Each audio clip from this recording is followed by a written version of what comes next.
What's up, guys? Thanks for stopping by. I hope you're doing good. Today, we are continuing on with our Valheim World Record speedrun grind. A few weeks ago, we managed to get the world record in this category at 4 hours and 3 minutes. That is still the current world record. However, there's for sure some time save. I reckon it's feasible for me to save about 20 minutes if we get a really good run. So we are, instead of waiting around for someone to beat the time, yeah, we're going to try our best to save off some minutes. What's up, Mango? Thanks for stopping by. I hope you're doing good, bud. You are first. Congratulations. What's up, David? Thanks for stopping by the stream. I hope you're doing good. Good luck on the sub 4. Oh, thanks, dude. I appreciate that. Thanks for the look. All right, so on the first run, we got to turn off our tutorials.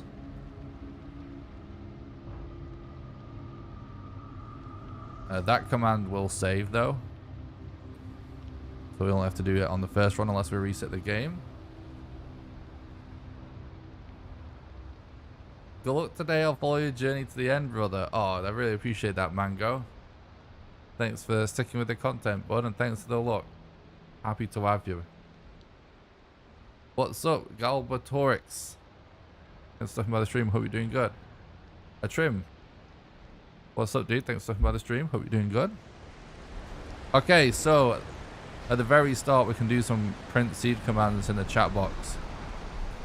Commands that you can do in the chat box that don't require dev commands to be enabled are allowed, which puts out all commands basically that are useful except for a couple. But print seeds will let us know if there's a dungeon nearby whilst we're flying over without actually having to be able to see it, but we're not getting any. So the other thing we want to check for from the Valkyrie is a mountain. There is a mountain right there to the left. It might be worth marking that. I'm going to log off. It's right at the Veg Vasir. What's up, Esty? Thanks for stopping by the stream. I hope you're doing good, bud.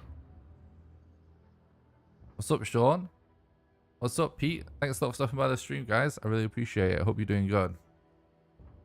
So you got to remember, we want to mark the direction. That's sort of the general direction of the Veg Vasir so we know direction to go in if we decide to check that mountain. What's up, Corel? Thanks for stopping by the stream. Hope you're doing good, dude. All right. It's west.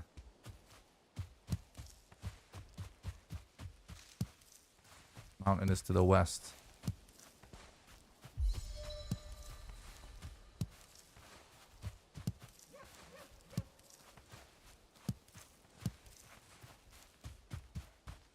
Near a deer already, which is nice.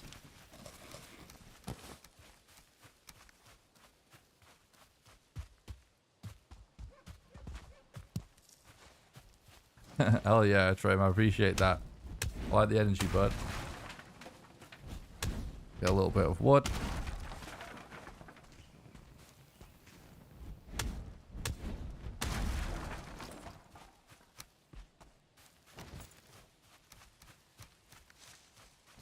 Get a bit more.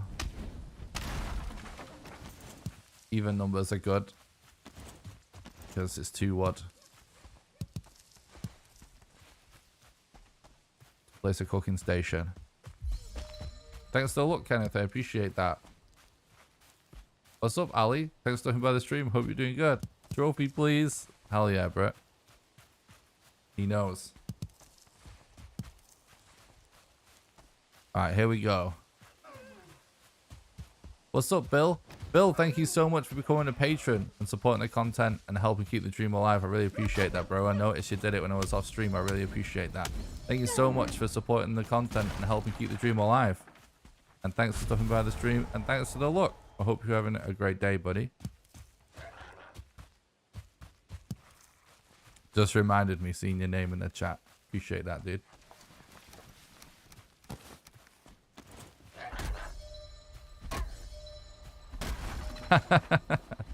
About time.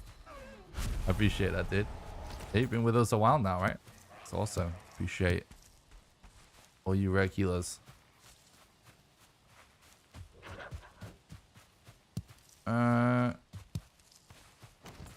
So we aggroed. In fact, I think that guy was running already, I think. Gonna give that deer a few seconds to calm down. They de-aggro pretty quick. Oh, he's still aggroed. It's actually kind of strange. This deer won't relax. Thanks, Kenneth. I really appreciate that, dude. Glad you enjoy the content. Thanks a lot for stopping by the stream. Shouldn't have done that, really. Gonna make it harder on myself. Getting greedy. It might even be worth just going for this guy. Oh god, he's seen me already though. They are very twitchy tonight.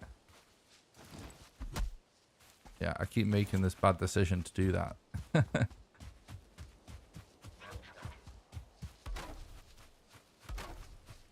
Oh. Go on, dear.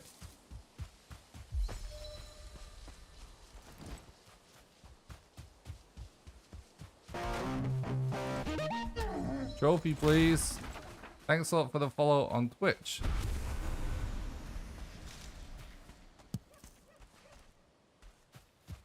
A trim, I appreciate that.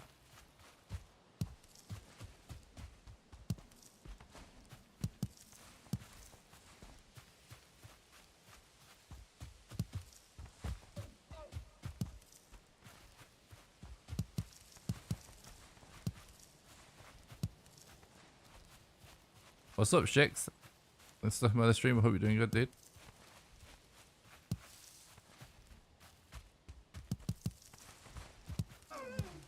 Oh no.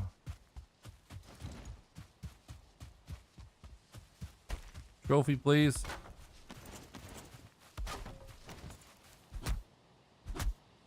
Please. Drop a trophy. Do it. Please. No. We've still got time.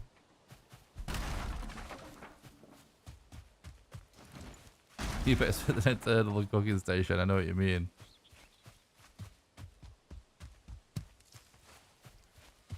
Sometimes they kind of do.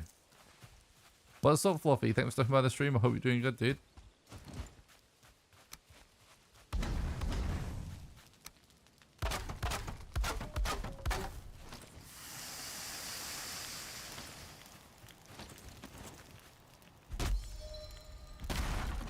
I wanted to multitask, cut down this structure whilst we cook, but quite have enough wood.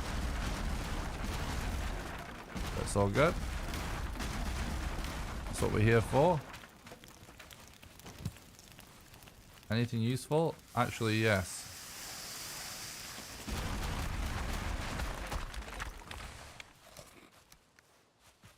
Trophy, please.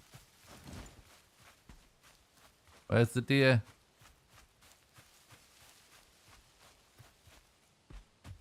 I appreciate that, Fluff. That's nice of you to say, bud.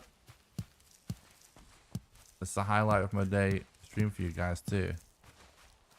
What's up, Welsh Biker? Thanks for looking by the stream. I hope you're doing good, dude. Thanks for the look. I appreciate that. Got some piggoos. Oh, we'll focus on the deer though, it's much more important. Trophy, please. No! This goddamn boar almost cost us a deer. Right, boom. Might as well go for the boar now as well. What's up, Tom? Thanks for stopping by the stream. I hope you're doing good, and thanks for the look. I am doing great. Thanks for asking, bud. I hope you're doing good as well.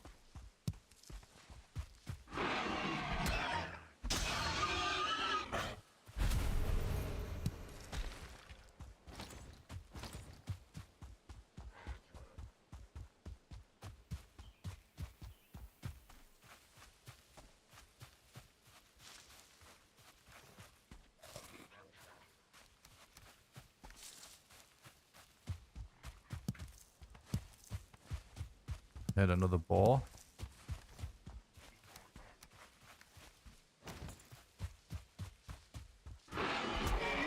That's pretty nice leather-wise.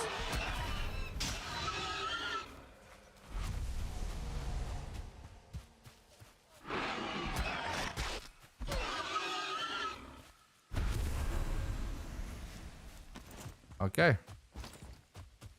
Let's go. We're on a nice pace to start off the stream today, which is cool.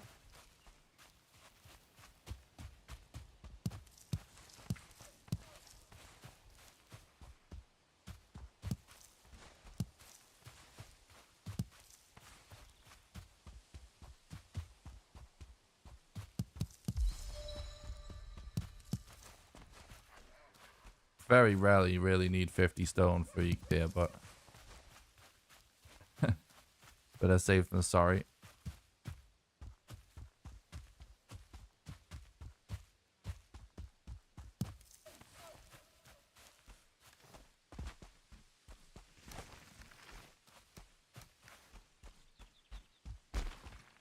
Put that torch in that slot just in case you end up having to hit each tier.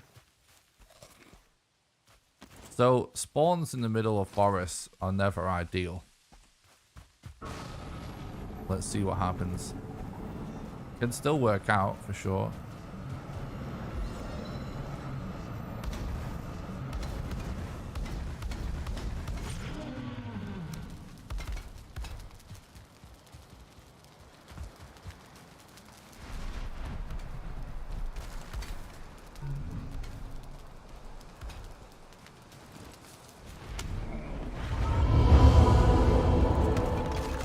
Hell yeah, dude, let's go.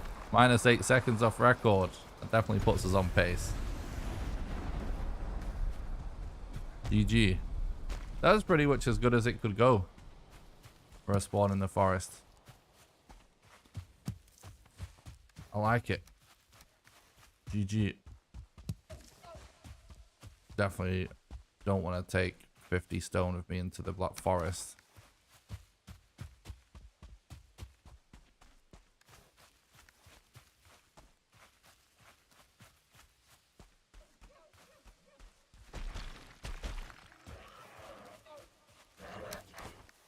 Drop this in case we reset the spawn.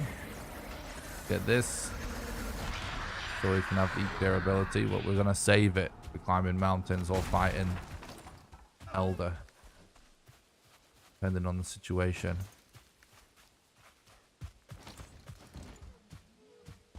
I'm headed towards where I can see that the coast, there's Black Forest somewhere there as well.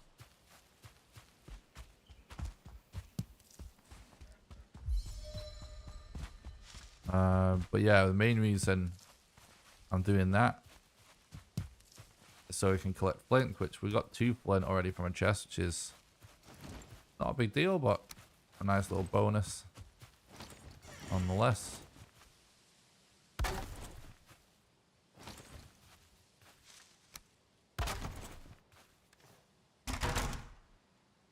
We might as well cook whilst we do this, actually.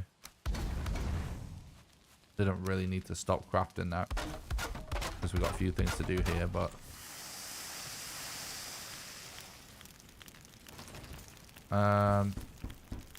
we're making these pickaxes now instead of later because pickaxes are lighter than antlers, and we need to collect a lot of stuff to do the Elder. Like there's lots of things that we're going to start collecting now for the rest of the run, but also we want a lot of stone and a lot of wood for Elder as well.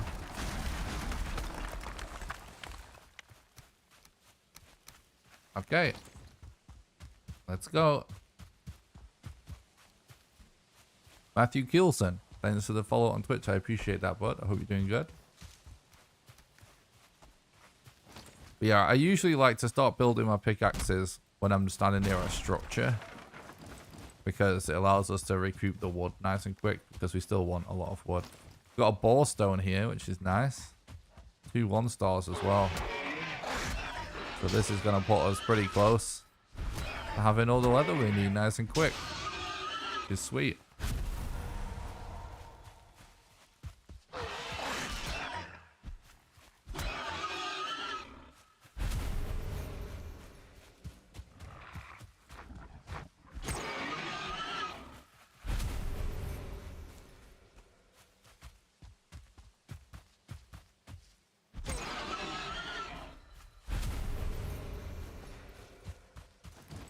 $13 leather.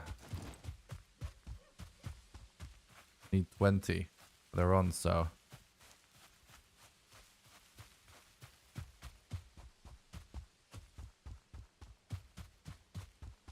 Oh, that's awesome to hear, Matthew. We might as well do this.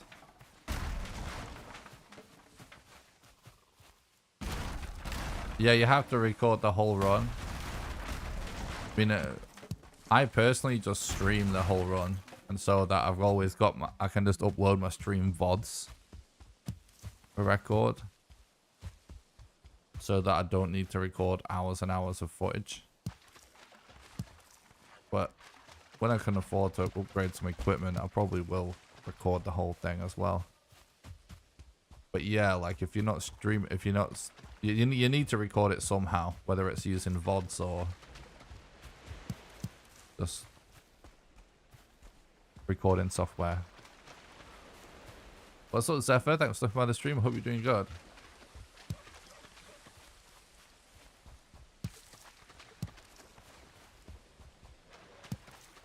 I actually kind of feel like, you know, the fact that with streaming, you can just have the video of the stream archived on your channel.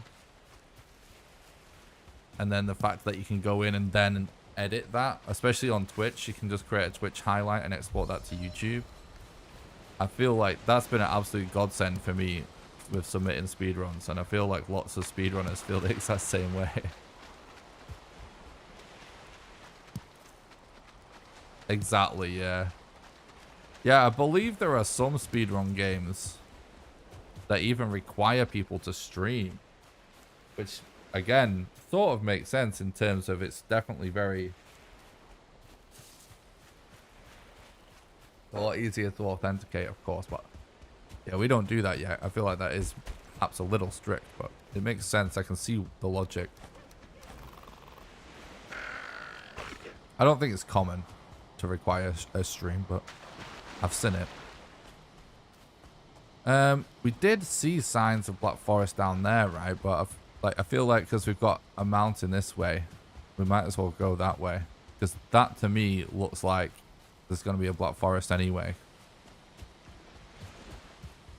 What's up, Jesse? Thanks for stopping by the stream. I hope you're doing good, dude. And thanks for the look. I appreciate that. Hell yeah, dude. Definitely on pace.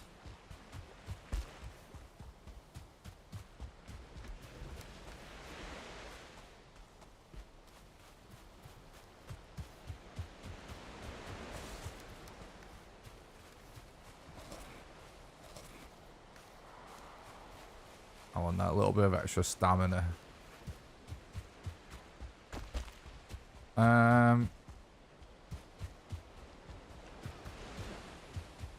It's a tiny bit far over there, but obviously if we get a model location early, it'll be nice.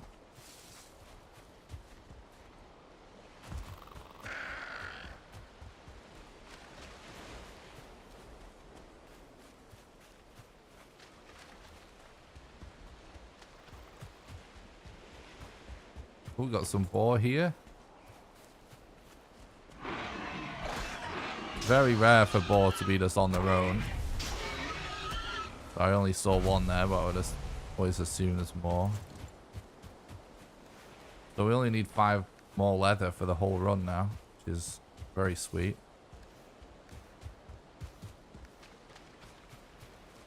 Let's get sub 4 today.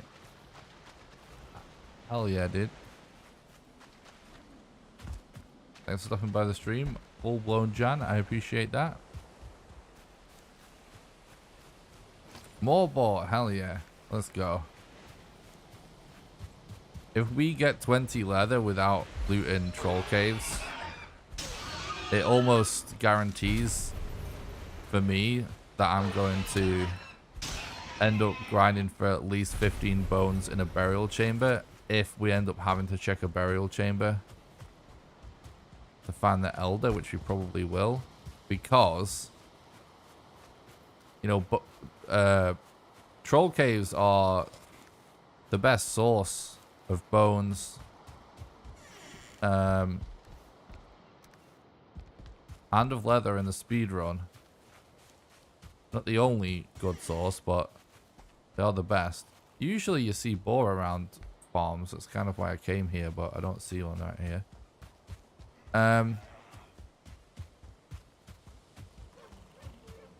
However, oh,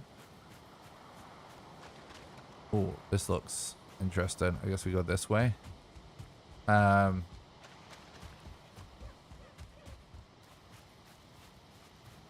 What's up, Bevo? Thanks for stopping by the stream. Hope you're doing good. Yeah, we want 15 bone to upgrade to a level 3 club for bone mass, but 2 clubs are slightly faster. It's not massive time save, but it is slightly faster. So that means we want 30 bone. We need 15 just to get 1 to level 3. And that mountain is starting to look smaller and smaller the closer we get, I swear. You know, there's a pretty good chance you get 15 bone from troll caves, but 30 can sometimes not be, you know, as consistent. So basically, if you can just kill enough skeletons to get 15 bone from a burial chamber, whilst that is not necessarily as fast on as just getting lucky with a troll cave, like I said, it's really unlikely a troll cave gives you 30. So it's just, I like if I have 20 leather, which means that the leather is then taken care of. I like going for 15 bone just from skeletons as I'm checking for an elder location, because that guarantees me at least 1 level 3 club, and ending up with a level 2 is not great. And then we're only really rolling the dice for 1 club.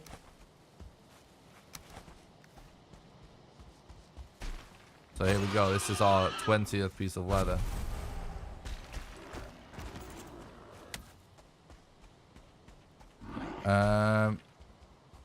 There's a lean-to there which will give us some core wood.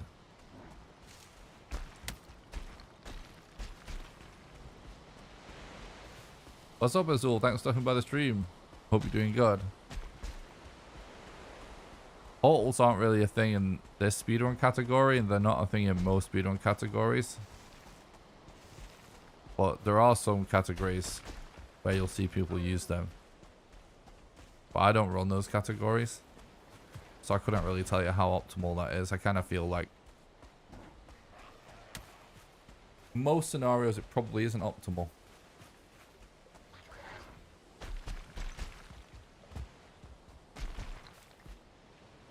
But I'm sure there's some speedrun category where it actually makes sense. But I don't run it if there is. It's allowed. It's just slower.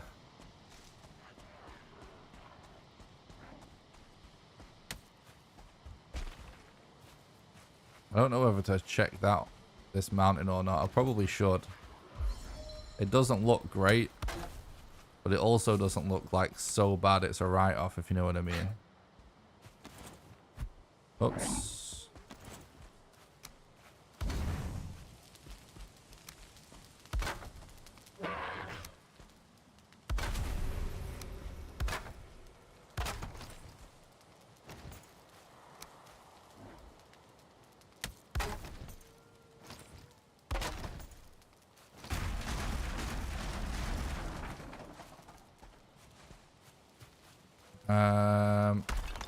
Let's just do this.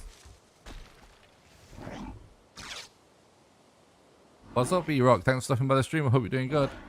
And thanks for the look. I appreciate that.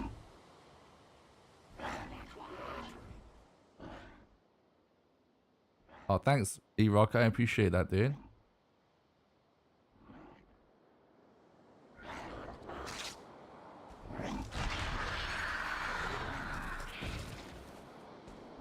Go for a little bit more food in the mountains.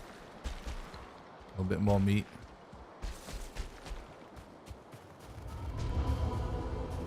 Will allow us to survive longer.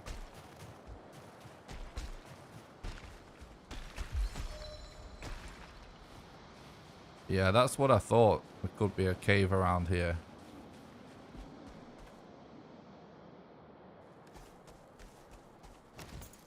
So, caves, eh? Should probably get a bed placed, to be quite honest. Because... Uh-oh. Oh, wait, no.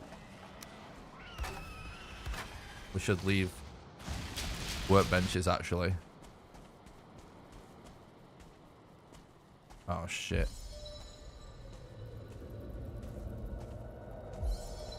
Not ideal. Some Fenris there. Oh, shit. And there is over there, too. We need stamina. So we can sneak.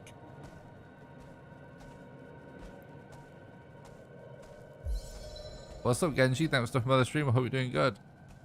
I've been great, thanks. Thanks for asking. Yeah, this isn't gonna work.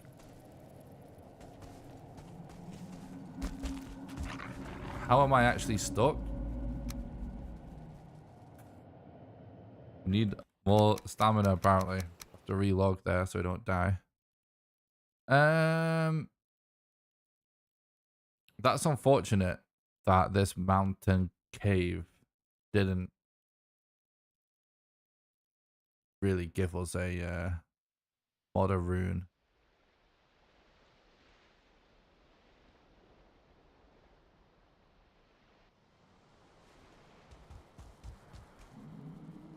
Okay.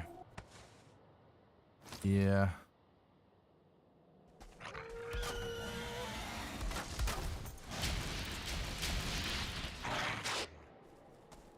Let's I want to do this real quick so that we can get corpse room back.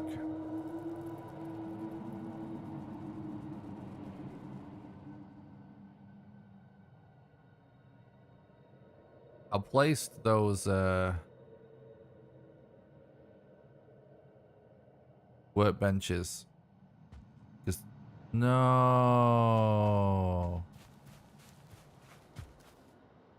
Oh, what'd you do? Sploosh. They should have aggro on the workbenches there, but I guess they didn't. Or maybe they probably just destroyed the workbenches too. That's probably what happened. All right, new one, let's go.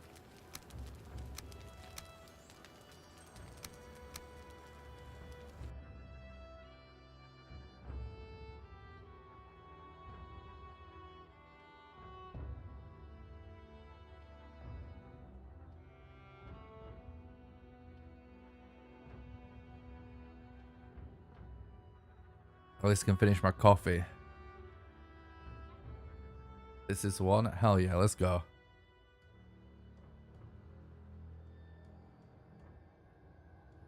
It's all good. Just getting started.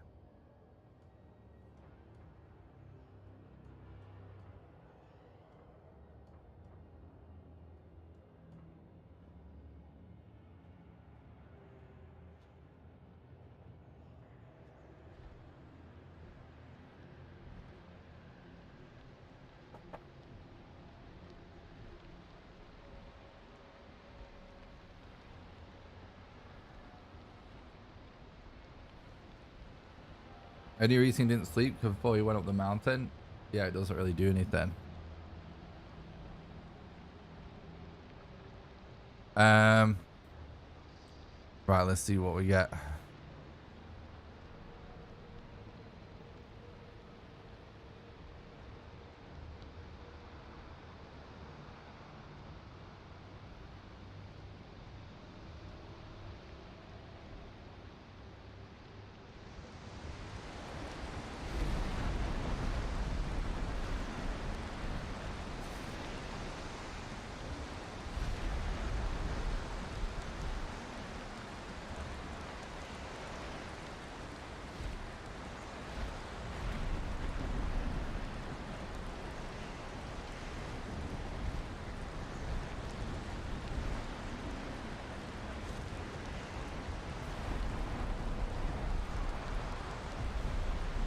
Okay, don't see anything useful yet.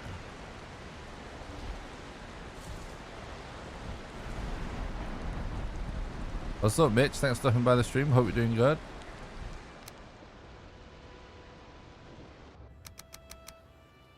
Thanks for the look. I appreciate that, Mitch. Just watching the intro to a role makes me happy. Hell yeah, I'll appreciate that. I kind of like it as well.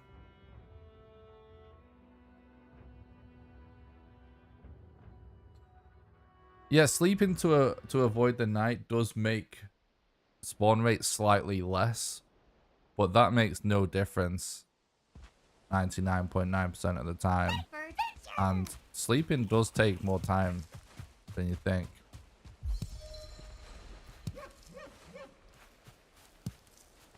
Not much different than relocking. And there's tons of perks to relocking and not many perks to sleeping. And in that scenario, like with a mountain like that, what you want to think is like,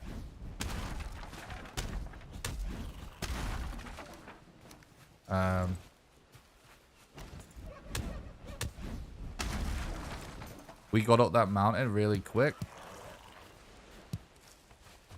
Didn't have to deal with any enemies. Check the cave. And like, you know, if that cave is gonna have a rune, we would have seen it nice and quick. And we would have been done and then just left. It didn't work out because there wasn't a rune. But obviously, we want to play for like fast RNG most of the time.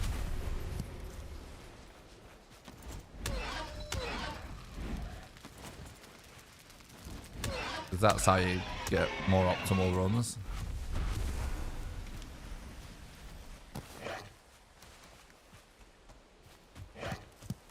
And that's usually the case.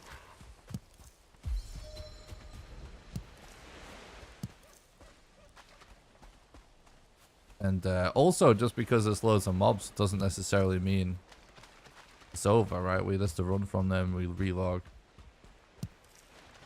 If we have to. We might not even have to relog. So yeah, it's just time, basically. You can do it, you can sleep, but I've seen very little advantages. Sometimes, in the past, I used to feel like it was pretty consistent that when you slept, there was less wolves on mountains. I don't feel that way anymore, to be quite honest. Like, maybe if you sleep at the earliest time you can sleep. But even then, I feel like it doesn't actually work most of the time. I feel like it doesn't really solve any problems. There's still wolves, usually. Whether there's less or not,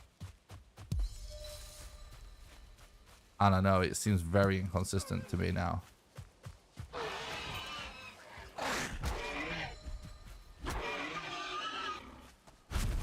So yeah, that's why I don't do it. I used to do it more. It used to be the only time I did sleep. Now I just don't sleep.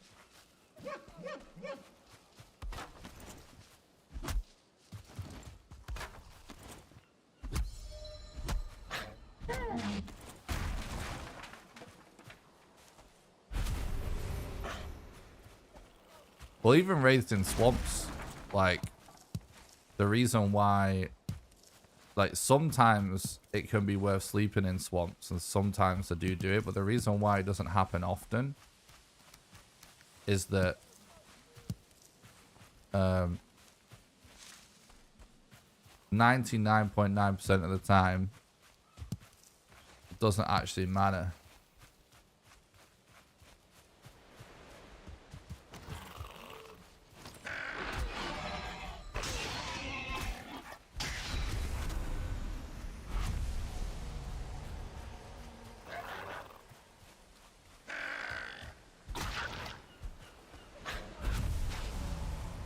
Because 99% of the time when there's a wraith, it's irrelevant. You're not actually doing anything that requires you to be around a wraith.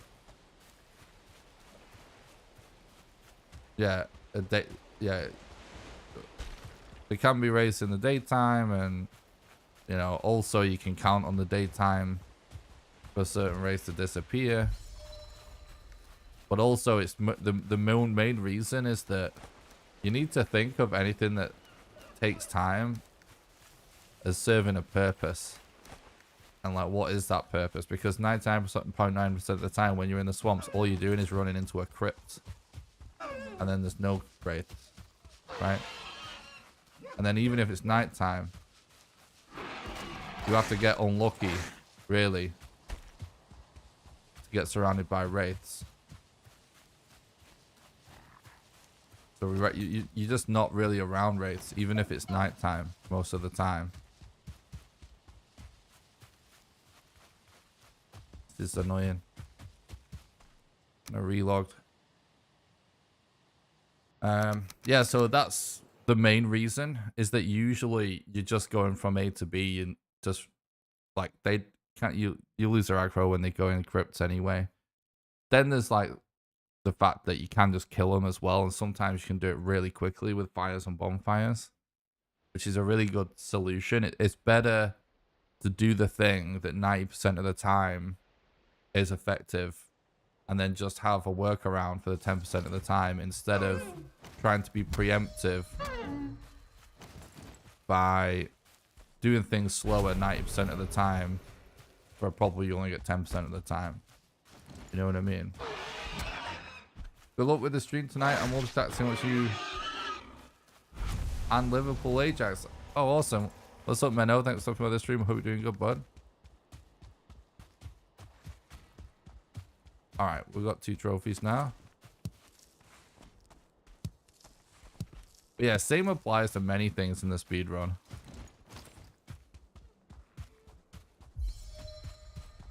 Like, a lot of the time, you need to be thinking about what a scenario looks like when it works out.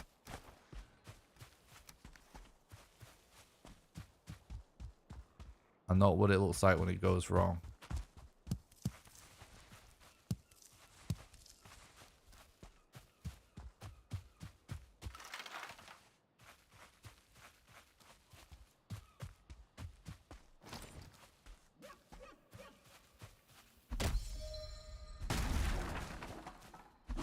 What's up, Chris? Thanks for talking about the stream. I hope you're doing good.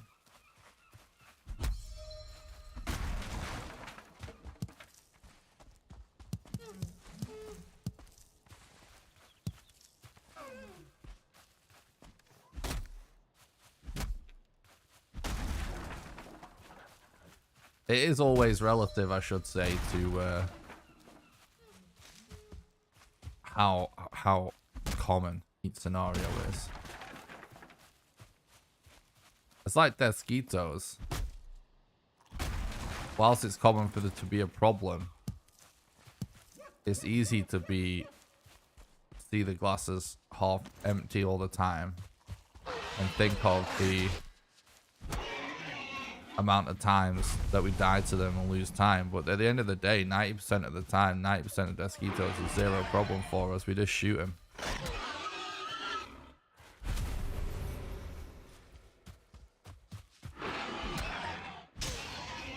Like, we could go for the root harness, but the world record would be slower if we used the root harness.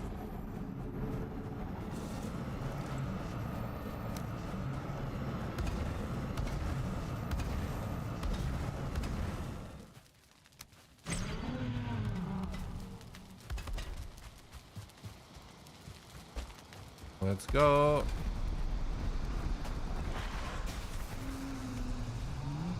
Get wrecked, deer.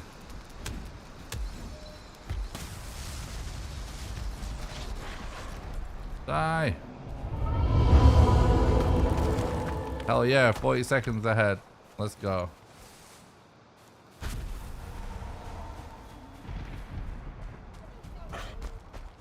Very nice, very nice.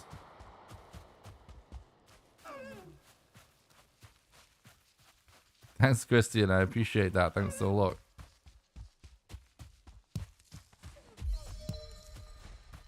Everything is always relative to pace as well, though, I should say. Like, there's room for doing, like, certain safe things if you just feel like the run is just a lock. But you gotta just kind of go with the flow. That's part of what makes a good runner in this game, is actually not doing, like, knowing when you can do something a little different. Knowing when you can take a chance. Rather than having the exact same approach all the time. Even if you don't need to, if that makes sense.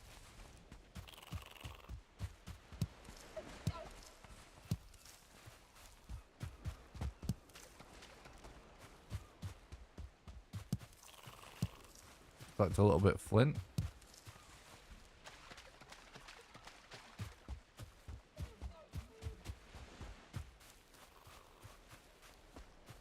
It's like in the world record run, I actually panicked a bit when I found New Gluth because the terrain was actually a bit shit. And so I just knew that the boss setup was gonna be a bit scuffed. And then it was like actually a bit scuffed. It obviously paid off, and I knew that there was a good chance it would still pay off even though it was a bit scuffed. It wasn't the tidiest setup, but there was a point where I did just stop and make a hoe because I was like, because I knew like, well, if I pull this off, it is going to be record, and this is actually a really shit spawn. So I did a little bit. I didn't overdo it. Like, there was literally holes in the setup. You know what I mean? Like, I could have actually put even more time into making it so there was no holes in it. But I did do something just to be like, yeah, it's worth doing a little bit of extra. Just to make sure we don't get screwed out of this time. While at the same time, it's like, I could have really overdone that. And I didn't. Because I knew that it can work with a really scuffed setup still.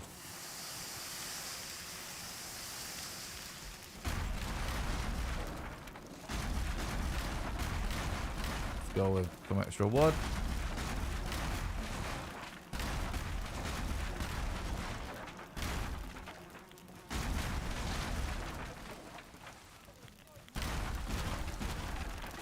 How much wood are we talking here? We could probably actually do some crafting as well.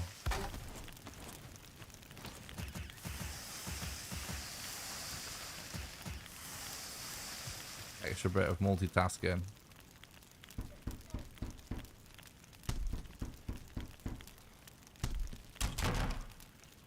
All right. A little bit of waiting, which I don't like, but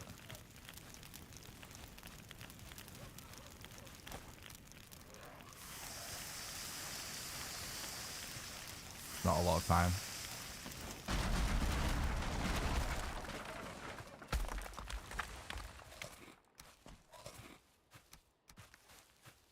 Okay, let's go.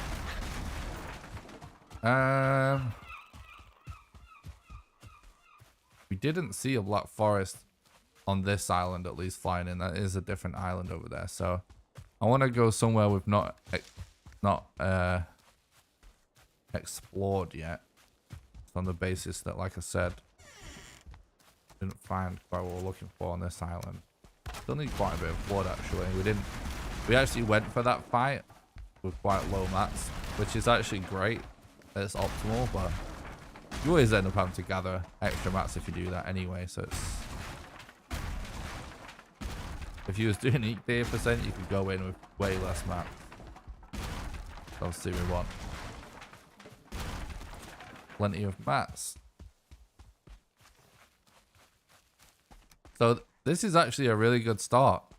Minus 40 seconds compared to world record on the Eek tier. We've got our pickaxes. We've got,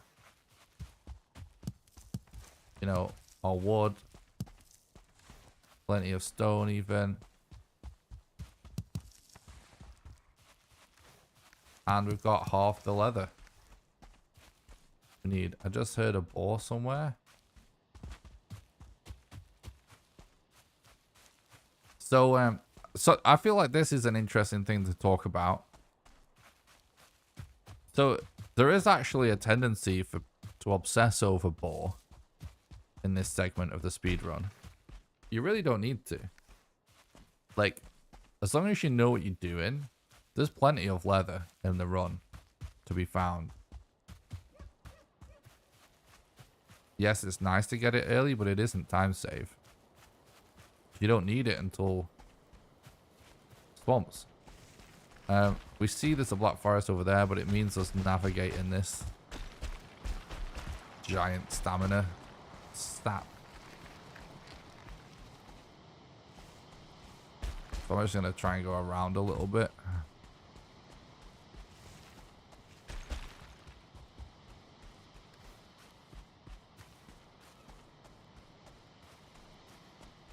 Try and use the rock to jump a bit further.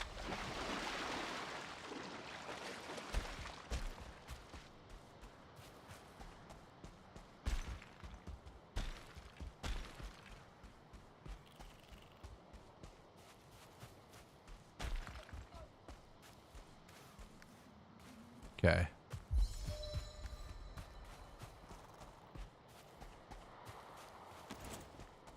Right, so I'll actually get a little bit more wood. We can remove our wet debuff whilst we do it. I don't want a ton, but I'm just bearing in mind that we're going to want to place a bed most likely at some point. We'll consume some wood.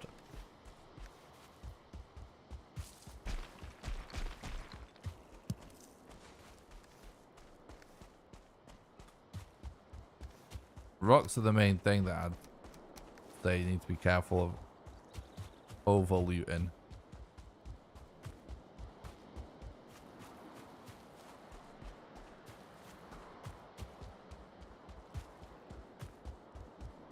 Well, the forest doesn't appear to come this direction.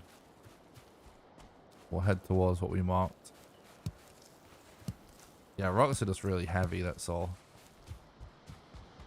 And you can always get rocks no matter where you are usually. So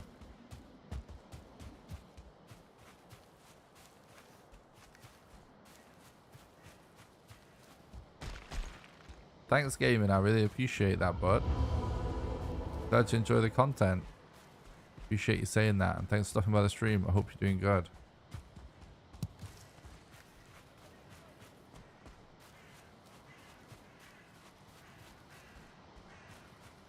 Well,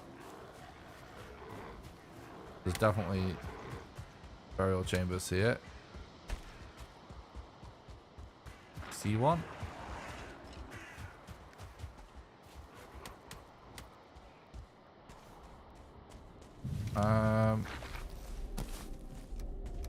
I'm making our clubs now. I'm a little bit on the fence about how many bones I'll actually go for here. We grab that for a bonfire because we're actually halfway. It probably is still not a bad idea. Gather all our bones. Because honestly, 10 leather is usually quite doable as well.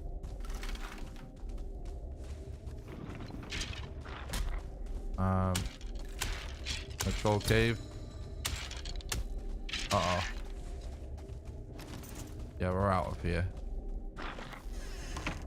Not worth the risk fighting 2 stars in my opinion. You can, but yeah, I'm hyped about the new content. I really like the new teas with the new cloak and the new core and stuff. I'm hyped about it, dude.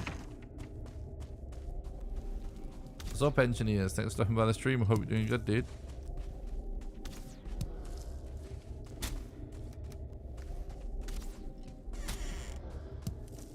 That's the sound of a ghost, I'm pretty sure, right? Yeah. So, no rune, unfortunately. What bones do you spawn in those rooms too? Oh. What's up, Dan? Thanks for stopping by the stream. I hope you're doing good, dude.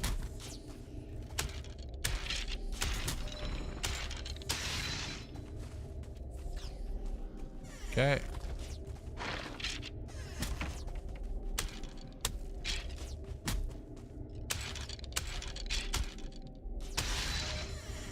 Another spawn room? Hell yeah, let's go. Interesting. Should probably just get a jog on. So in this scenario, right, now I'm seeing, right, we've got an elder location. It's not the worst, but it is kind of far. So now my thought process is, right, a lot of my thought process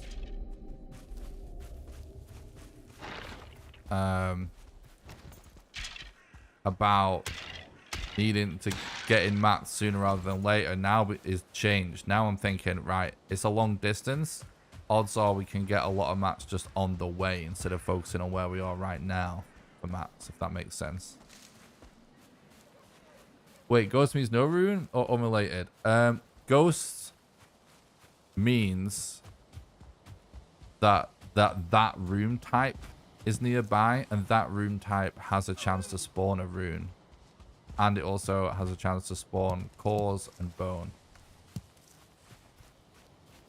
So I knew I was looking for that rune type then, which obviously we were excited because it could lead to a rune. It didn't.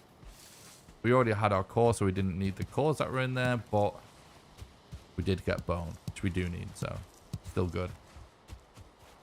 Yeah, there's a few audio cues when exploring dungeons.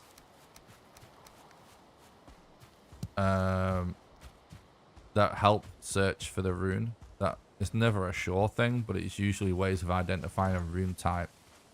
Like when you're exploring a crypt, if you hear a corpse pile, corpse piles usually only spawn.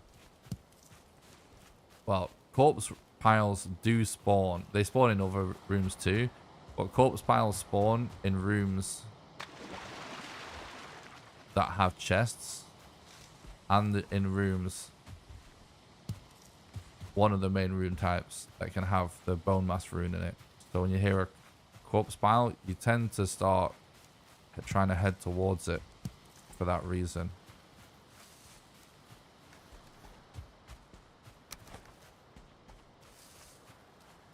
Okay.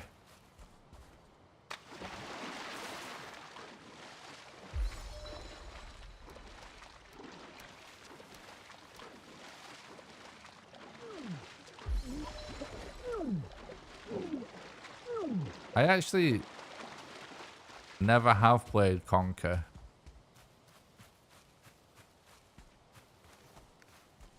I'm very aware of it though.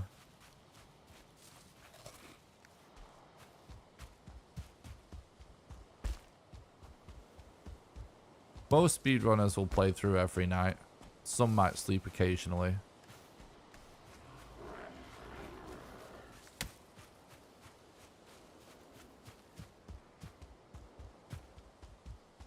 Yeah, I remember, damn.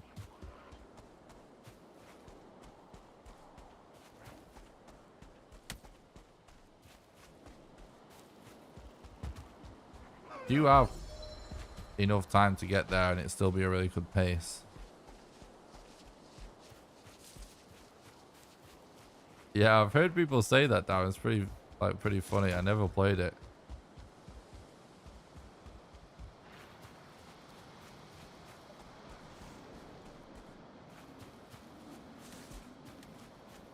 Thread doesn't like always skip the night though. He does it from time to time for sure.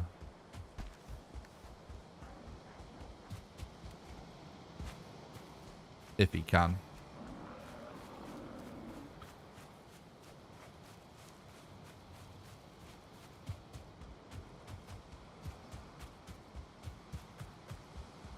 Most of the runs that you've seen with Red was when he wasn't really aware about rested not being a big deal. Because I had a conversation with him about it. Oh, so I bet he starts to do it less now. And runs.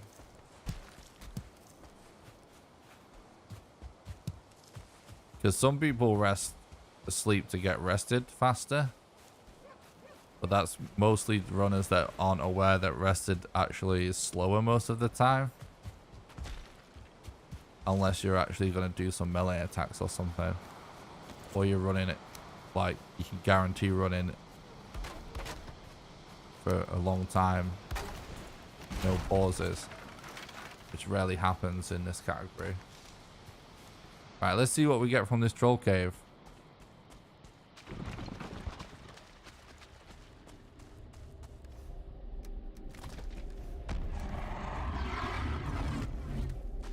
That's awesome, but it's kind of annoying that we're only one leather away.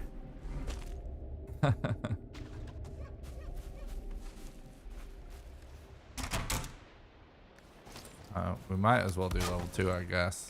It's only going to take a second.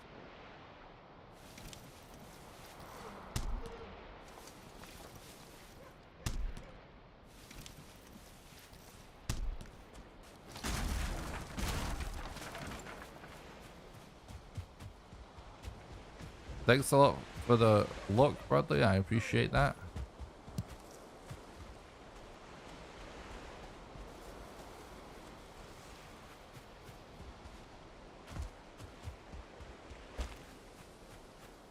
What's up, Tazarello? What's up, Pajek? Thanks for stopping by the stream. I hope you're doing good, bud.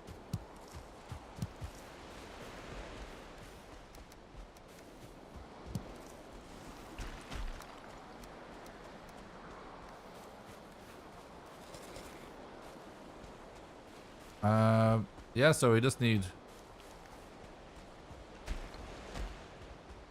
1 leather and 4 bone for weapons. We're still just heading the Elder, so going good so far. What's up, Nabu? Thanks for stopping by the stream. Hope you're doing good. I'm great. Thanks for asking, Tazarella. I appreciate that. Oh, another troll cave. 1, 2, 3. Alright, we literally need 1 leather, 1 bone.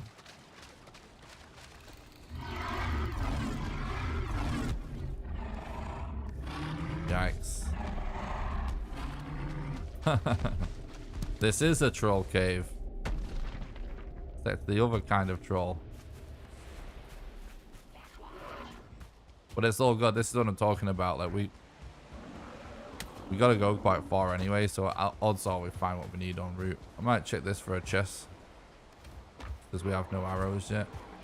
We are getting further from the middle, so we may increase our chance, or we will increase our chance of finding a plains. Which bow and arrow, that's a good thing to talk about actually. It's a good example of something that you do not need on the run at all. But I still personally always make it. Because I feel like it is worth the investment.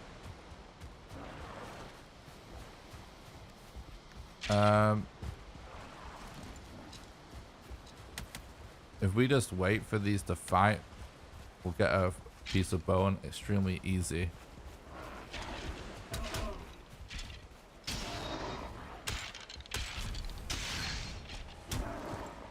There we go. Hey all YouTube viewers, let's give Nick a like. You heard David, guys. Don't want to make him angry. Better smash that like button. There's no telling what he'll do. Oh, I see a seed. I'm trying not to touch the game until the next big update. Devs have me excited. That's awesome.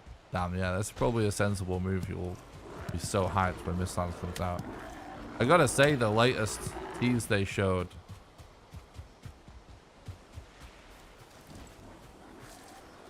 got me excited again for sure.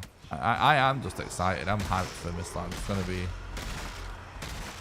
I think it's going to be such a hype moment for the channel to grind the world record over and over again. Keep improving that time, getting it down after Mistlands. It's going to be like, I mean, almost a year of content, essentially. I mean, it's taken us this long to get this, the game as it is right now, down to this fast.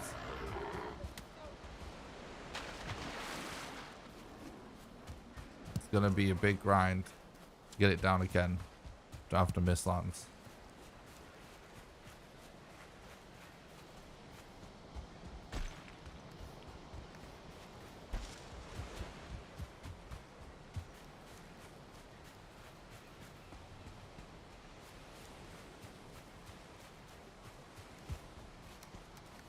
All right, we need 2 seeds, 1 leather.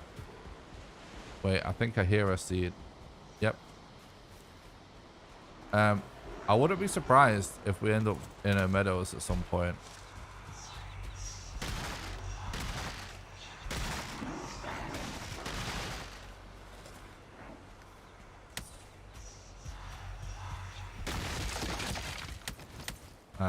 Well, we might just find a boar, to be honest.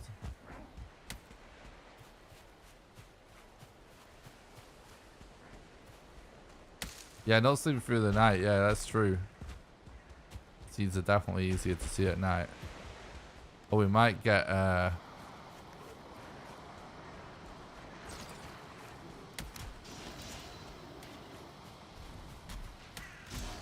yeah, I have considered modded speedruns. I probably will do it at some point in the future. But I feel like there's so much work to be done still on this category. In terms of there's a solid 20 minutes to save with current strats, and we might figure out new strats still. And then obviously Mistlands is going to be here sooner rather than later, so I've just not really felt like it's a priority yet. But you know, if I feel like the main category I want to run, it gets pretty well optimized before the next major update, that is when I am on planning on doing modded content. So there is a backup I have. It is a backup plan to start doing modded content, but it's not come to it. It's not come down to it yet. I'm still enjoying this. Mistlands is going soon, but we'll see if it ends up being too long. We may do some modded content.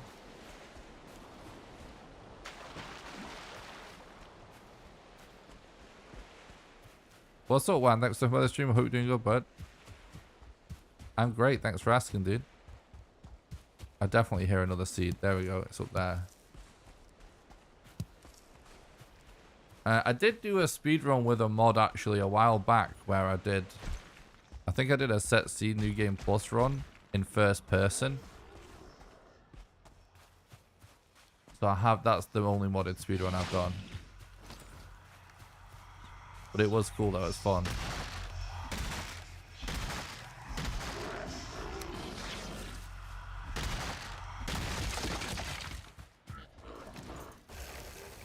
Alright, hell yeah.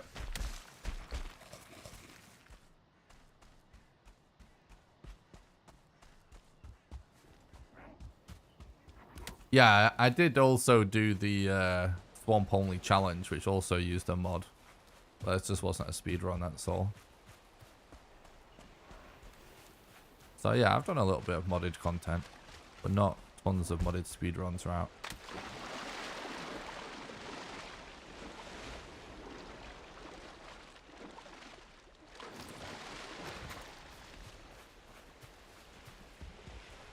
What's up, Jonathan? Thanks for the stream. Hope you're doing good, bud.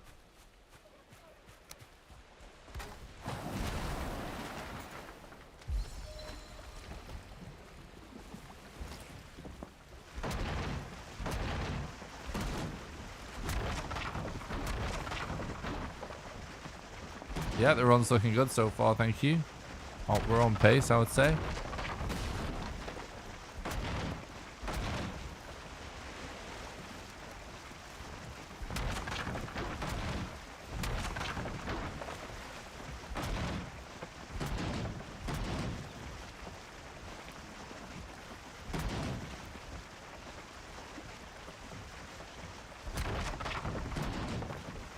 I will say there is some amazing mods for Valheim. I just haven't spent, you know, like I explained, like it's not been a priority for me because, you know, you have to run vanilla anyway officially, the runs, and I've been focused on this, but I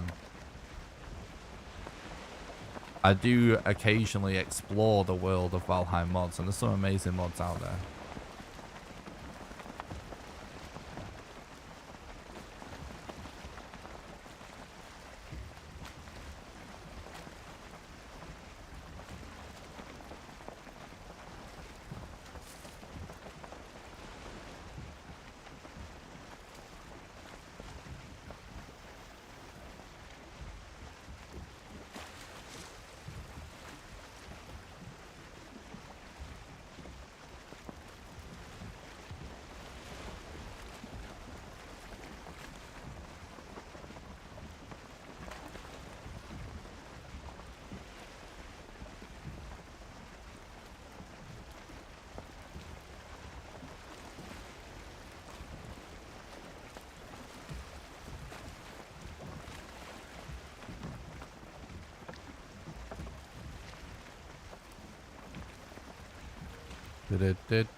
If we could just find one leather, it would save a lot of space, but it's not really.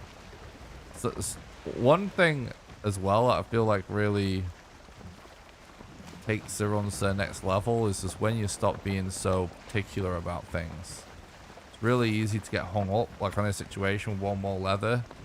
We could save some weight and then I'd be able to carry more mats into Elder. When you start realizing you need to just have more of a relaxed approach and just be like, yeah, so what though? Like, it's still faster to just go and do it. Let us not obsess over every last little thing. You can still just make it work. That's when you really start to save time. Big time.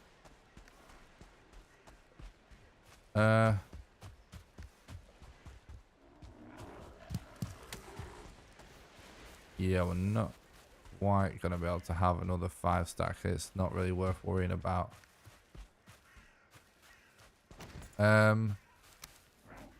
This actually could be a good spot for a bed.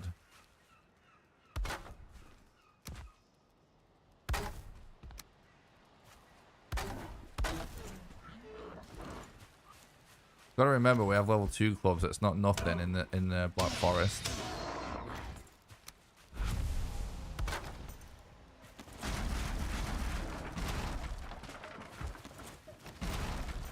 Alright, let's go.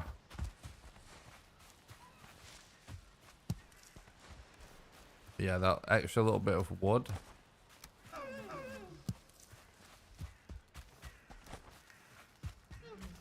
That we lost there means we can go for 35, which is good. Let's go.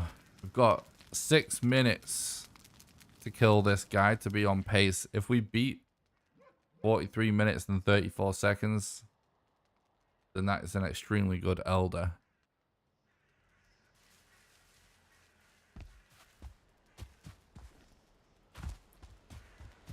Oh my god, there's a swamp right there too.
Hell yeah, let's go.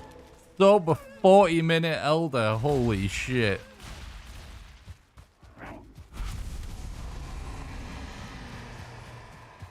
That's actually crazy. Well. Hell yeah, dude. That was nuts.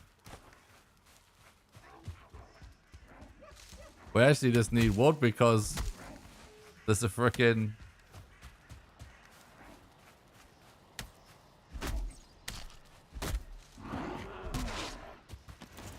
swamp right there. We need the wood for beds and stuff. I'm actually gonna destroy the spawner because this is actually becoming a problem.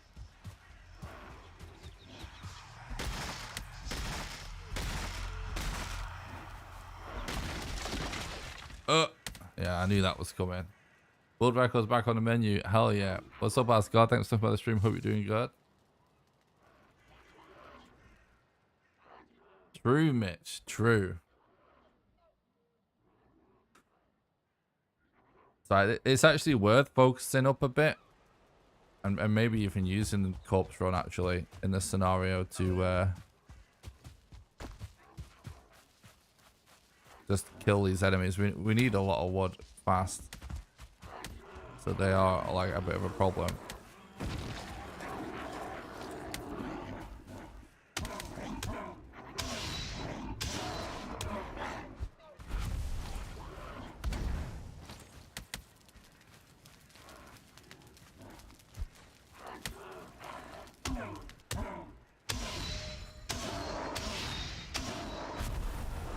Normally, you're just always moving, right?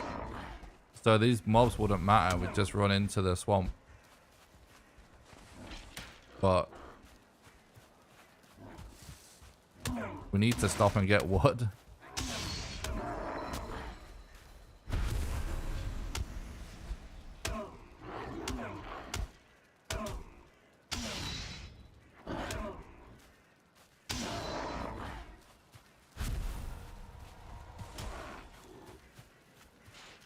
Okay. Skelly's definitely come to help. It's kind of funny, right? Fortunately, it's 2-star, so he couldn't quite take care of it for us. Rest in peace, Skelly. You tried, bro.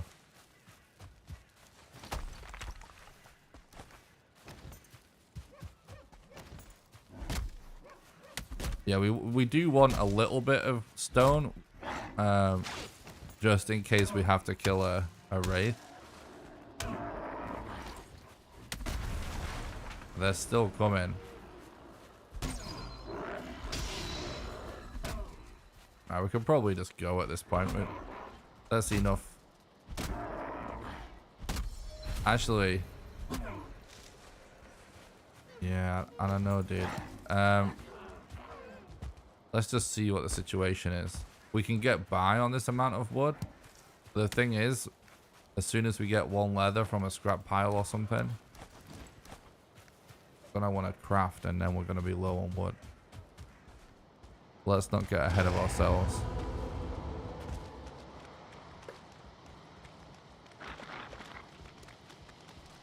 Okay. A lot of mobs.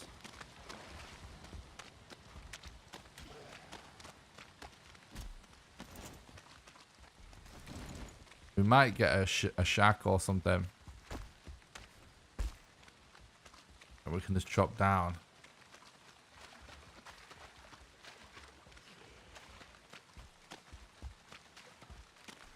We can check that spawner throw with a bow and some poison arrows and some ancient bark.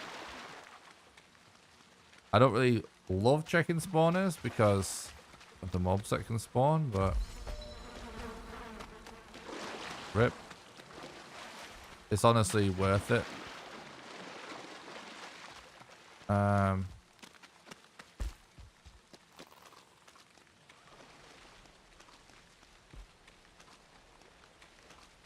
True, Christian. There's an abomination there, but I think it's premature to use an abomination for ancient bark because we've not even entered a crypt yet.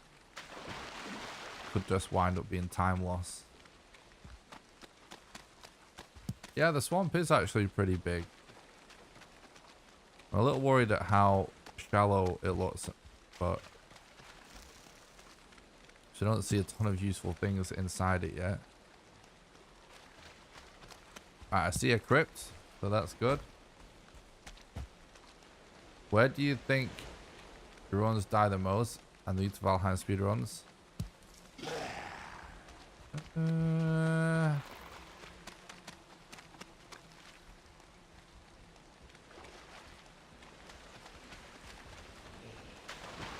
Good question. I mean,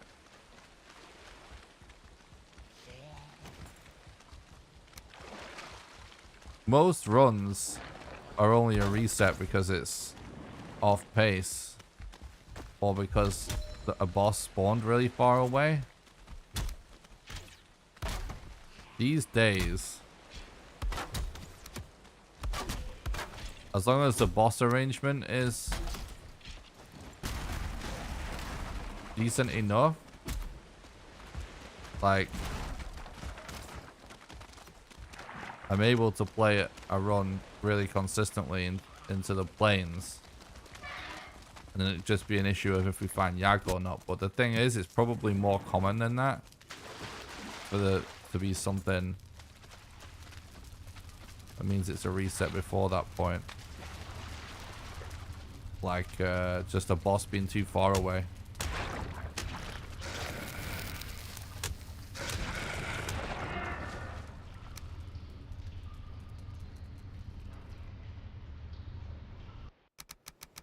What's up, Neely Man? Thanks for talking about the stream. Hope you're doing good. So yeah, I guess I would say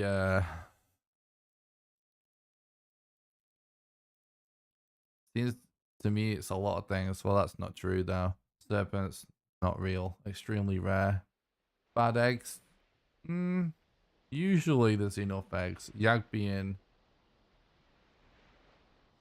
yeah, whatever. I'm not gonna say that word.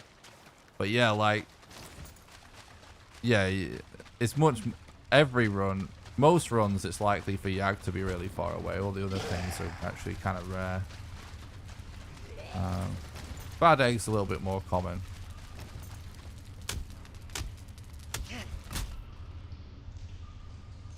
Oh, you don't have to apologize, Bill. You can say what you want, mate. Just against TOS, I'm pretty sure. Not personal.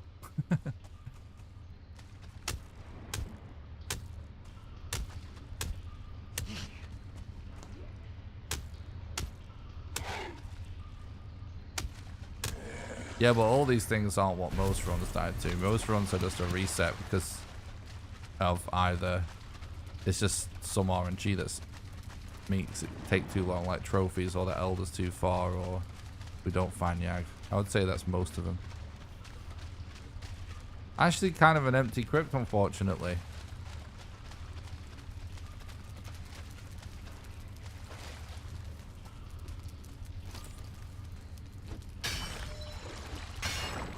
What's up, Garda? Thanks for coming by the stream. I hope you're doing good.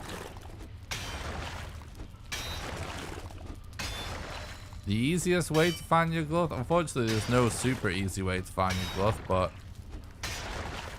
you know, circle round the edge of plains biomes until you see a Stonehenge or Yag himself, and if you see a Stonehenge, check it for a Yag rune. He is just elusive for everybody, unfortunately.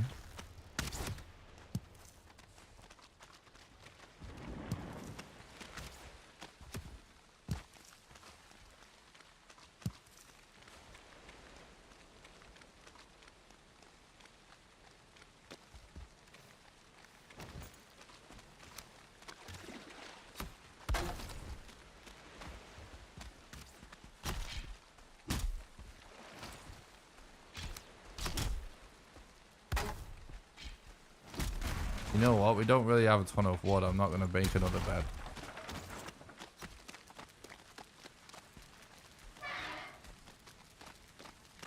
I don't know if I'm going to play The Forest 2 yet. Still not really played the first one.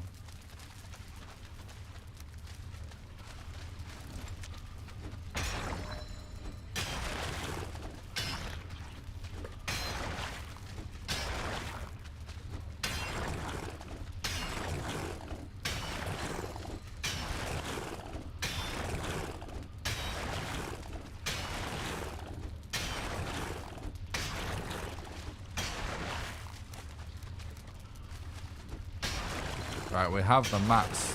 Now we got the leather. We're gonna need more wood though if we're gonna make all the weapons and stuff nice and quick. It's actually kind of good in a way that we've had quiet crypts because we don't really have all the gear made yet.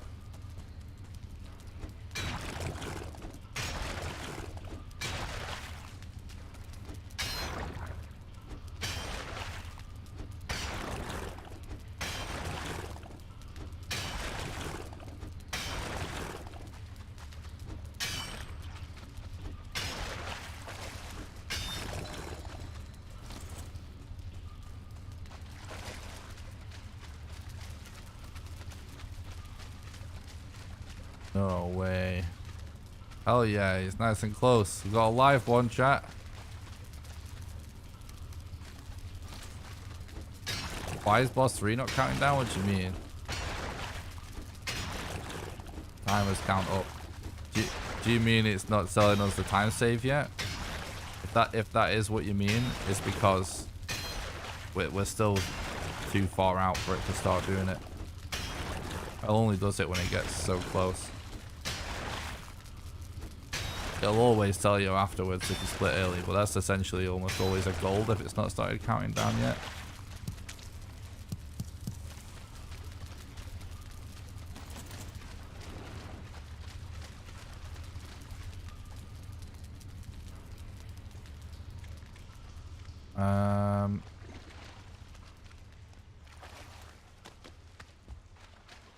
We want wood.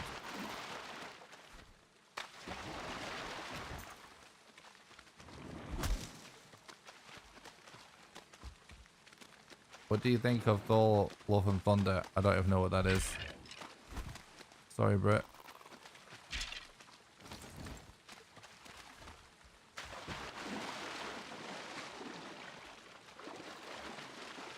This run does look good so far, I will say.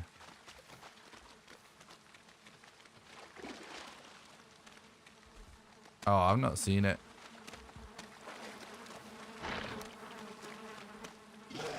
I haven't really stayed up to date on Marvel movies in years. I usually enjoy them when I watch them, nothing against it. Just busy with streaming videos, that's all.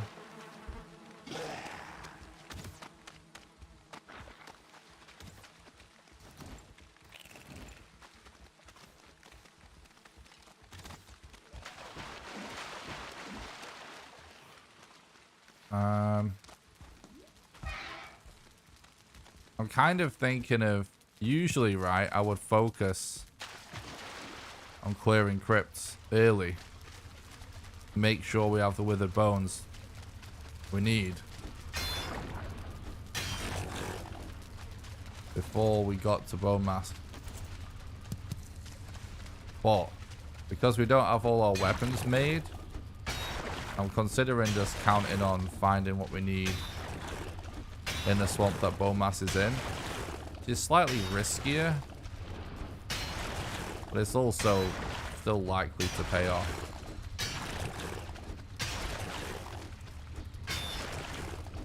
That's funny, Christian.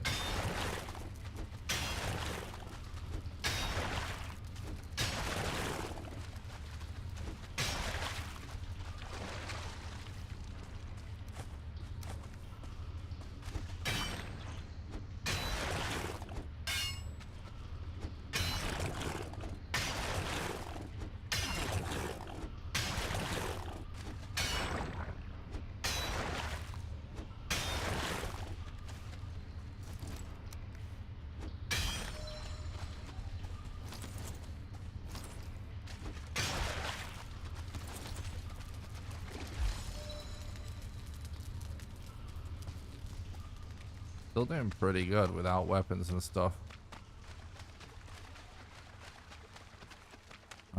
It's just like notoriously hard to get all the wood you need in the swamp.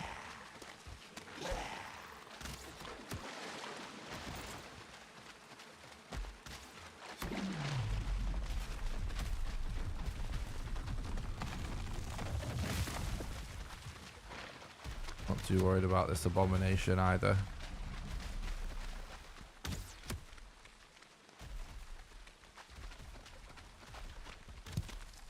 Yeah, because I was assuming we'd wind up in a plains before we get to bone mass, which we are going to. So let's just keep going.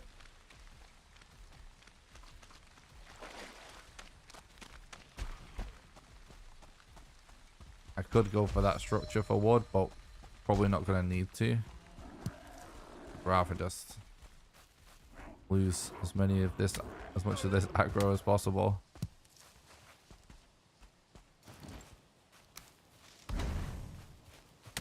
All right.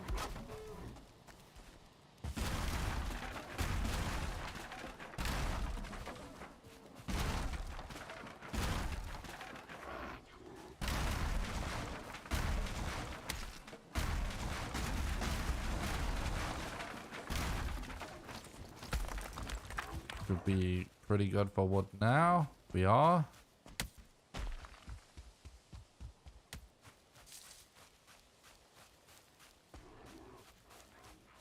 That's funny, Rama.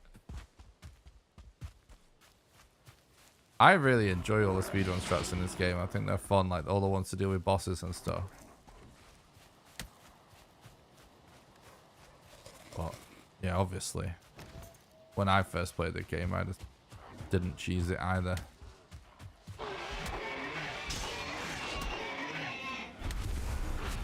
We don't really need this stuff.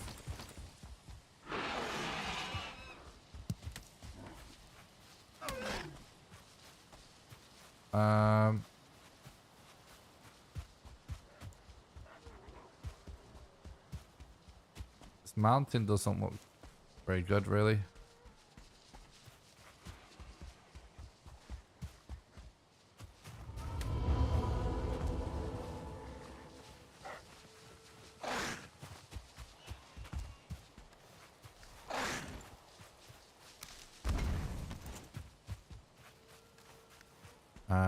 At some point, I am going to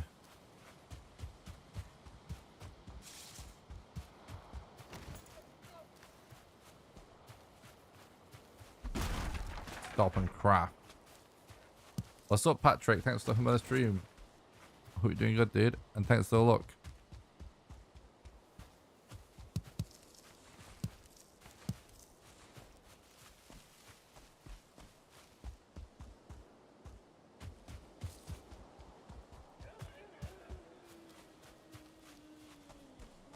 Stay away.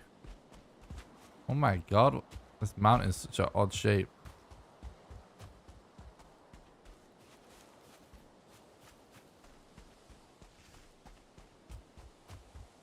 Thanks, Winkle. I appreciate that, bud. To be honest, my head used to turn into mush every time when I first started speedrunning this game. Can definitely be overwhelming, the amount of stuff there is to think about, but I am just used to it now. I'm gonna do some crafting here. There's a good place than he is. It would have been nice for a structure or something, but it doesn't really matter.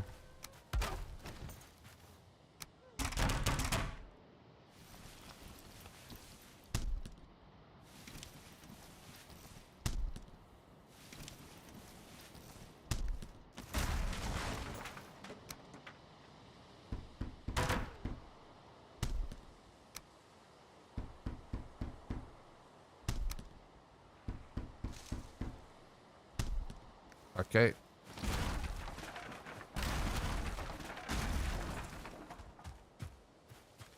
Let's go.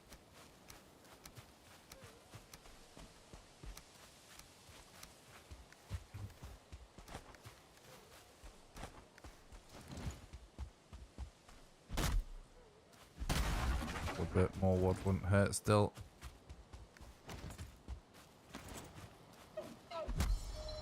Such a weird shaped mountain we've got on the other side of here. But we're also sort of checking the mountain from the bottom as we go. You never know, it might turn out to be useful.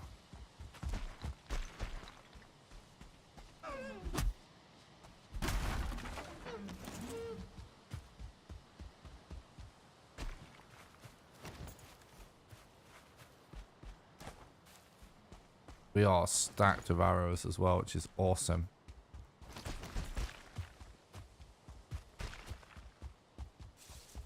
I'd love to check that mountain over there too, but it looks too small to commit to. Could potentially just check this one just cause. But then again, if there's an even better one on the way, could be a mistake to not have Eek there for it. But that's probably not the way to think about it. Should probably just... We'll keep circling around. We are coming back in the correct direction now. And let's just treat this like any other mountain and keep scanning for a useful structure as we head towards bone mass. If we do see a useful structure, it's going to be a huge deal in this run.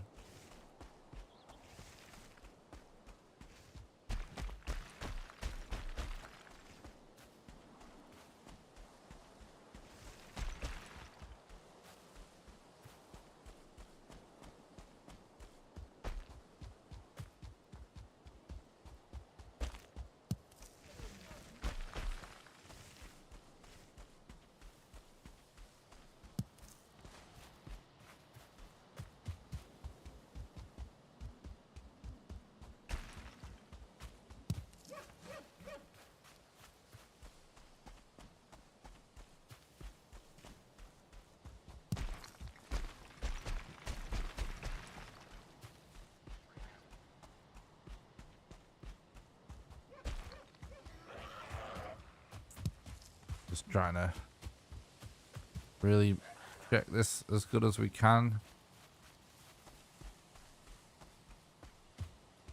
What's up, Anatinus? Thanks for stopping by. I hope you're doing good.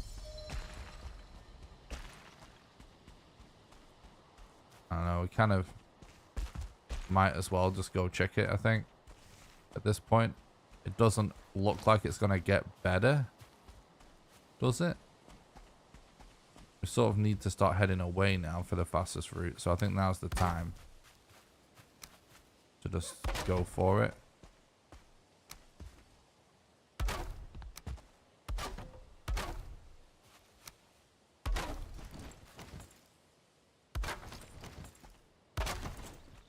Thanks for stopping by the stream and Atenus. I hope you're doing good, bud.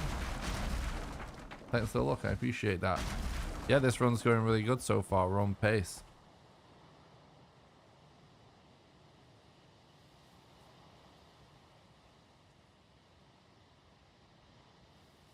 Thanks, Robert. I appreciate that, dude.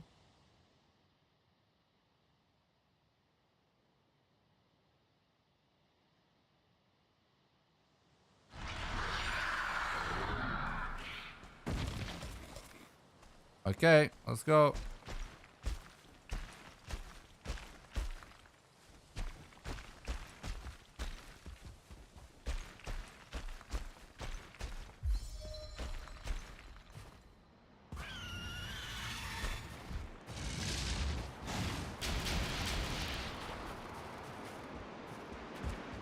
I can't believe we instantly get blizzard. We honestly might as well just leave. It's going to be a waste of time. Maybe we'll see something along the way that looks useful.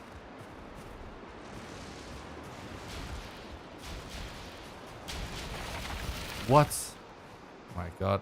We survived that.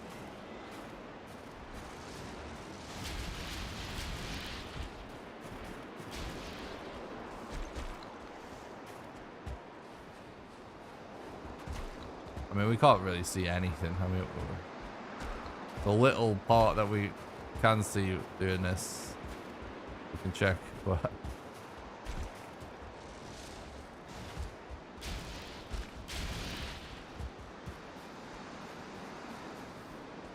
All right, that's unfortunate, but whatever.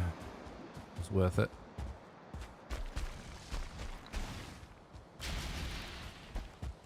Wait, what am I looking at there exactly?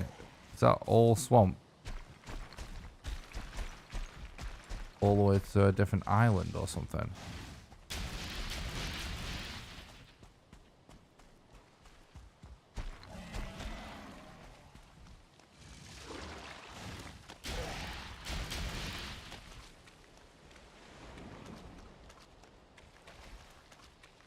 Like, I know the other direction looked more direct, but I feel like this looks like it goes really far on land.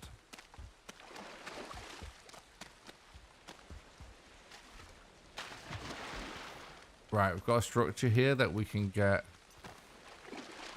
cord out of for sure, maybe even fine wood.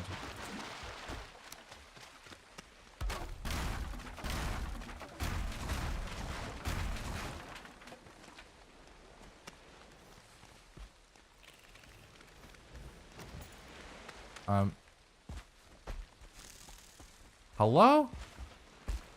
Stairs are so bugged in this game, I swear.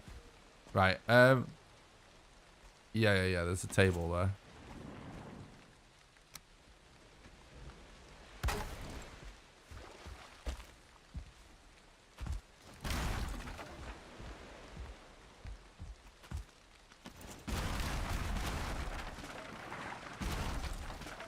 What are we on now? Yeah, it's not really. We're good. Alright, that's nice. This looked like it went super far in this direction. I guess maybe it didn't.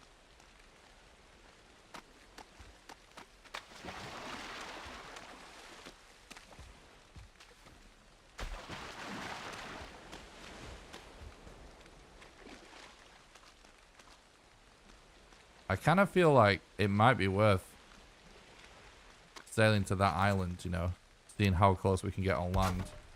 Could be a lot faster if the land does go in that direction.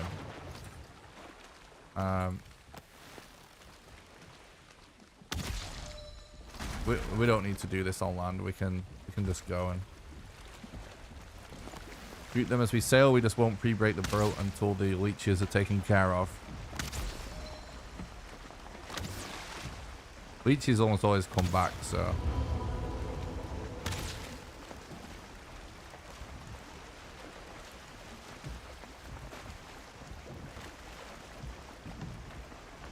You leaving me for good?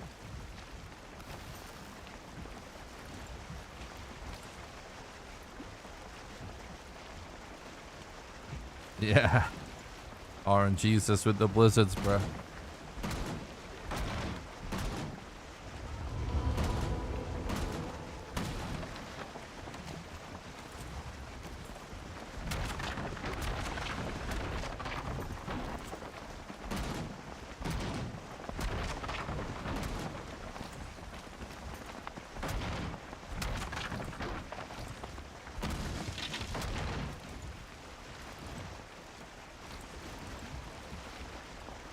It actually left nice and quick. That's surprising.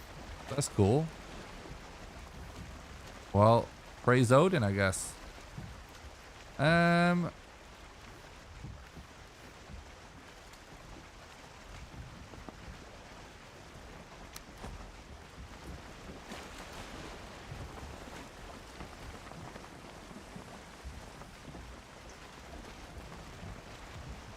3 fine wood is what we need at some point.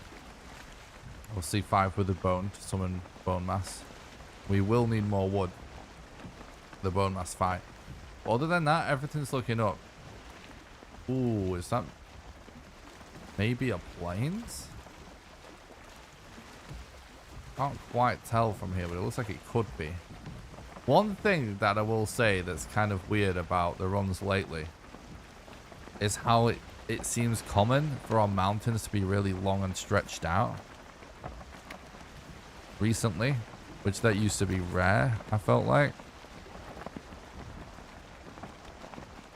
It's probably some change to the world generation, or just bad luck.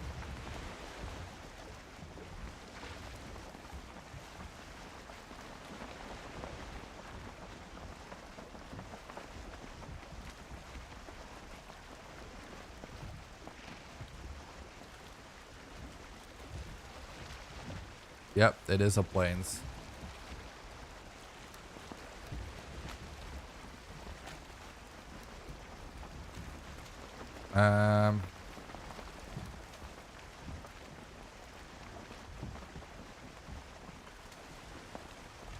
Doesn't really look like the best plains ever.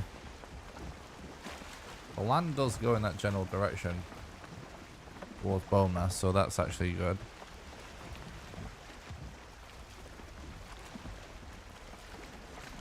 Maybe we can run around the north side of it and come back down so that we can sort of multitask.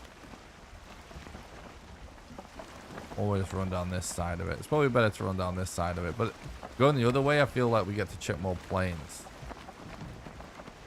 which could be clutch.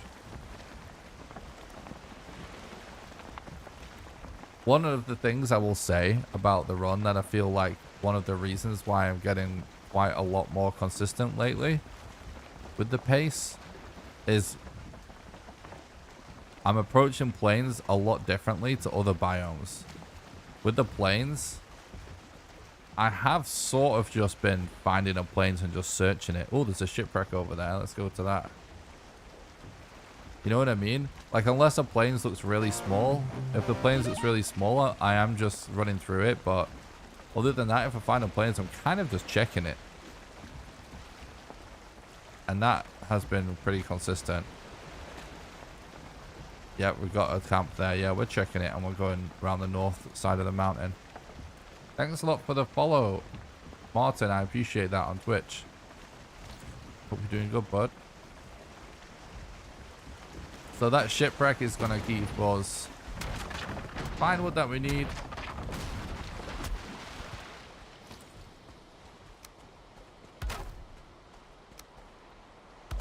So that means we only need the ancient bark.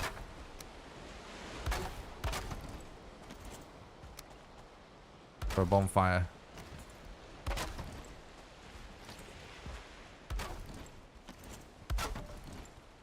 Yeah, I think there's a bit more wrong with this bed than just whatever. There's quite a bit of clipping going on.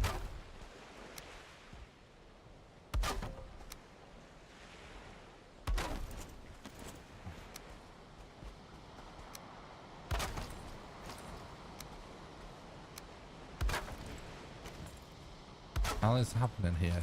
There we go. Alright.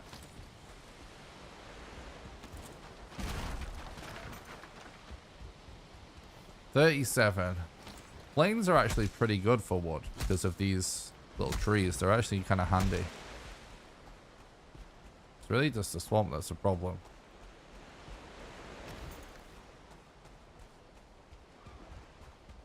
So a lot of the time in the plains, I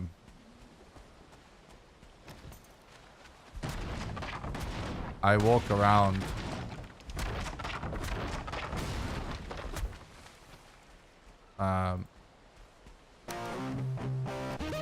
with the bow out, which does slightly reduce your movement speed by 5%. 5% reduced movement speed, even across a whole speedrun, doesn't really make that much difference.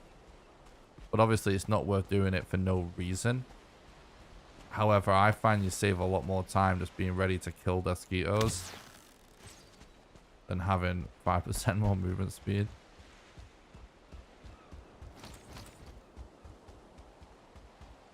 So I tend to have the bow out a lot when I'm in the plains, just to be ready. Thanks a lot for the sub on YouTube, Gabriel. I really appreciate that, bud. I hope you're doing good.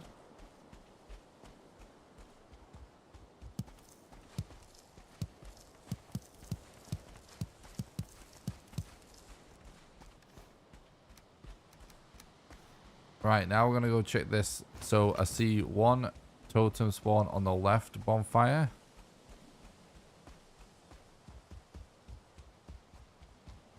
And another totem spawn on the right bonfire. You get a little bit closer till mobs starts to spawn in to see if we gonna have a mosquito. No? Okay, YOLO. One.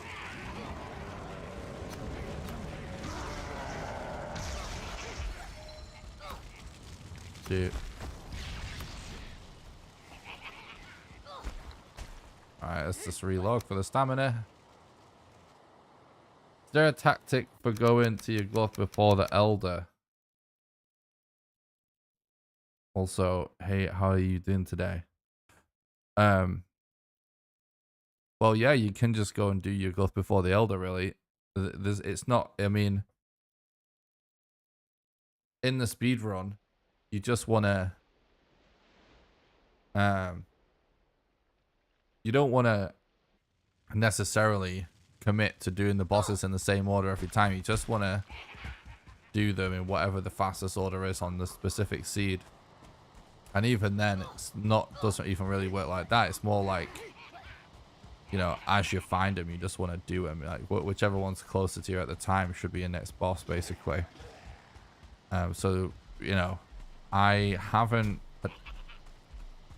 don't think I have killed your glove before the elder on a speedrun yet. I obviously have done it on a challenge run for Valheim in reverse. But you could, if you wanted to. And if the scenario arose, you only need totems and tons of wood and a pickaxe for your glove. Oh, bone mass. Well, you could go for bone mass before the elder if you were using glitches, just by clipping into crypts to get the withered bone. But that isn't allowed in the rule set for this speedrun because this is a glitchless speedrun, which basically means no clips and stuff. You can get information about the specific rules because it is very specific what is allowed and what isn't allowed in each speedrun category. You can see that at speedrun.com/Valheim. You can get a link to it by doing !SRC or by clicking the link in the description. However, if it's not a speedrun,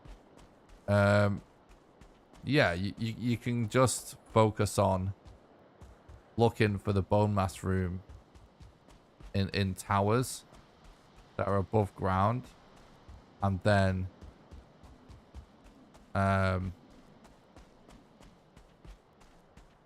getting the withered bones.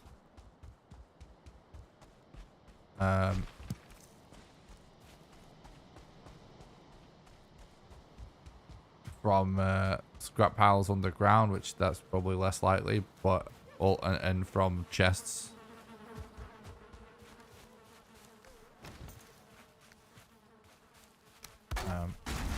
I did a challenge run, if you've not seen it, where I beat the game in reverse like a year ago.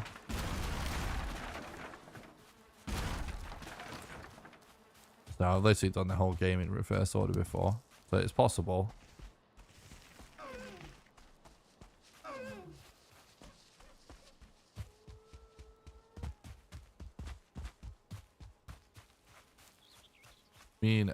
I mean, yeah, it's all possible, but there's no, it's not like, doesn't really work like that on the speedrun though. Of course.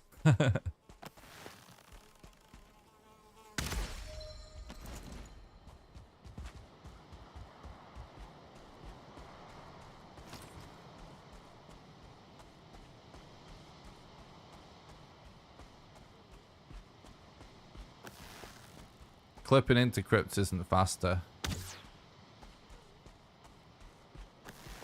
So no.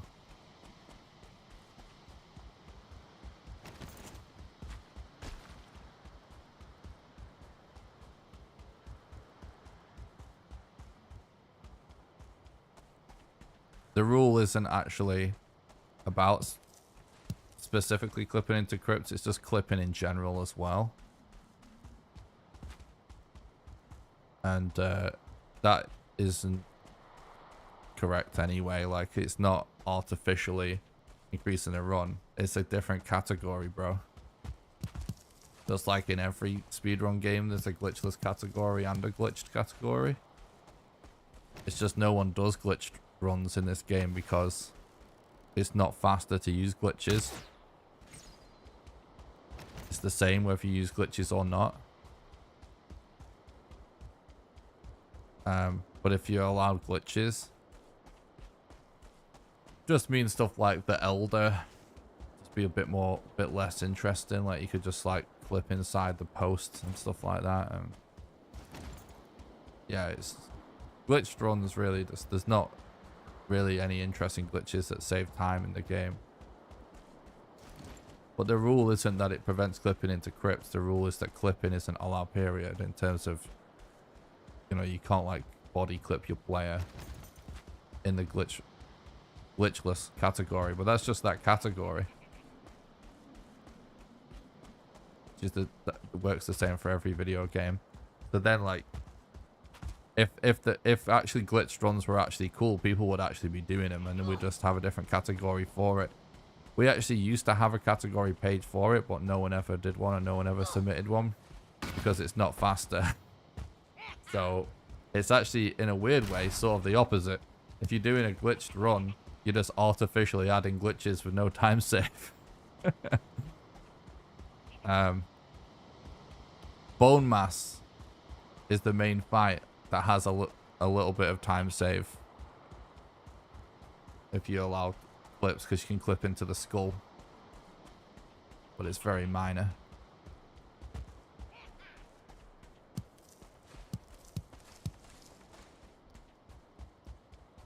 It's actually much more interesting, the strat for glitchless.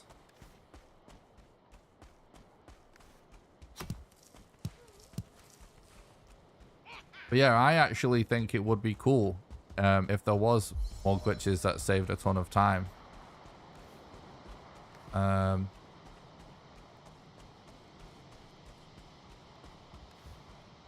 But yeah, that we wouldn't just allow them in this category. It would just be its own category.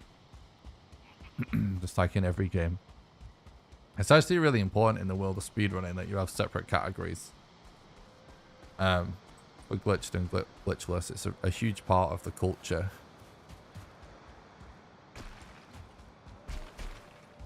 Because, you know, there's tons of people that just aren't interested in glitched. Or aren't interested in glitchless, even vice versa. For certain games.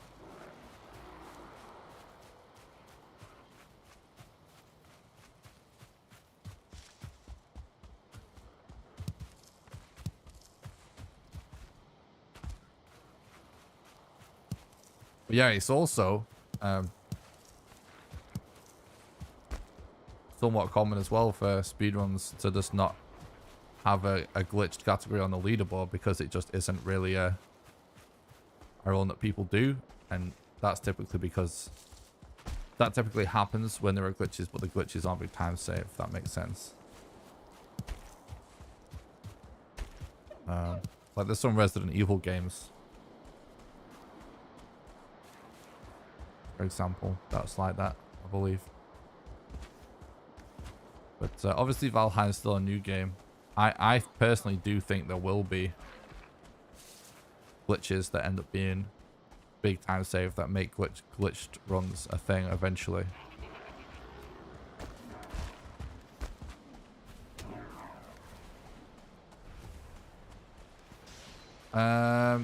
Right, we've got another hard spawn over there. What's up, Keeper? Thanks for the stream. Hope you're doing good. I should say as well, I just sort of for a meme, I think it was for when I hit like 500 subscribers or something on YouTube or something like that. I did do an all bosses speedrun where I used like all exploits and glitches, where we even did stuff that's way beyond the glitch, where we're actually duplicating inventory files to duplicate mats and stuff like that. Just as like a bit of a joke to show people a bunch of known glitches that are known about by people that have been running the game for a long time, but they're just not used because they're not really big time save. So if anyone is interested in that sort of a thing, I do have a video on my YouTube of me doing that run, and it's pretty long. It's around 8 or 9 hours. Thanks for the sub on YouTube, Awkward Turtle, I appreciate that, bud. I hope you're doing good. It's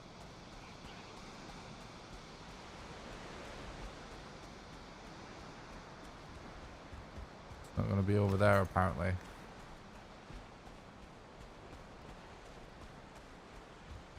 think we should just go.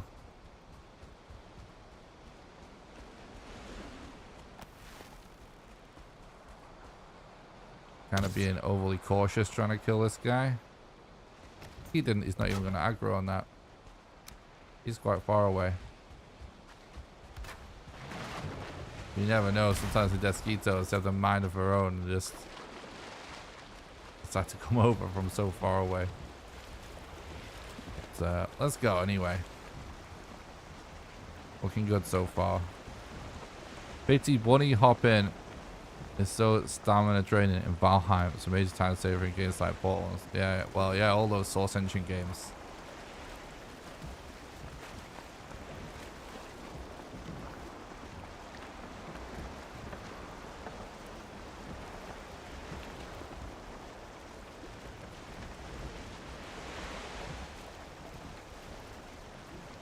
I've really tried to find glitches to make glitch runs a thing. But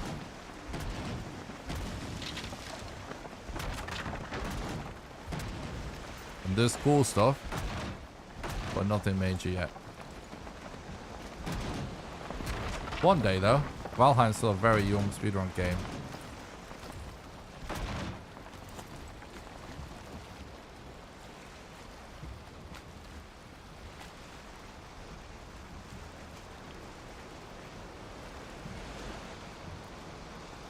We lost wind, unfortunately.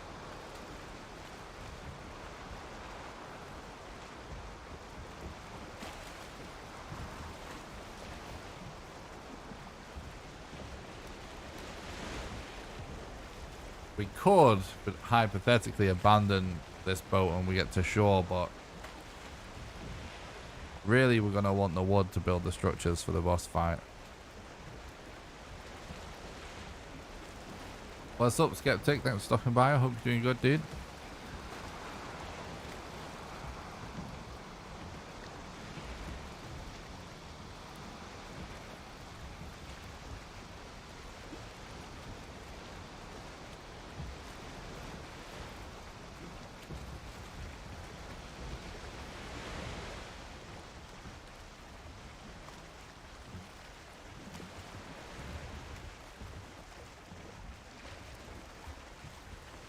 All right, as well as for sailing and stuff, before we get into this boss, I'm going to take the opportunity to remind everybody the ways that you can support the content financially, because it is the financial support of our community that allows me to put so much time and effort into the streams and videos for you guys. So if you would like to support the content and help keep the dream alive of me being able to continue to make the content for you guys, then the best way for you to do that is on Patreon at patreon.com/NickRawcliffe. Patreon allows you to do a monthly donation, sort of like a Twitch sub, except you can do it for any amount of money, even as little as $1. How it works is, for example, if you were to subscribe at the $1 level right now, you'll donate $1 to me right now, and then you'll be donating $1 a month on the first of every month from then onwards until you can see a subscription, and you can cancel it at any time. Anyone that becomes a patron also gets invited to join a private Valheim server that I paid for that runs 24/7, and you get to play on there whenever you want with the rest of the community, and you also get invited to play Valheim with me live on stream when we do server streams. And I think the next server stream we're going to do a week on Saturday, so the 24th of September at around 5 PM UK time. If you would like to become a patron, there's a link in the description. The Patreon, or you can do !Patreon in the chat. My audio is going in and out, really? 1 second, I'll reset it.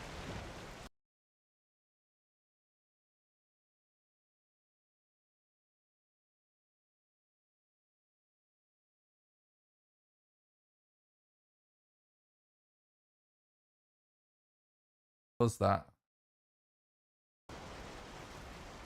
Should be fixed now.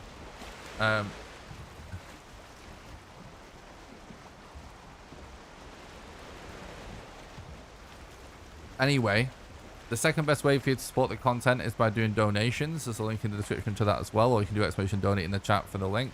Donations are the best way to do a one-off contribution because your money goes the furthest.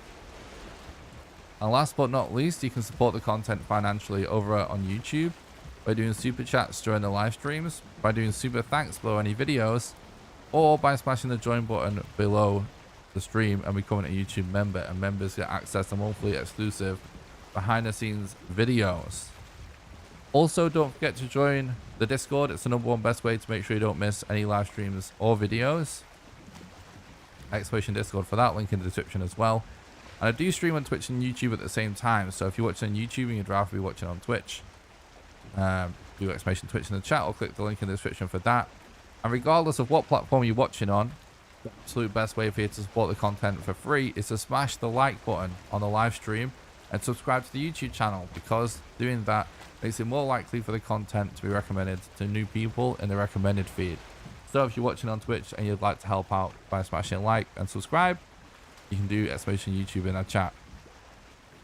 Will you ever open Twitch subscribing? Unfortunately, that is not up to me. It's up to Twitch.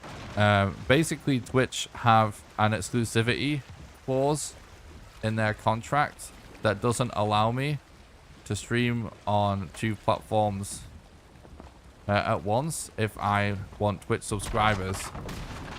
And because I'm a YouTuber as well as a streamer, I try to do equal amounts of work on my YouTube channel as well as streaming on a regular basis. Like most of my audience is actually on YouTube, and even for the live streams, it's pretty much 50-50, if not a little bit more on YouTube most of the time. Poggy, Mango, you legend. Thanks for supporting the content. This. Do it. Just do it. Tears of joy. Thanks so much for supporting the content and helping keep the dream alive, bud. I really appreciate that. Thanks for the £2 super chat. You legend. Hope you're having a nice day, bud. Yeah, so unfortunately, Twitch will have to change their exclusivity clause. They have modified it a little tiny bit recently. It doesn't change anything for us, but they might change it. However, at some point, I do have an alt Twitch account, which I use from time to time if I'm just playing a game casually in some of my downtime. Like if I'm not playing a game just for content but just relaxing. I will stream on that channel with like no camera and stuff, and I'll just play some like random game, like we've been playing some Hunt Showdown on there lately. And I do have a Twitch account for that I may be able to make Twitch affiliate on one day, because I'm not streaming on my YouTube channel on my alt account.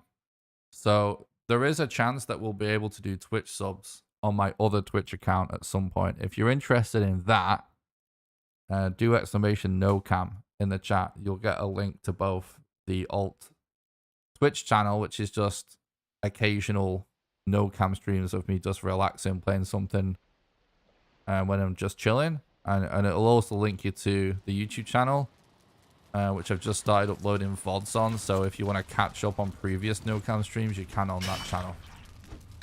So over there, we might be able to do Twitch subs, but that's gonna be like, and I am allowed to do that, but that's just a different Twitch channel that I won't be streaming on YouTube with, if that makes sense.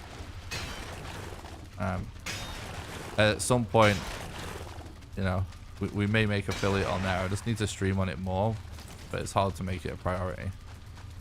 But that would be a way people can support with free Twitch subs.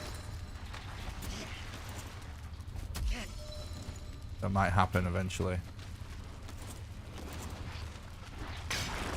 However, you can do YouTube memberships and Patreon pledges, and you can do both of those have an option that's cheaper than the base level Twitch sub. There's a $1 Patreon tier, and it's like a £1.99 YouTube membership tier.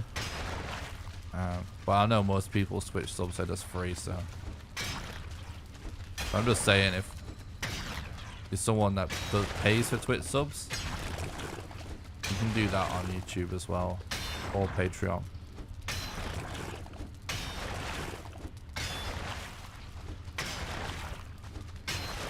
Yeah, of course YouTube wasn't on the list. It's so typical. The change was really just a meme. It's not really, like, it's so insignificant. But it's just one of the many ways Twitch managed to brainwash people all the time. They do so little for content creators so irregularly. But they do the tiniest thing and people just applaud them for it. Crazy.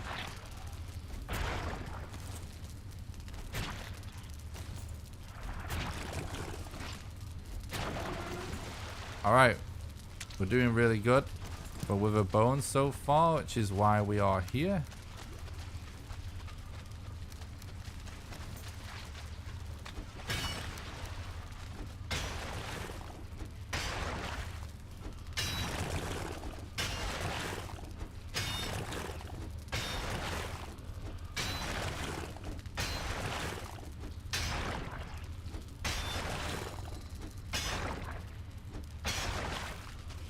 Yeah.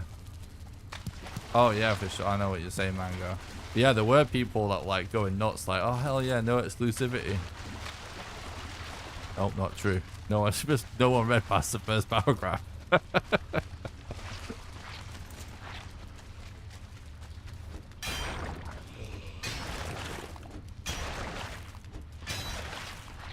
Hell yeah, let's go. Got another with a bone. Is the Patreon server new player accessible? I've only gotten past Elder so far. I want a friend, new player code to do the game. It's definitely new player accessible. It's actually a really good question. Actually, our lovely patrons have put a lot of time into creating areas of the map where you can go and stock up on some armor and some starting tools. And there is like communal storage places. Oh my god, he's hiding me in the corner. Got freaking camped. There's communal kitchens and things like that. So yeah, it's very easy to get help from other players on the server. And they've built a ton of stuff to help out new players. And usually everyone that plays on the server starts a new character anyway, so everyone starts from fresh. You don't have to actually, but it's just sort of a bit of a gentleman's agreement where everyone has done that because people share mats anyway, so it doesn't matter as much. But most people create new characters too, so it's actually set up for that. And I guarantee if you start playing on the server and just start talking to people in there, they'll help you out with whatever you want to do. Everyone's really friendly. Oh! Is this even worth it? You literally need one to drop out of this. Any spot. Definitely true, Rachel. I agree. Oh, that's a ruby. I thought it was like...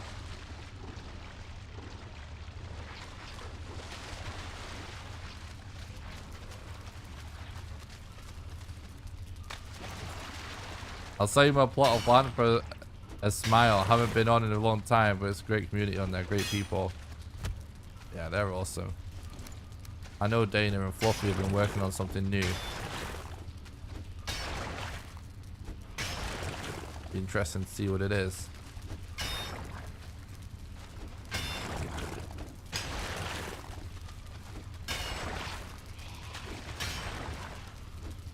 I still haven't fully decided what we're going to do on the next Patreon stream, honestly, guys.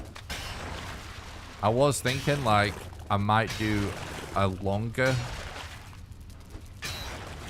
stream on there at some point where I just build something on there. And then we have people, like, just go and gather the mats. We could just do that another time. So I'm not sure yet.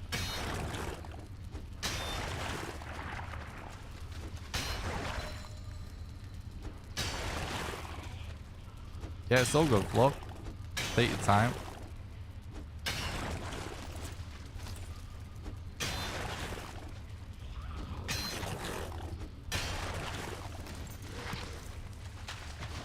Right, let's go.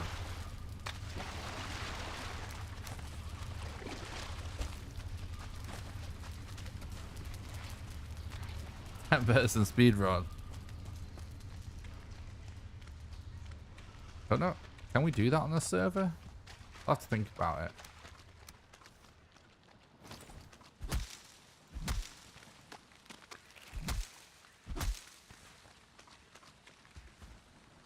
But at some point, relatively soon, whether I do it on this server stream or I just do an additional server stream at some point, I want to do like an all day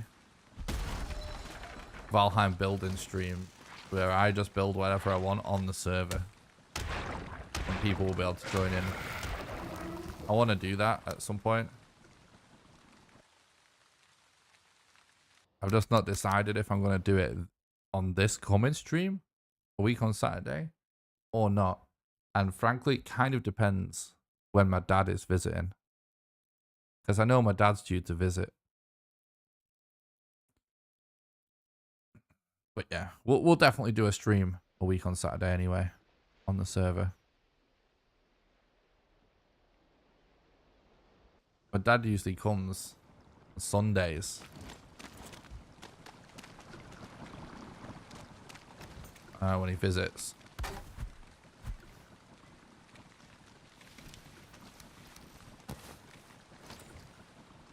Okay, so we go for a platform on a little line of the eye.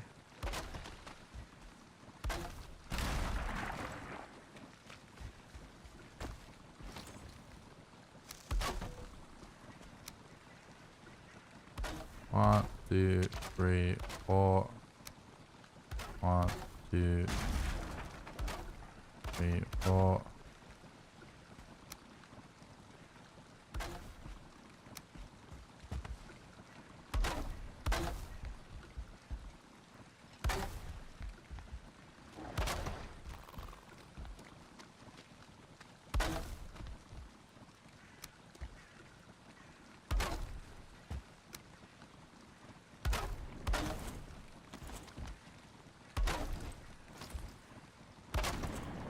You're too exposed.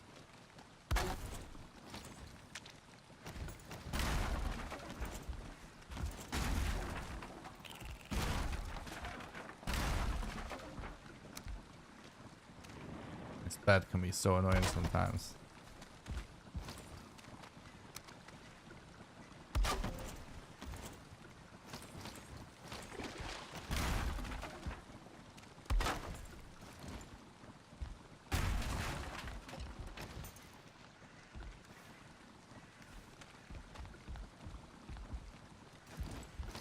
Still need a bit more wood, annoyingly. Get this bed down.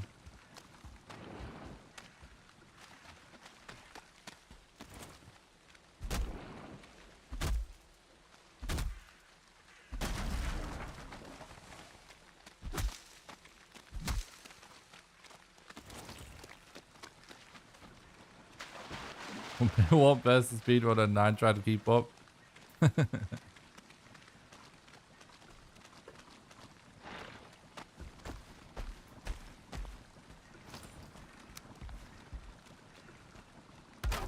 Sometimes this bed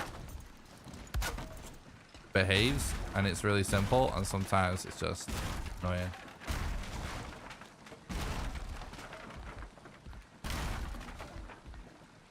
Lucky for us, it's not a major factor yet. Oh, we actually removed the wrong thing.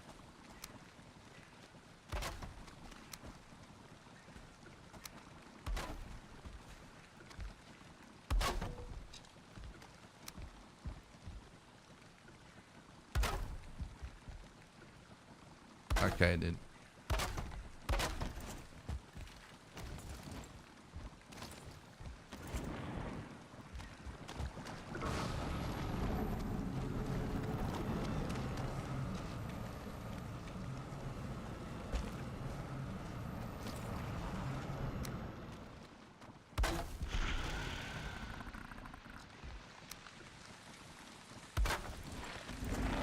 Come on, Bowmass. Let's go.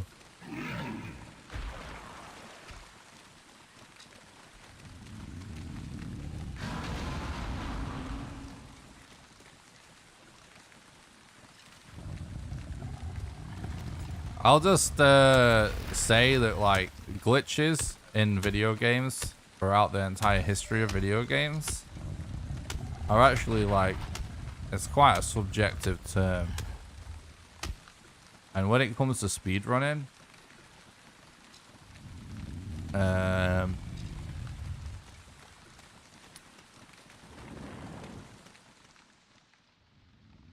when you hear like the word glitchless or you know, maybe glitched or something, you know, it really it's just a name of a category, you know, and that category has its own rules.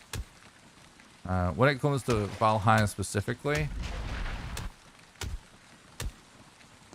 that kind of applies to most games as well, but I can just speak through personal experience with Valheim because I've been running it from the beginning, and because I've been a moderator from the beginning as well, or almost from the beginning, since the beginning of it being on speedrun.com at least. Like, there's certain things that are sort of grandfathered in, you know what I mean? Like the people, when a game first develops a speedrun community, you know, the people that, there's a set of people that decide rule sets for different categories at that time that may not be the same people, you know, 6 months from that time. And so, you know, typically certain strats, you know, originally, if certain things wasn't originally classed as a glitch and therefore allowed in a glitchless category, they can be sort of grandfathered in, you know, whether or not the current moderators would... What?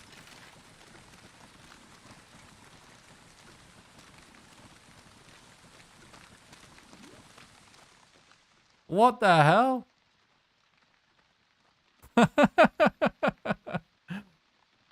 Sploosh.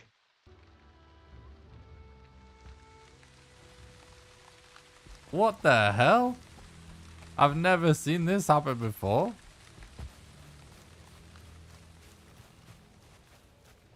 Well, let's go and investigate. That was actually kind of hilarious.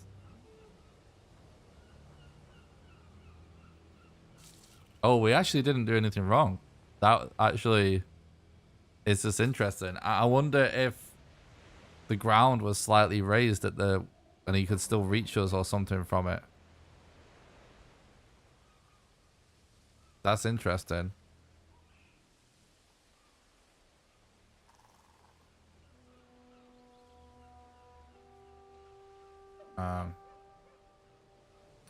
Let's go and explore.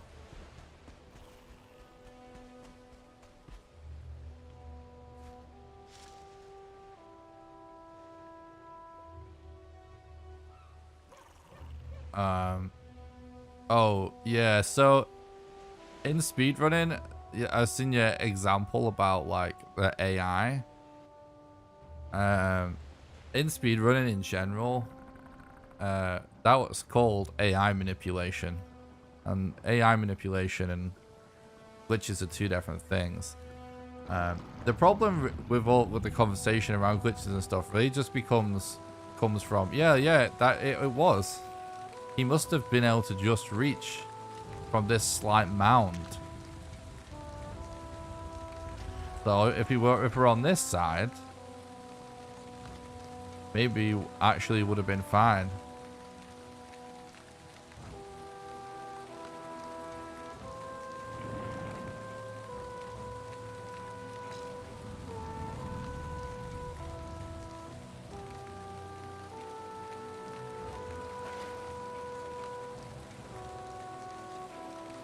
Yeah, but that's not necessary, Bill.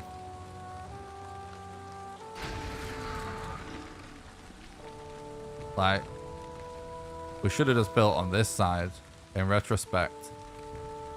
But I've never had this happen before, and I've done a lot more runs than Thread. Or anyone else for that matter. So, it's obviously a rare scenario. But yeah, in this scenario,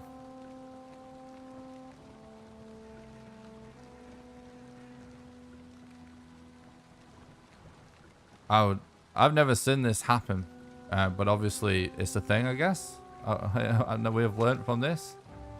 Yeah, I guess next time, if there's a bump kind of just after this flat area, then we choose the side without it. So we learned something.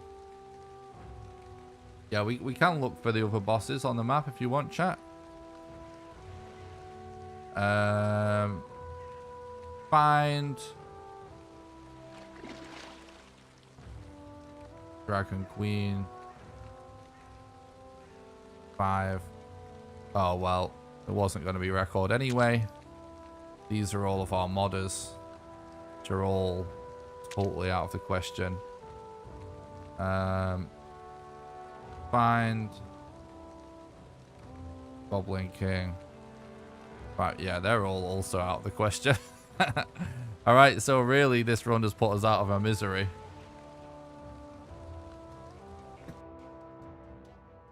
Sorry if I missed any questions or comments, chat. Feel free to ask again. I'll try my best to keep up.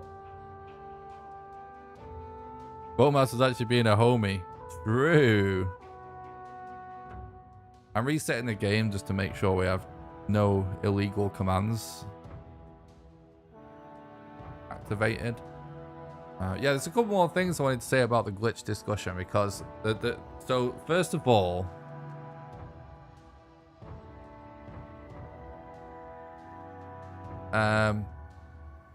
as well as what everything I just said before, there's another couple of things that complicate the issue. One is actually that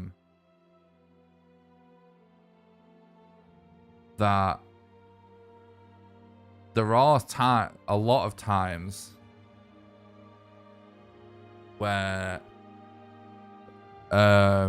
viewers or community members, or like of speedrun communities in general, kind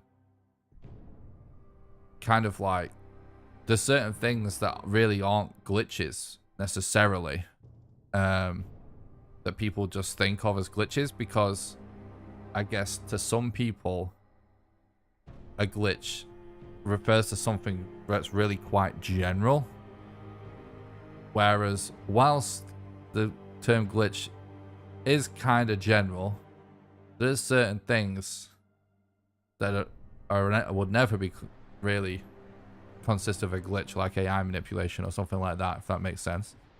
So the whole categorizing different types of things incorrectly as well creates some confusion sometimes. And then the last thing I want to say about it is that, like I mentioned before, let's just toggle the tutorials now. I've reset the game.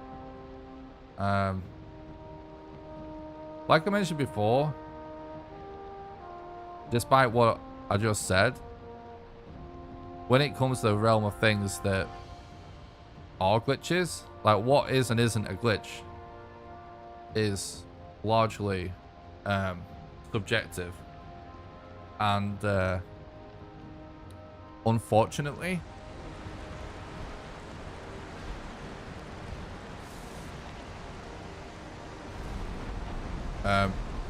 there are people out there that want to think, oh, they're not subjective. I know exactly what they are, if that makes sense. Which just creates meaningless friction for no reason in communities, you know what I mean? They are like, it is very subjective, but there are people that want to think that they're not subjective and that they know exactly what it is, and those people are usually the least knowledgeable about video games in my experience. But that's it causes confusion because there's always some debate amongst, you know, within the speedrun community of people that are, you know, maybe more casual viewers that aren't aware of every rule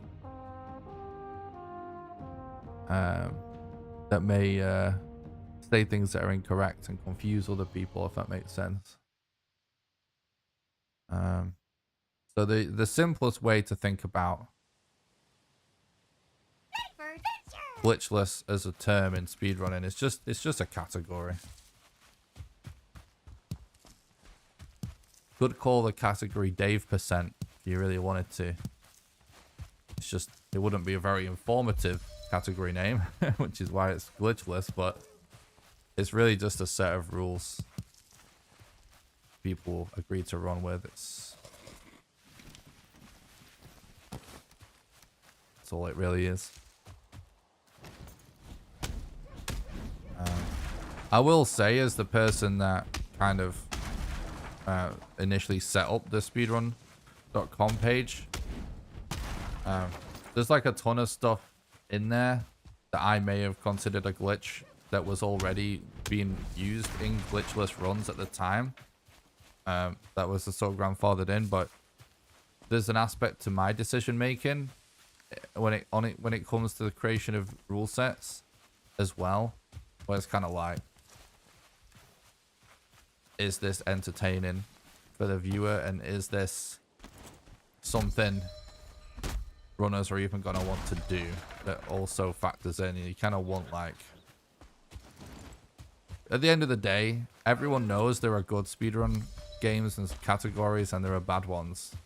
Whatever that really means, it's obviously that's quite subjective too. But there's an element of that too, of creating a rule set that's, I'm just going to move on from that, dear, that is actually appealing to runners and viewers. Sometimes glitches can happen without the player wanting it to happen, by the game just messing up. Would that kill a run? No, you see, that's a good question, actually. These are great questions, Rachel, so I appreciate it. But no, like, most of those glitches that would happen like that are not in the list of prohibited strats. So unless it did something that gave an unfair advantage, or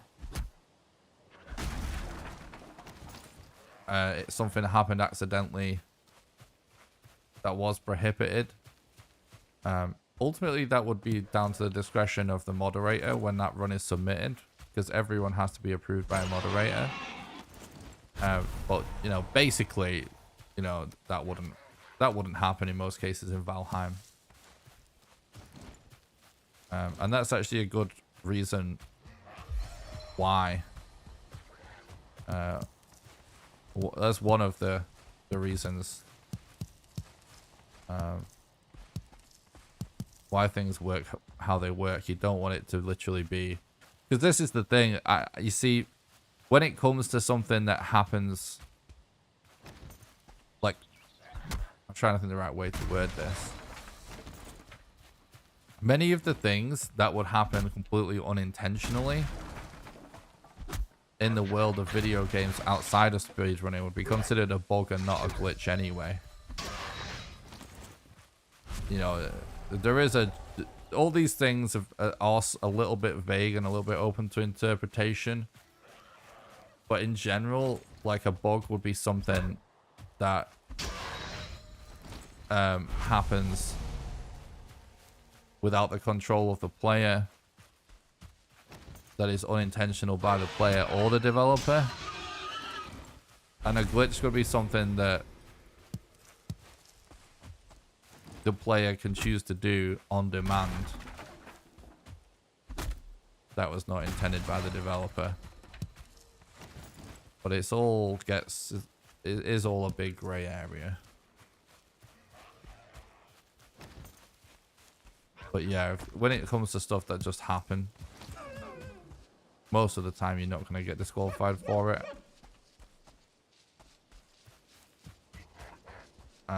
Unless it is something that gives some massively unfair advantage.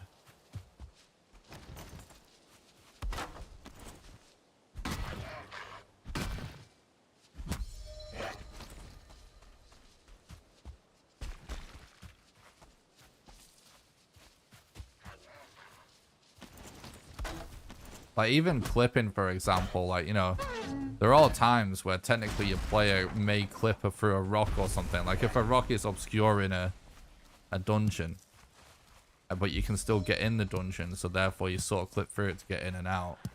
That, most people would still allow that. Alright, we got a trophy, so that's good. But this is another reason why runs have to be verified.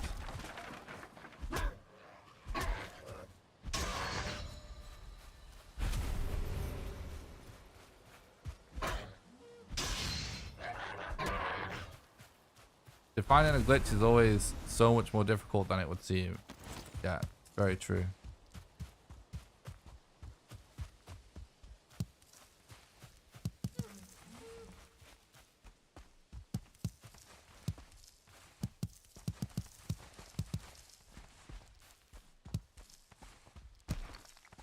Then it gets even more confusing, because in the world of speedrunning, you even get categories that are no major glitches.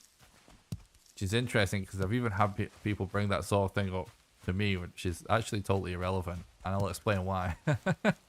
Because usually, right, if a game has a no major glitches category, it is so confusing. So I literally do not blame anyone for thinking any of this stuff. So I'm happy to explain it. But like, usually, right, if a game has a no major glitches category, what the situation is that, like, there's loads of glitches. So when I say glitches, I'm talking about, you know, strats used by runners that are things not intended by the developer that they can actively do.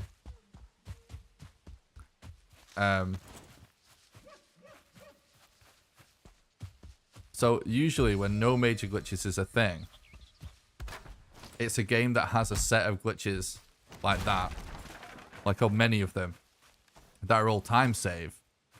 But then there will just be some completely insane glitch that just, like, allows you to just skip to the end, or allows you to immediately get the most powerful weapon in the game right at the start of the game.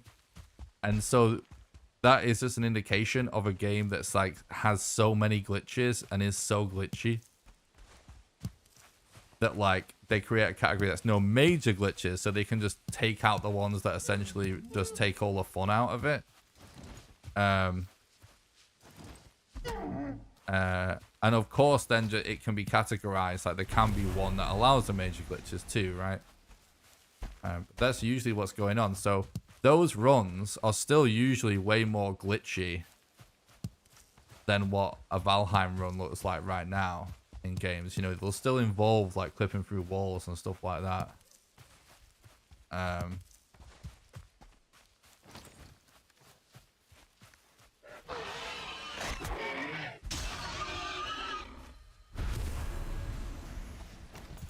But it's just like, there'll be some specific crazy thing they're not doing that's very specific to the game. Whereas Valheim, you know, it doesn't really have anything like that.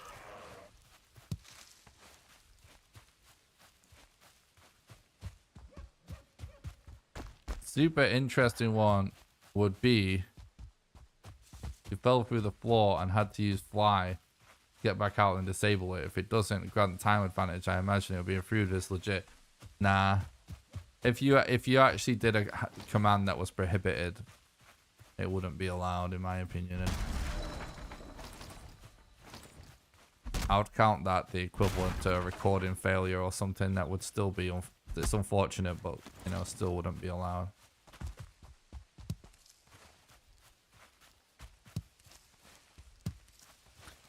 I guess bunny hopping and, like, pole or Left 4 Dead could be considered a glitch, which are cool in speedrun. Yeah, exactly. Yeah. Oh, no.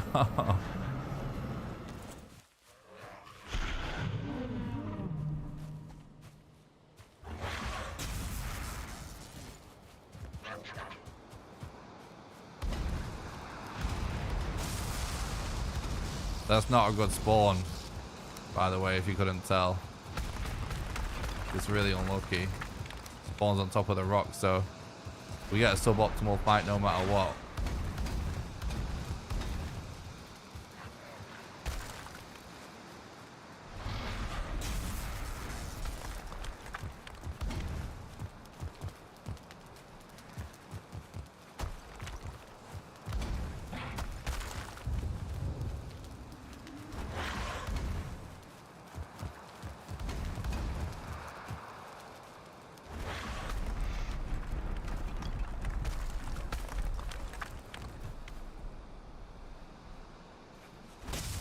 But yeah, all this stuff, it's like when it comes to rules, you know, at a certain point, the person creating the rules has to make a decision, right? Like they have to, you know, whether they think it's a rock solid line or not, like they have to call it at some point.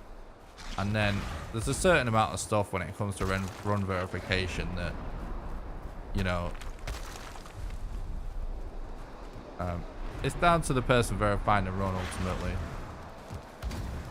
So people, they kind of like different people, different verifiers, different moderators kind of have slightly different opinions on it, and that's fine. And they can verify runs how they see fit. To a certain extent, I personally would pull a verifier if there was something I felt was like majorly off. And then I would have a conversation with other moderators about it to make sure that it was all fair.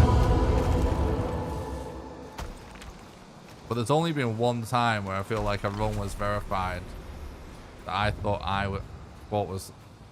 was skeptical of the level of verification, and that was just because the run was really long. But that has literally happened once. So I was obviously just skeptical as to whether the moderator actually even watched it.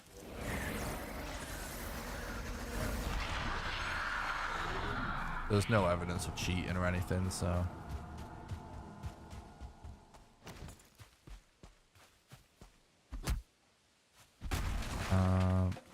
It's so bunny hopping, but it's not a major glitch. Teleport, yeah, exactly. Let's go north. But yeah, that is also why some games have a cutoff for how long the run can be. And, you know, yeah, it's potentially worth us having a discussion with other moderators at some point, on setting that length. But we've not had to yet, because that was the one-off. So.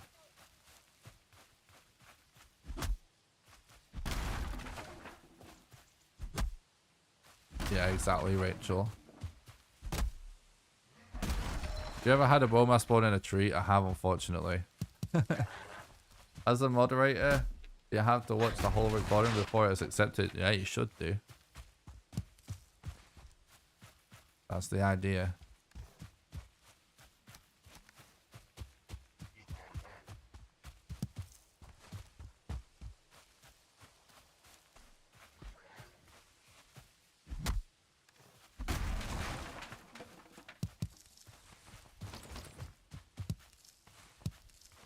We are plus 1 minute 54, by the way, on the first split, but there's more time saved than that left. In fact, we don't need that. So we can live with it.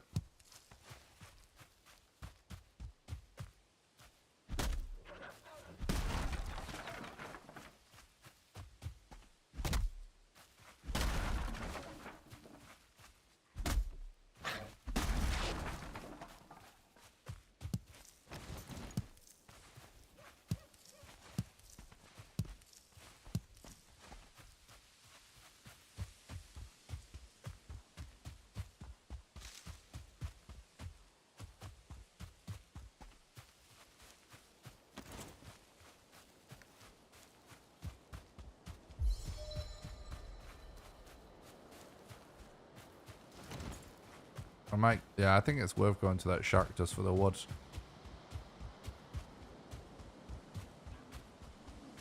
With the timeless, I think we should all pray to RNGesus now for a God seed. True.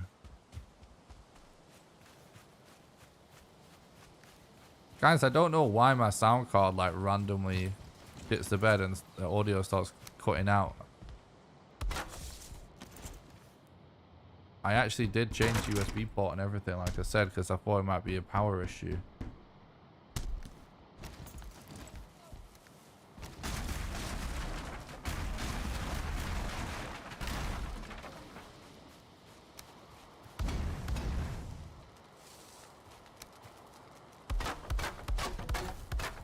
I'll have to look into it some more. I can't believe that cooking station's staying up.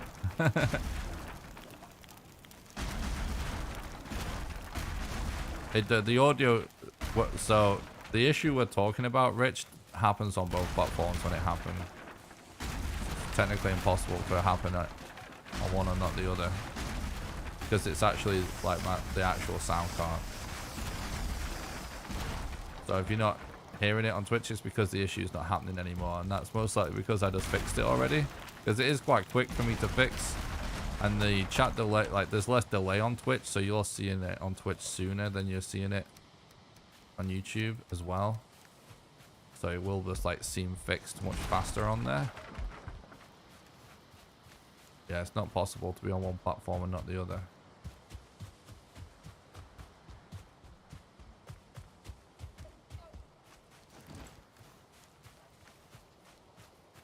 Bro, whenever anyone mentions it, I instantly reset my card. So if someone's watching on Twitch, it will appear to just like kind of like disappear probably. If someone just brought it up on YouTube, so there's like a bit of a delay, but then you watch it on Twitch, it'll just be like fixed before you even notice it probably.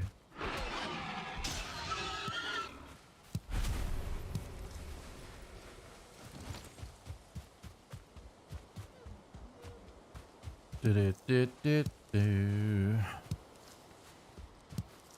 is weird though.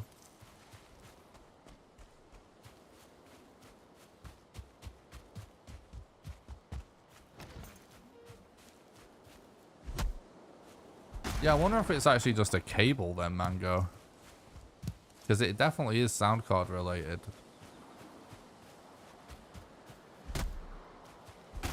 Because whenever I reset my mixer / sound card, which is the same thing, you know, it fixes it. So I wonder if it's just a cable.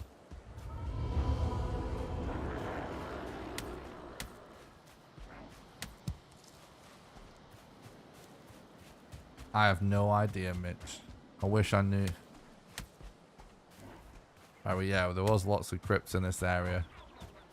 I have no idea where it's in my head or where it comes from. It's just something I have randomly done in my head. Yeah, I was thinking that. I'm going to check for updates as well. And if it is fully up to date, maybe we'll try and roll it back. Feel like it's worth it. I really thought it was going to be a sound card because it seemed to happen when I turn. No, sorry. I thought it was going to be. Basically, it was plugged into a USB hub, the one on my monitor before.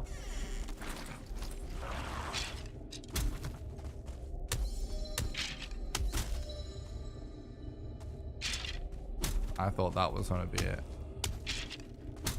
There's not enough power or something. Yeah, this isn't really worth it.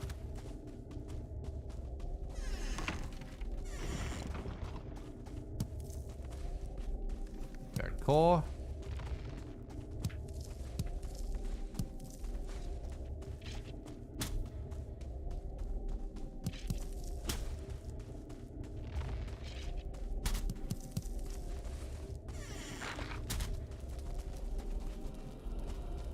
Okay, that's pretty nice.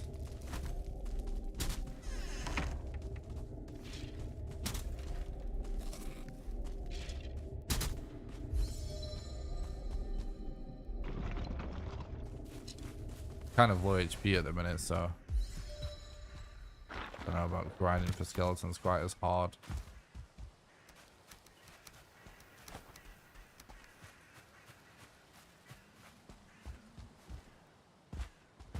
That elder is much closer though. We might have just made up for our time loss on peak there already, potentially.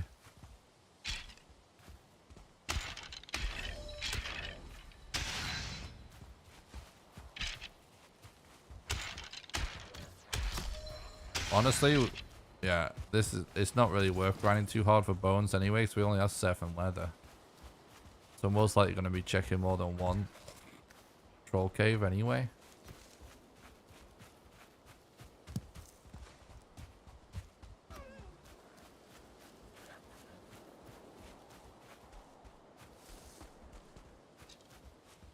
Wait, what's going on?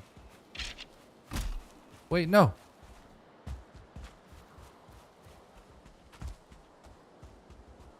I went to turn my fan on and it didn't turn on. It must have been unplugged.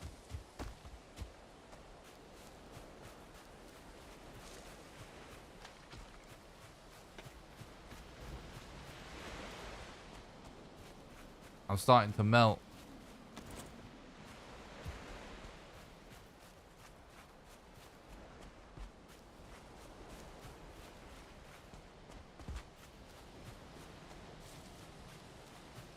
There we go.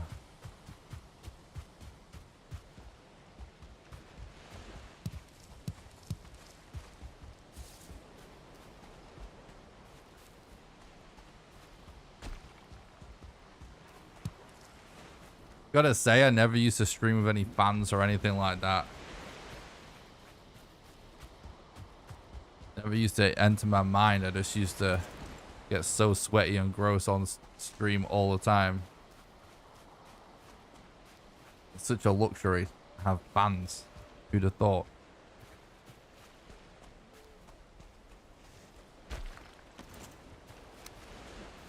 All right.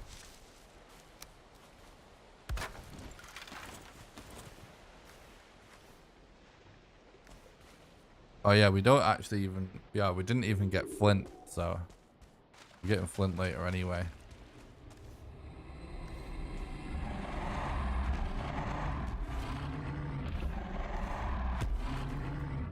Nothing useful.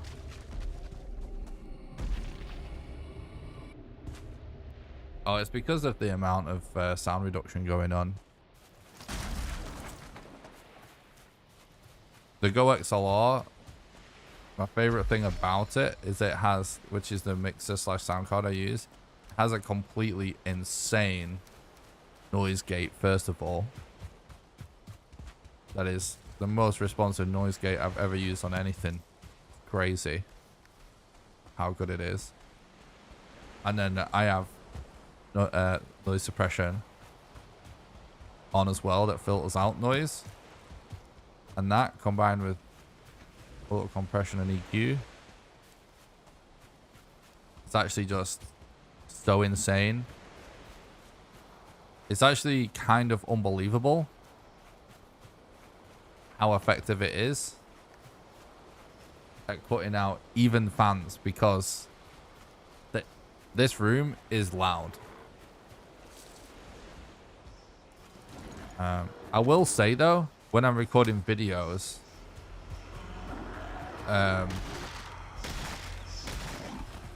I could record voiceover even with fans on, and most people probably wouldn't notice it, but I notice it, the difference between the fans being on and off when I record videos, because first of all, it doesn't go through the same noise suppression as the stream, because there's a layer of noise suppression that happens in OBS. But second of all, you know, when you listen to it loudly in headphones where you're just hearing the voice, I can tell the difference. But even then, it's quite small, and that's before noise suppression OBS, like I said. Why are we just constantly getting freaking... Oh my god, this seed is so toxic.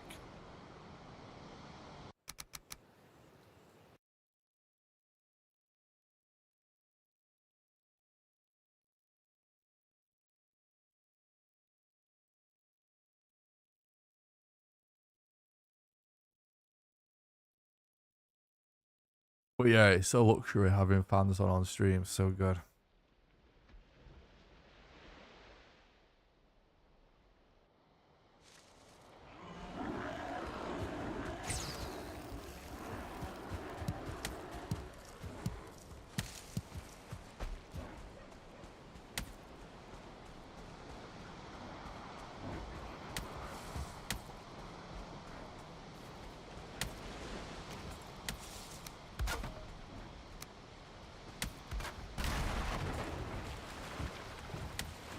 Let's go.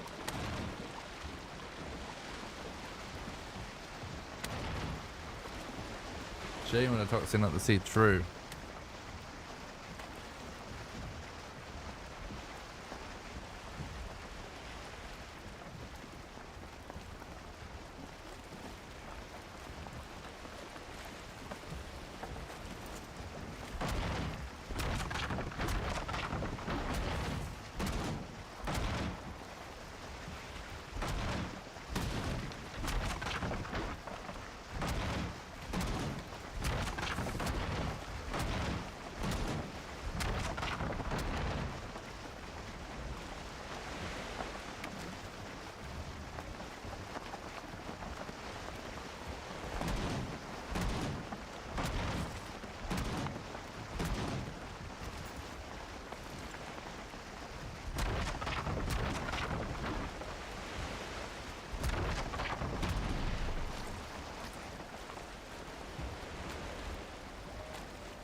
See how this goes. Why'd you hit the raft with an axe? You can't deconstruct rafts or any boats in the game. You have to hit them with a weapon of some kind to deconstruct them. So we do most of it whilst we're at shore. Sorry, whilst we're at sea. So that in order to get our mats back when we get to shore, we don't have to wait to destroy the boat. It saves about 30 seconds every time we sail, which adds up to be quite a few minutes.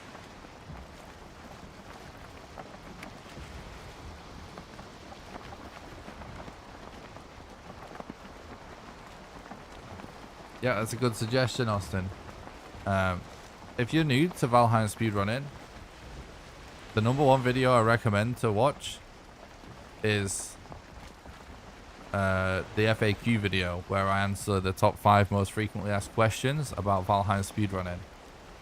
Those will answer the absolute most basic level questions and giving detailed answers to each one. You can get a link to that by doing !FAQ. There's also a link in the description on YouTube.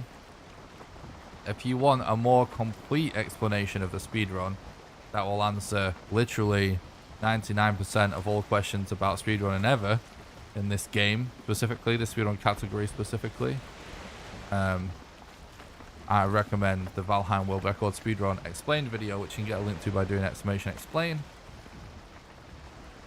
which is a new video with totally up-to-date strats. And it's the video where I explain the most recent world record that I got a few weeks ago.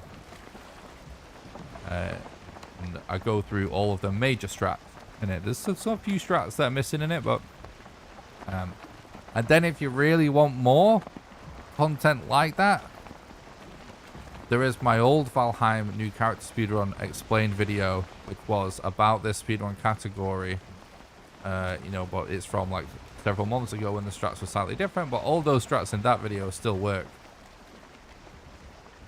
so that's legit too. You'll have to find that on YouTube.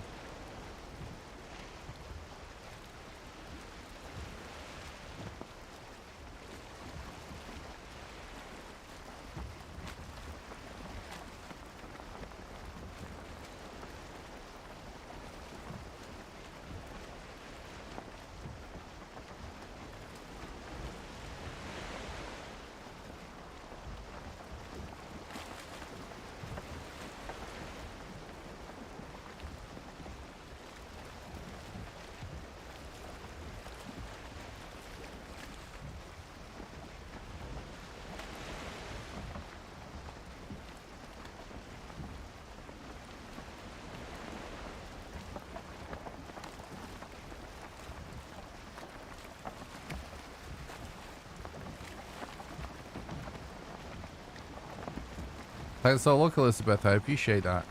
Have a good one. Enjoy your food. Good luck with dinner.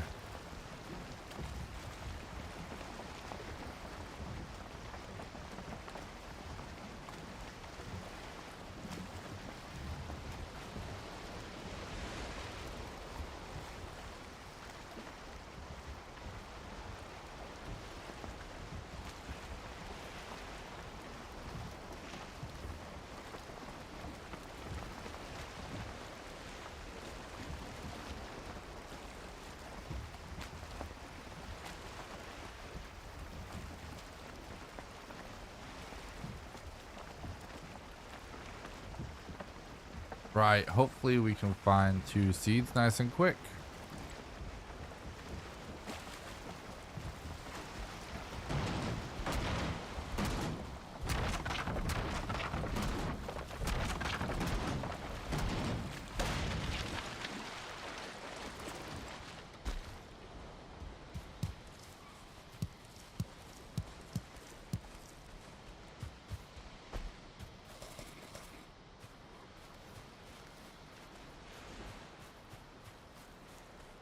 Trying to listen out. I think I hear a seed.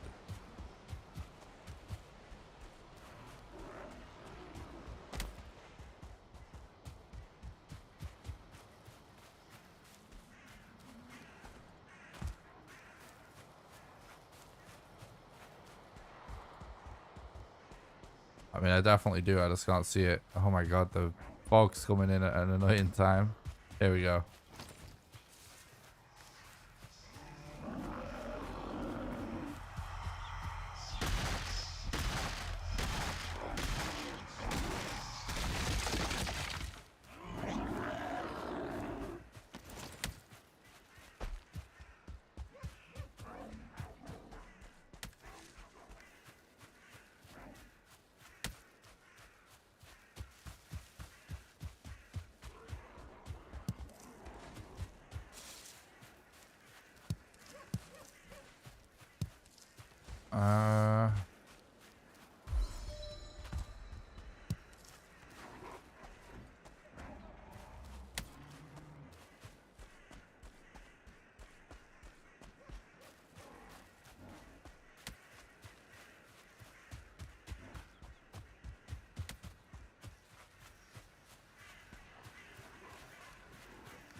Right, that's good then.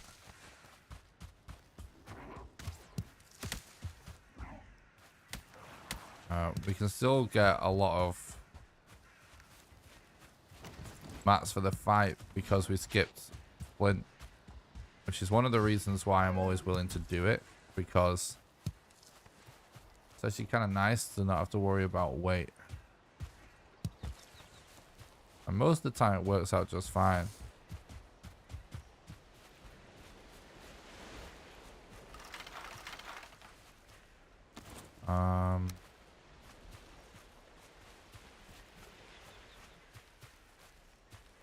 Yeah, maybe we do use this as our spawn for the boss fight. It's a little far, but it's also nice and quick.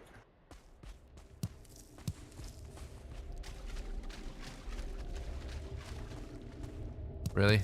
Okay, let's just collect this. There's nothing in here, so let's get all the mushrooms.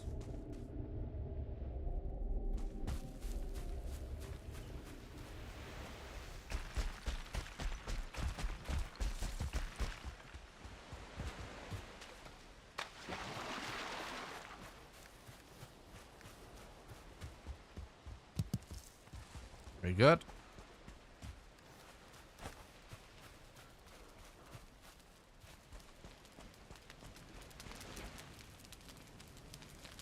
Let's go.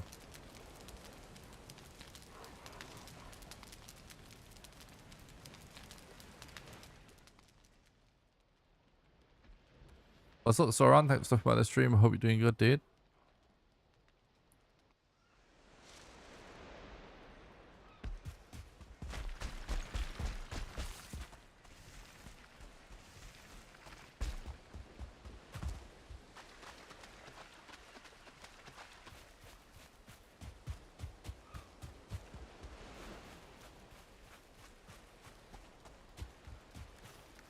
Hello? There we go.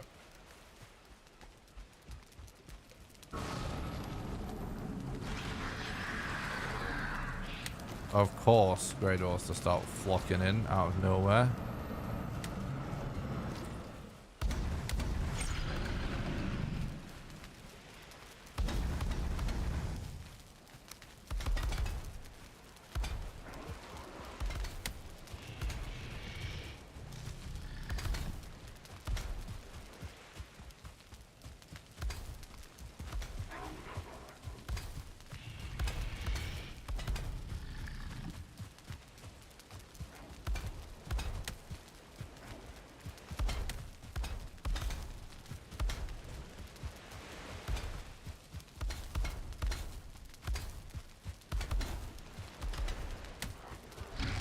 Hell yeah.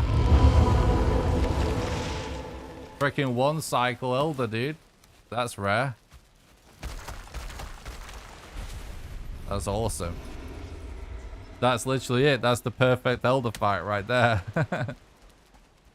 Minus 7 minutes. Holy shit. 36-minute elder. That's crazy. That elder one cycle is potent. Hell yeah.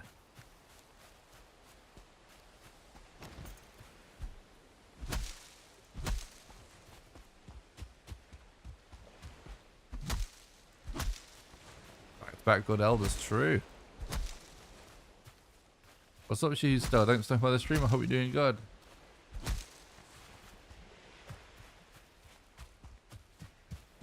GG guys, that was nice. That was fun. Crazy how much faster it is when you manage to get one cycle.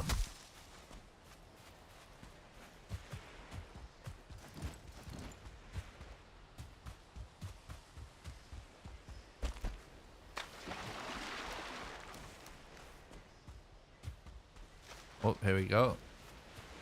Be nice if we got some mats here. Leather, bone, the usual.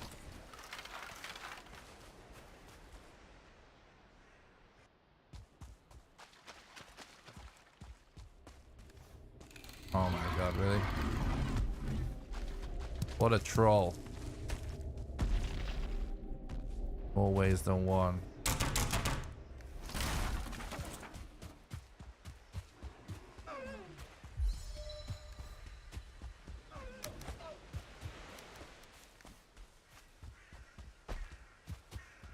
Really concerned about the lack of leather and bones.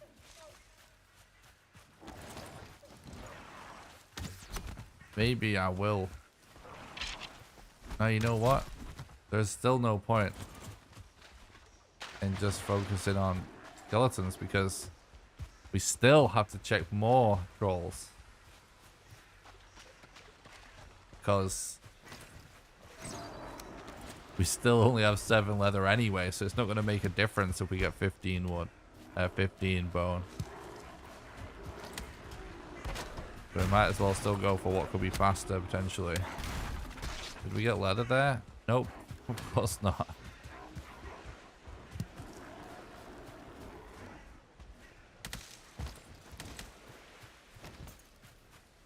What's up, Kraken? Thanks for stopping by. I hope you're doing good, dude.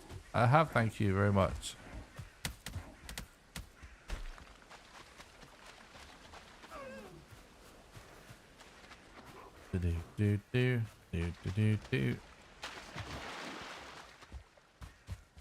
Let's go.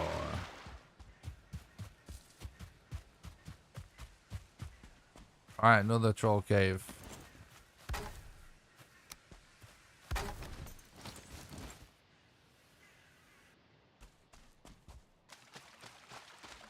Oh my days.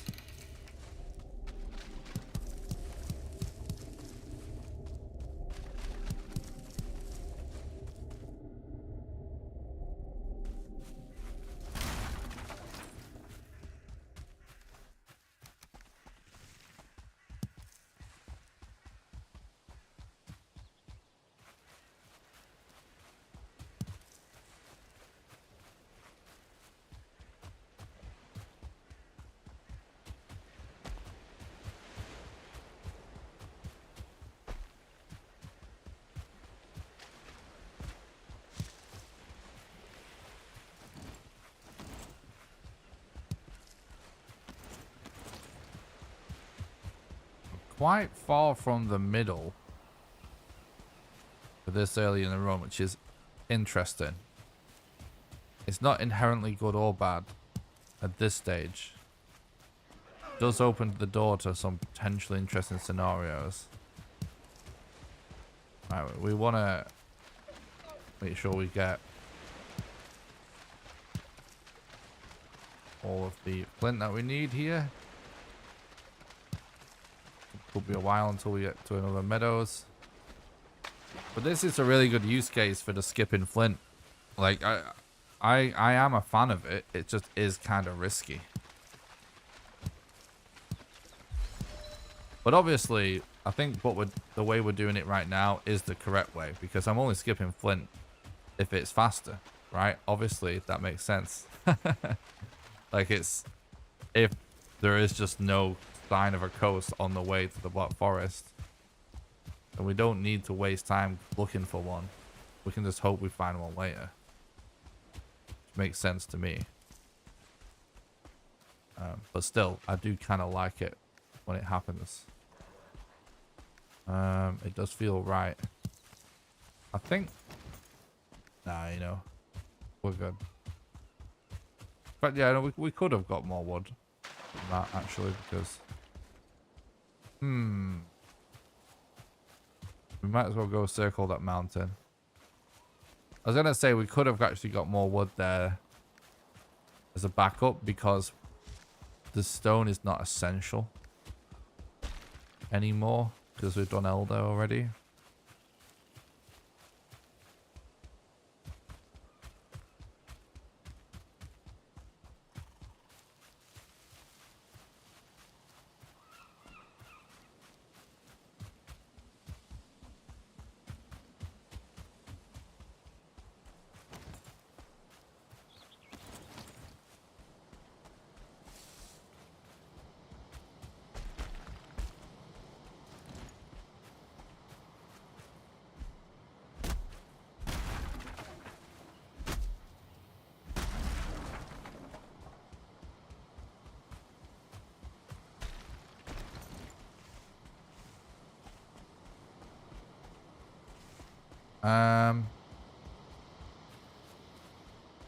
I think I can see a cave.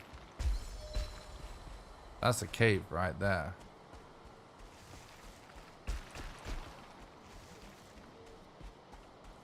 We don't yet have Eek there,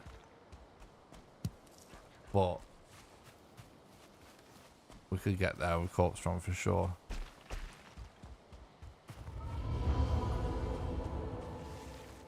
Yeah, we gotta try it. We gotta try it. Oh, I'm freezing.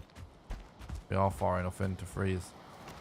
It's so random, like where is freezing and where isn't. Oh, swamp here as well. Interesting. We're still so low on leather, fortunately. Well, whatever. It is what it is.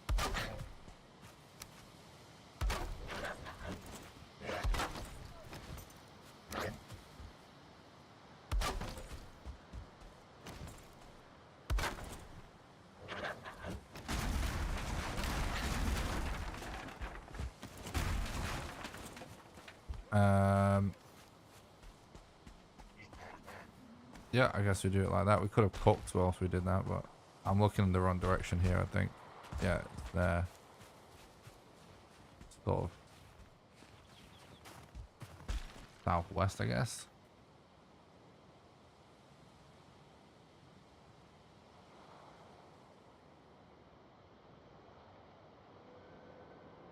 Yeah, piggies, exactly. Might be able to find some piggoos.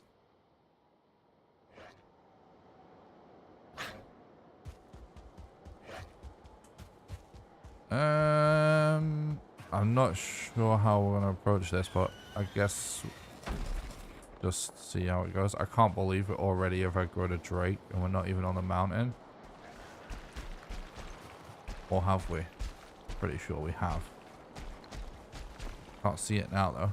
Maybe it's just whining.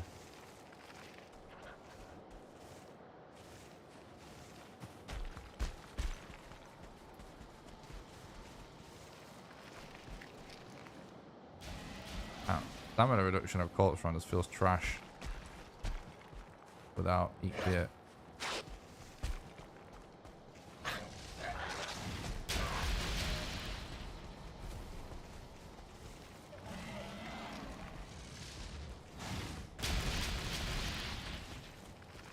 Oh, this is bullshit.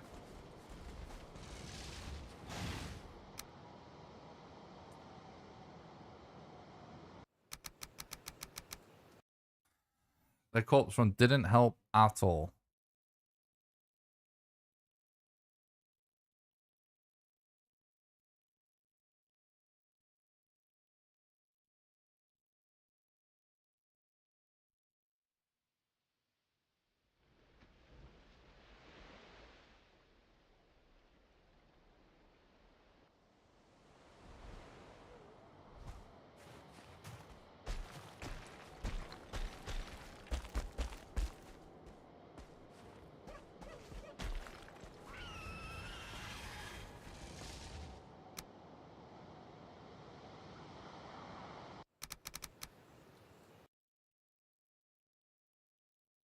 I don't know if we'll even be able to reach this next bit. It's gonna be close.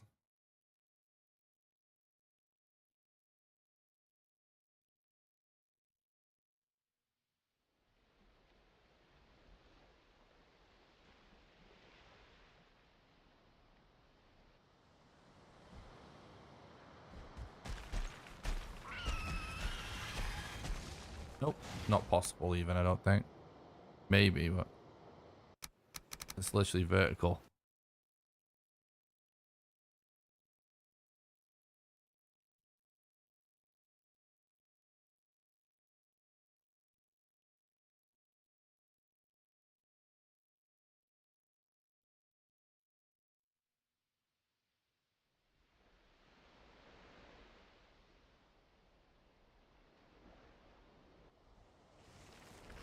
Nope.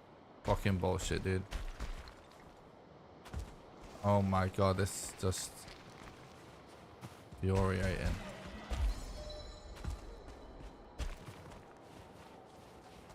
I read this in a good structure anyway. Yep. Maybe it was all worth it just to lead us to the rune.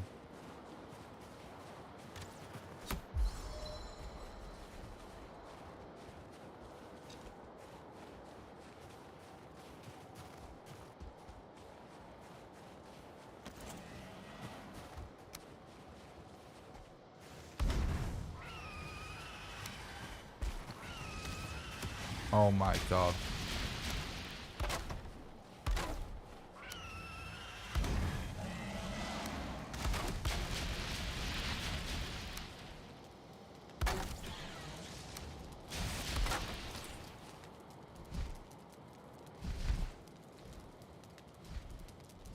We're literally surrounded. And we're getting rested. Let's go.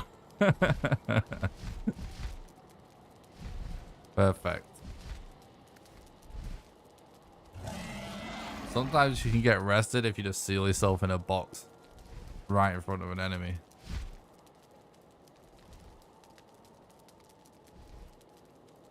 Doing this to restore health.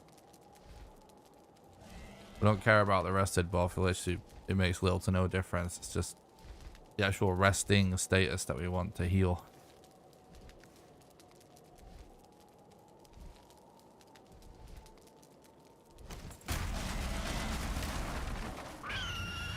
Yeah, it's super weird down.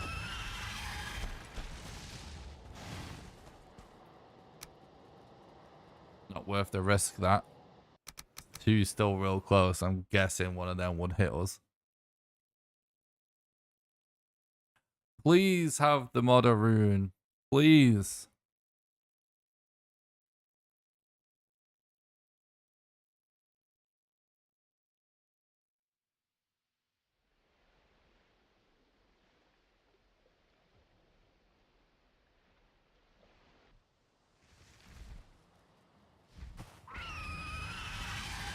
Yes. Okay.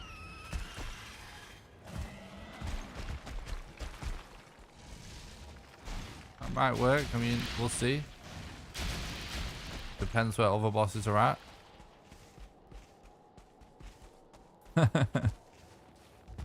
Bedfassia, please. Oh god, I'm dead. Oh. That dodge was crazy. We just went past my tippy toe.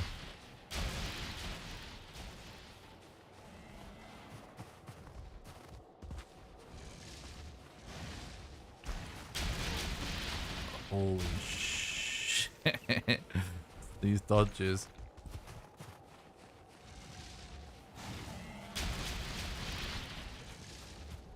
Oh no, I can't even see where this guy is. Alright. My days.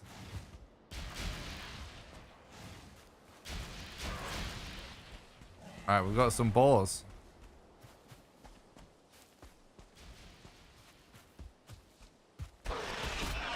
I might be dead. Oh, we're good. Okay.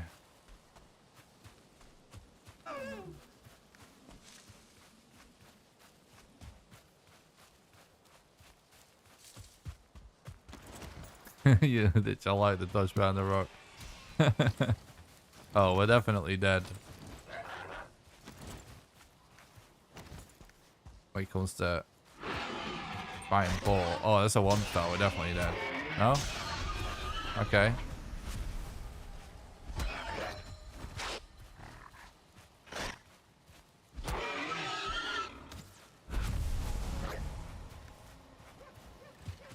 Uh, 13. 7. Yeah, I mean, how? 1, 2, 3. What's this at? 10. Could make. Yeah, I don't know. Let's just see what happens in this swamp. We don't have the weapons and stuff yet. Oh.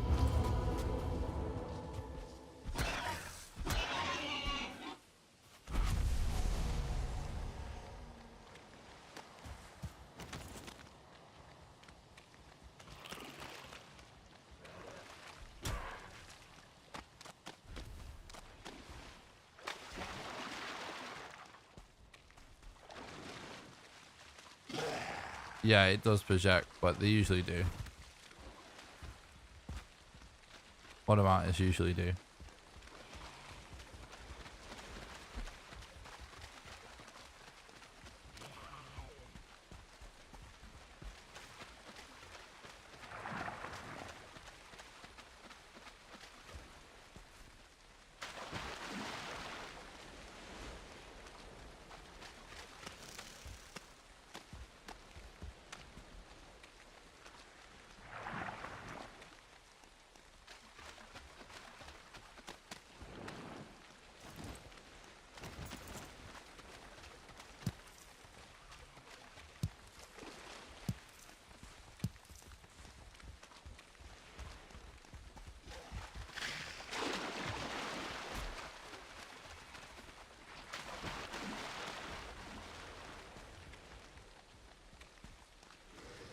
Yeah, this is what I was afraid of with this swamp.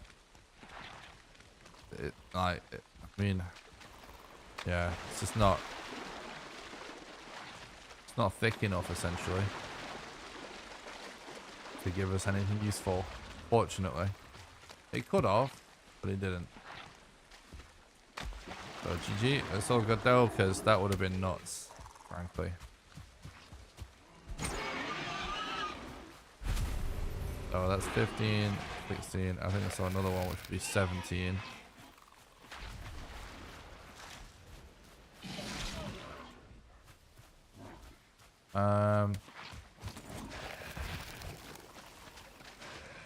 Hello?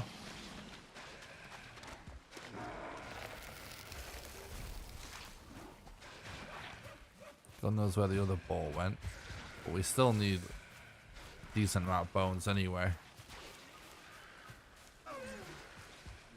However, because of the amount of bones we've managed to collect, sorry, leather now. Like, if I did see a burial chamber or something, I would commit to it to farm for bones.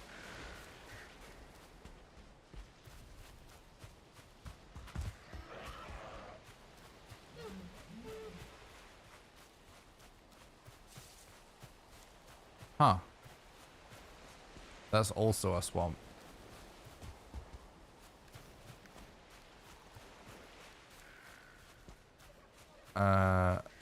Oh, there's more over there too.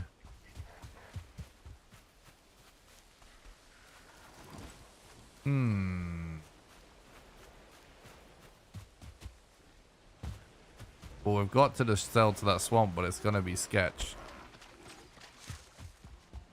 Oh, it's actually a 1-star as well, so we're gonna get 2 from it. Oh my god, seriously? I'm waiting for the mats to drop before I relog.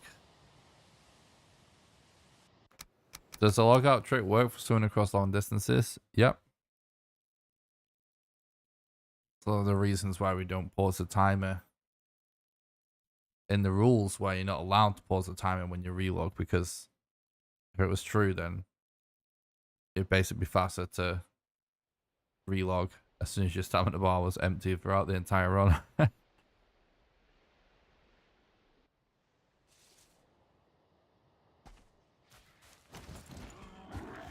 However, I was thinking the other day, we potentially could rewrite the rules to allow pausing just with escape like this.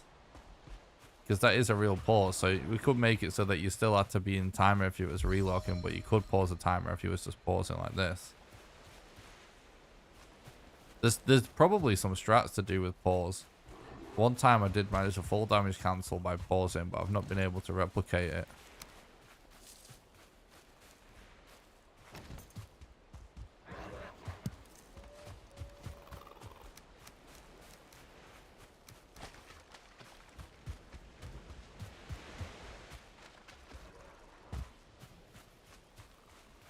Guess I'm just going to sell from here.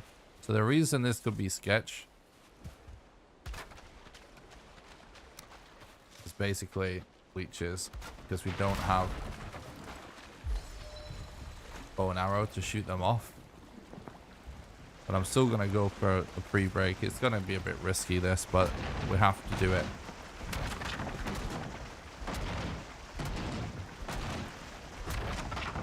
Oh, you're allowed to go for a pre-break. You just can't pause the timer. Before the pause functionality, if you let people pause the timer when they log out just to allow pre-breaks, it would ruin the entire speedrun, because everyone would log out every time the stamina was empty. It's kind of arbitrary to say it's allowed for pre-breaks. Well, people take pre-breaks mid-run. They just have to leave the timer going. But yeah, like, I think hypothetically it could be changed now. Now there's a real pause. Does a logout cancel fall damage? Well, I've managed to make a logout cancel fall damage, but I've not been able to replicate it, so I'm not sure. Could have just been a bug.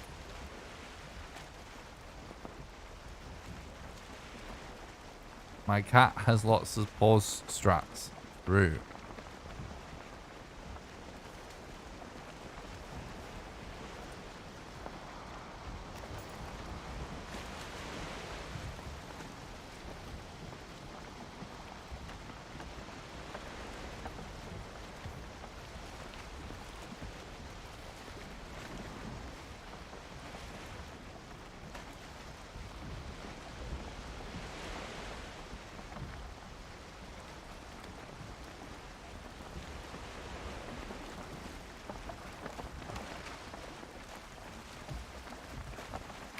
The main problem, not the main problem, but one of the many problems with allowing big pauses as well, especially for walking away from the screen, is it does open the door to cheaters. It is harder to cheat right now, so, which is a good thing.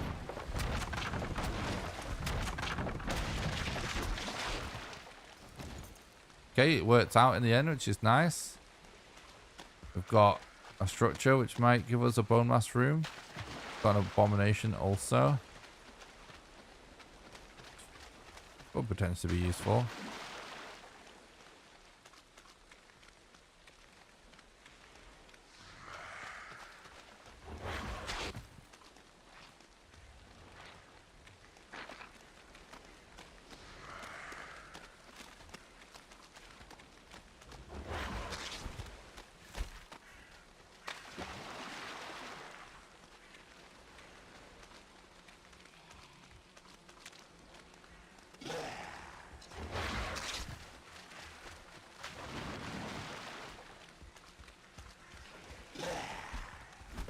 Do you actually submit runs to the leaderboard, Rich?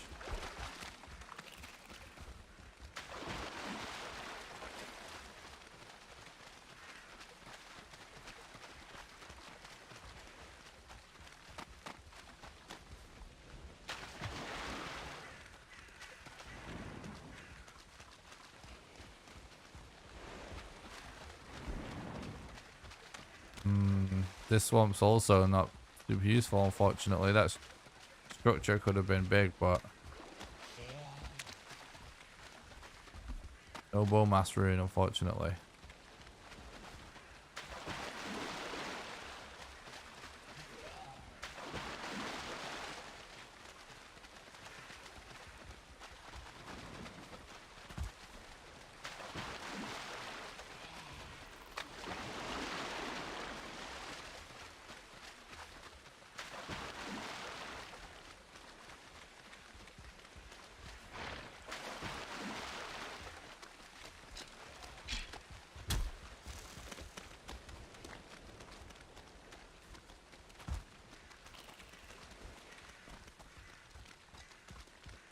I'm not sure I understand what you mean, Mango, but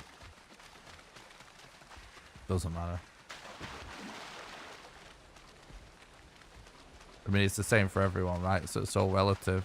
Everyone in the history of Valheim is relative.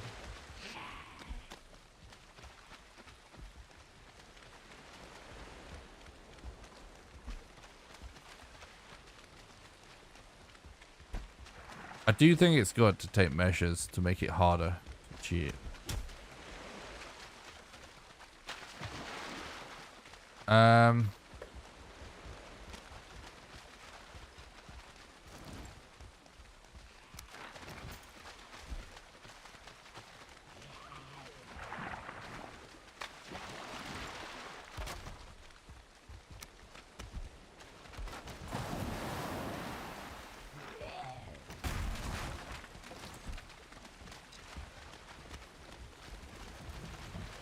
Oh, I see what you're saying.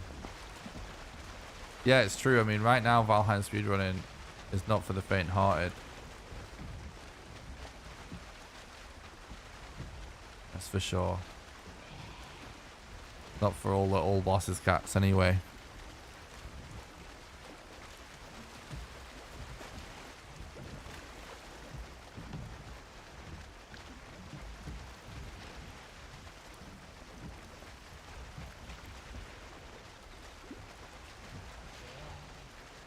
And at the end of the day, you know, I've done like 16, 18-hour runs. There was no time loss to any of my pee breaks in those runs. I just peed when I was sailing. So, sometimes complaints are not really on people that are really going to do it.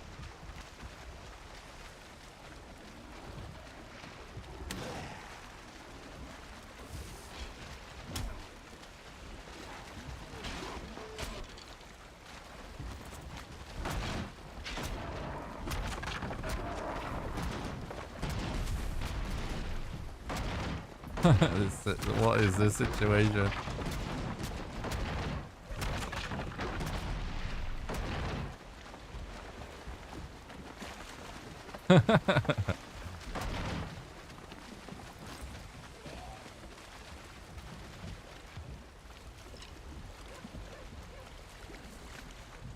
This is so weird. We do have to be careful here though.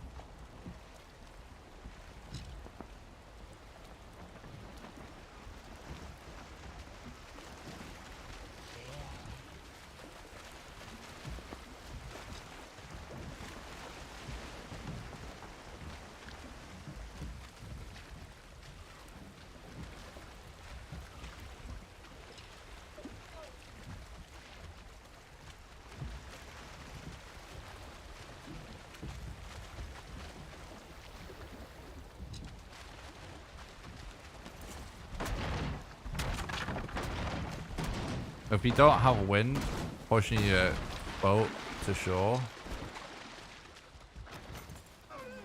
it can get so sketchy. It can mean your maps fall like more in the sea, especially when you're being chased by mobs. Get sketch.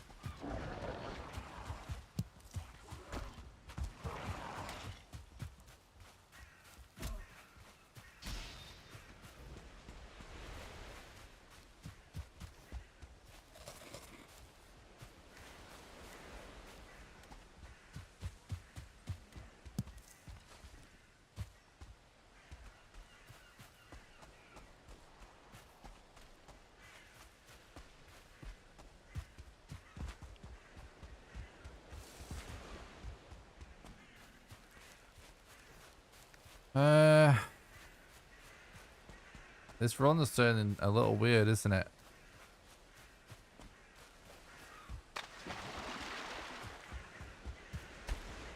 It's not turning bad. Just kind of weird.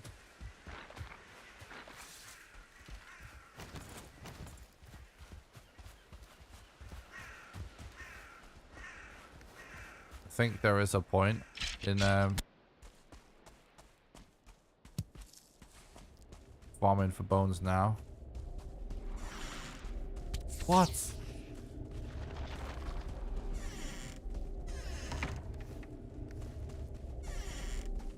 Oh my god.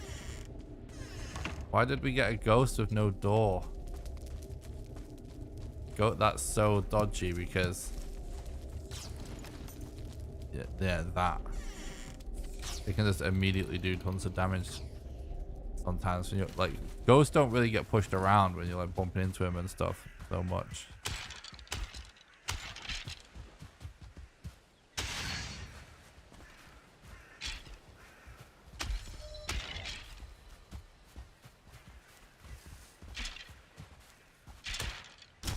Oh god, dude.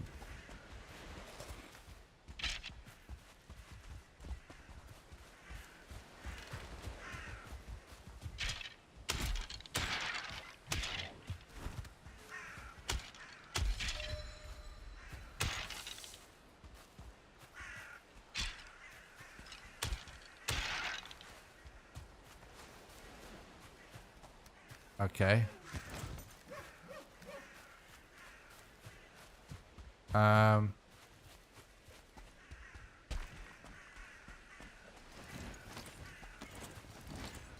Maybe we should just put a bed down here or something.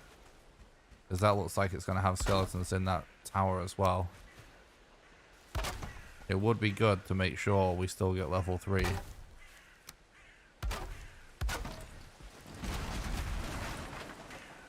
Walls of burial chambers can be super good for getting a quick bed down.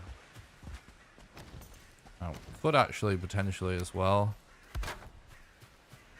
do this real quick to make things a bit easier.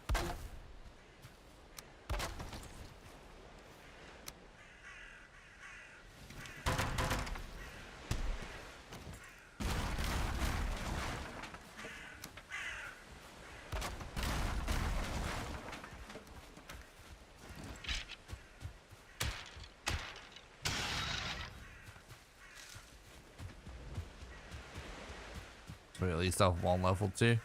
We're trying to make sure in this scenario, guys, that we do actually end up with at least one level 3. Because right now, it ain't really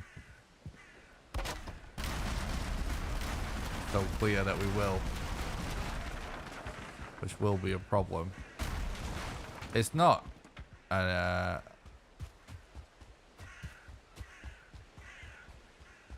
doesn't make things impossible necessarily. 67 watching and 50 likes. Something ain't adding up. True, Corel. Better smash that like button. Never know what he's gonna do, chat. Could be insane.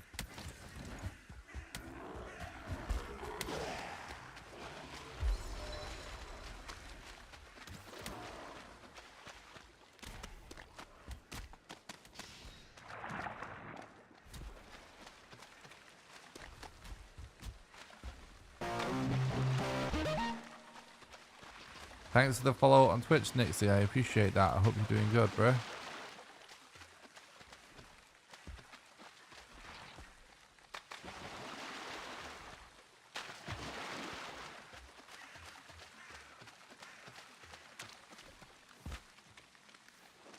Press the like button, you'll never guess what happened next.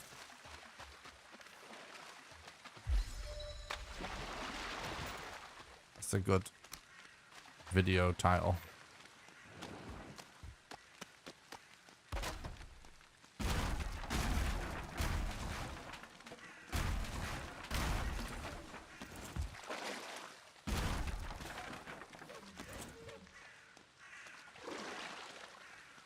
Okay. I heard the like button comes into people's homes and turns off all their alarm clocks or microwaves, so the numbers go to midnight and flash. Better smash it then before it creates too much of a problem. What's up, Deshan? Thanks for by the stream. I hope you're doing good, dude.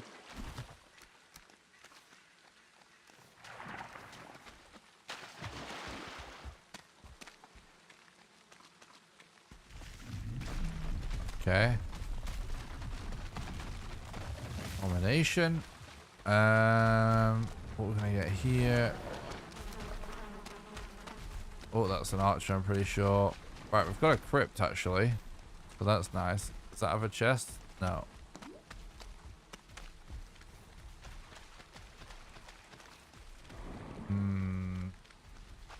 We're 4 bones away. Being able to make our weapons and stuff.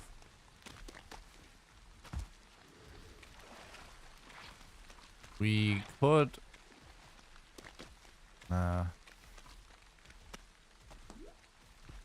yeah, let's just go for it anyway.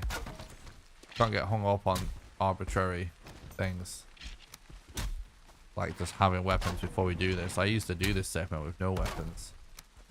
I mean, it's not necessarily pretty, but it's doable.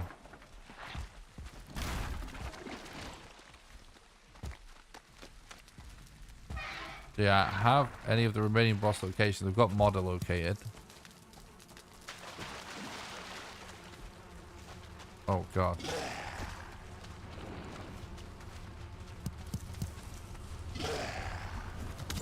Oh god, really? The timing. Don't think they can get through there. Man. Actually.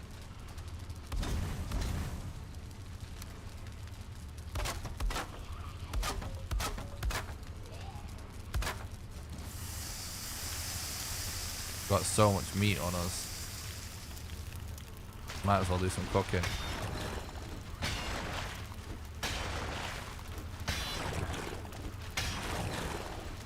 Because we are kind of low.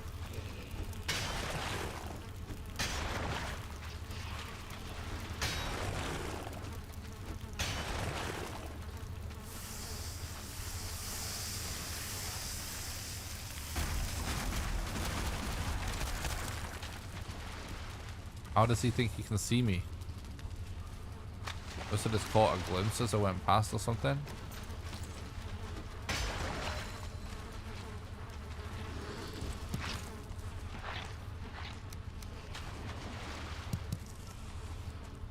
Okay.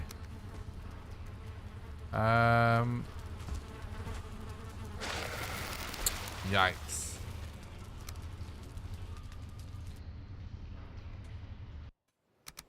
I think, I don't know. It might be like there was only a blob in that room. It might be worth going back to even at some point. At the end of the day, like rooms full of mobs is not what we want.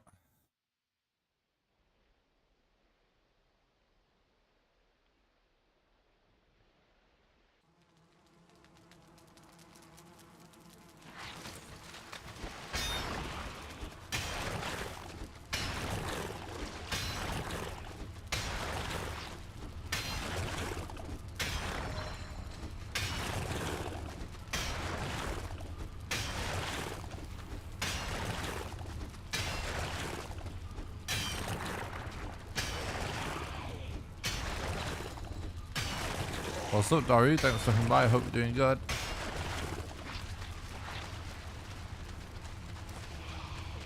It's going good, thanks, dude.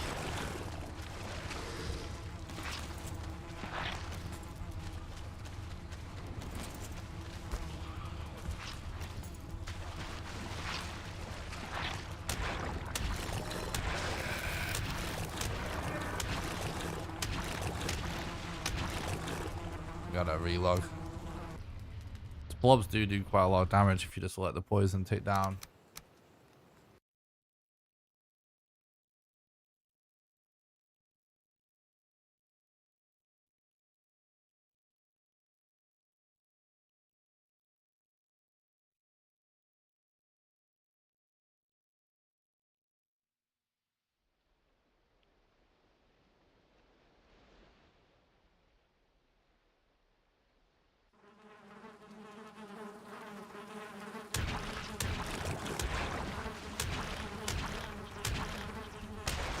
Don't know why that didn't spawn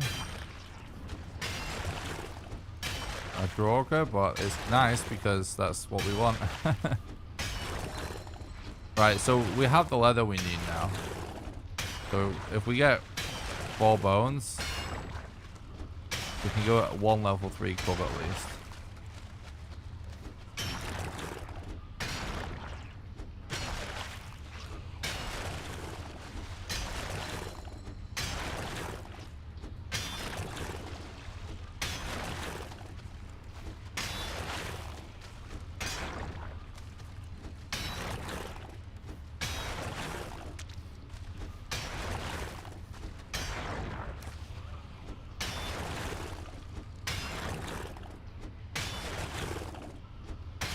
Thanks for stopping by the stream, everybody, today, by the way. I really appreciate it. I hope everyone's doing good.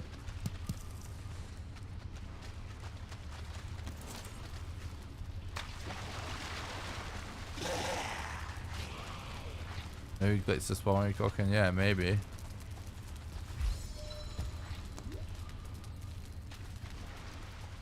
I know that people have had theories about like having a fire maybe stops them spawning, but thing is, it definitely doesn't work like all the time. So I wonder if there is something to it. I wonder if there's something more to it. Maybe actually that's not true, but there's something that we're doing there that does stop it. Or maybe that one was just bugged. Like, it actually is probably more likely in that scenario that when I really think about it, there's probably just a room close by.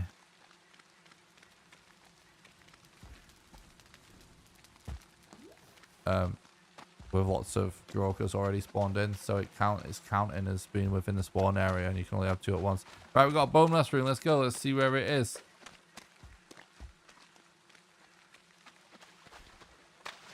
We didn't get boneless from that crypt, but we're getting it right here.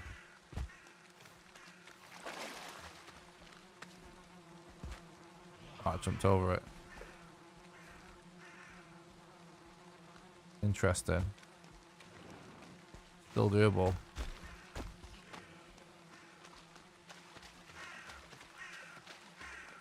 Alright. So right now, this run is doable. Probably recordable. But we don't know until we find Yag. So let's just head to modder instead of grinding out this swamp, because it will be faster if we can actually just acquire mats for level 3 club along the way, and then, you know, we'll loot this swamp for everything we need, because we'll be able to deal with mobs a lot easier.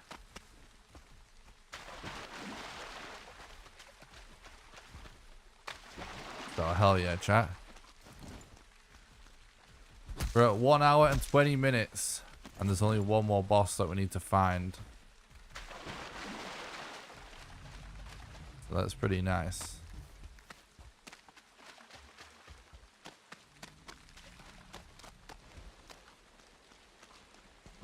Now this is where the problem becomes very apparent. I think we abandon like, not everything, but like, we just have to make a bow,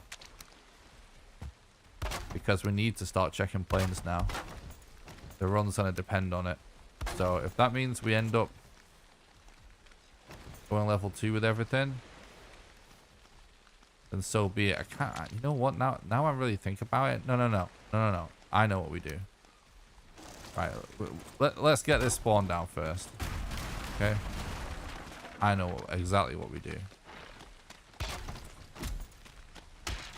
Oh my god, this is really the...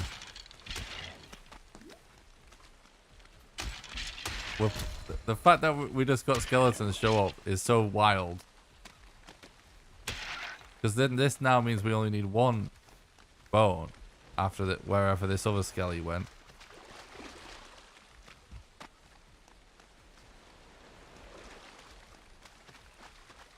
He's just a regular one, like, it's not a 1-star, right?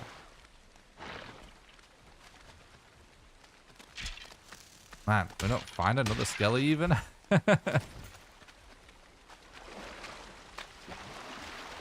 It's so funny how dynamic the situation is.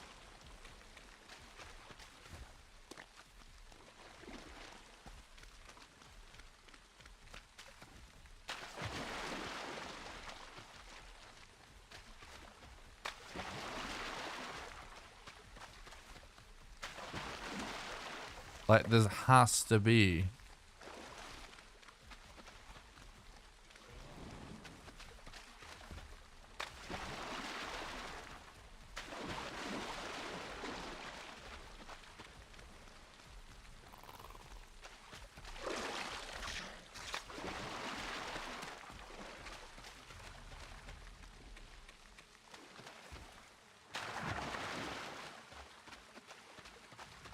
Or at least one skeleton around.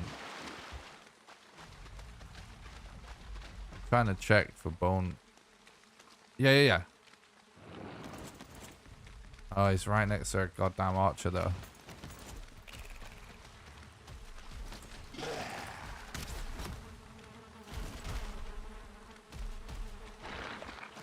Do you really have to come together? And now the raid's coming. Game's just throwing the freaking kitchen sink at us.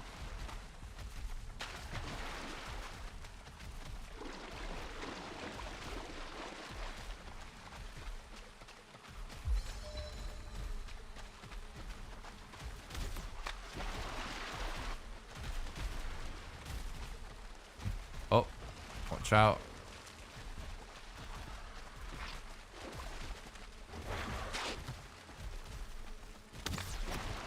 What the hell? Really, dude?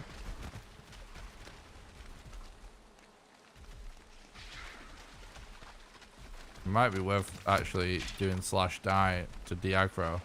But I want to see if we can kite. Like, it might be worth dying to de-aggro before we get too close to the bed. Because the bed's vulnerable if they come too close. I want to see if we can kite a skeleton close to first. Like that skeleton is coming.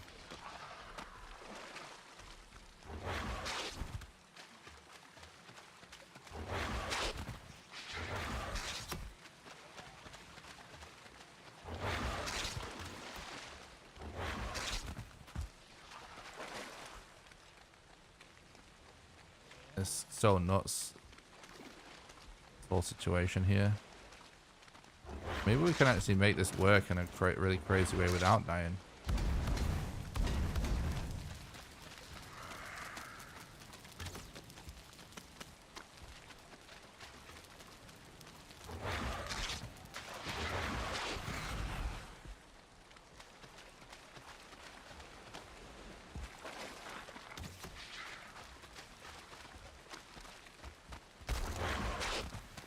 No! Not the Droga Archer as well.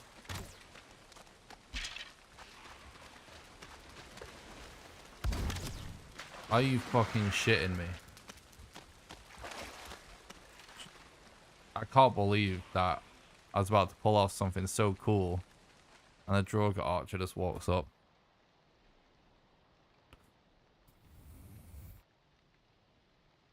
Worst mob in the whole game. Droga Archer. I wish it was true, but it isn't.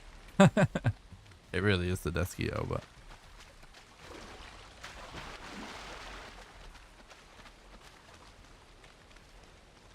Still good, though.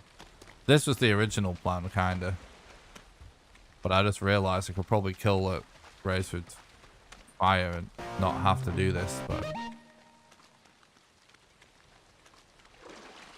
Thanks a lot for the follow. Board Brain, I appreciate that. I hope you're doing good, dude.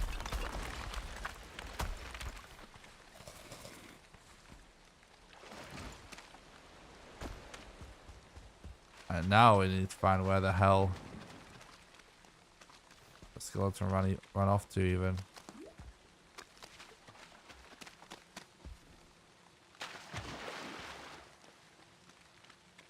Really?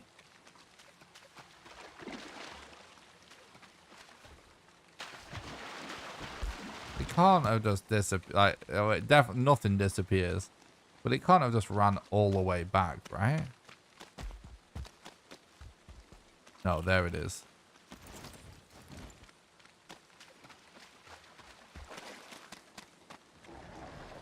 Oh, they both are here. Okay, cool. We only need one, but... two's fine.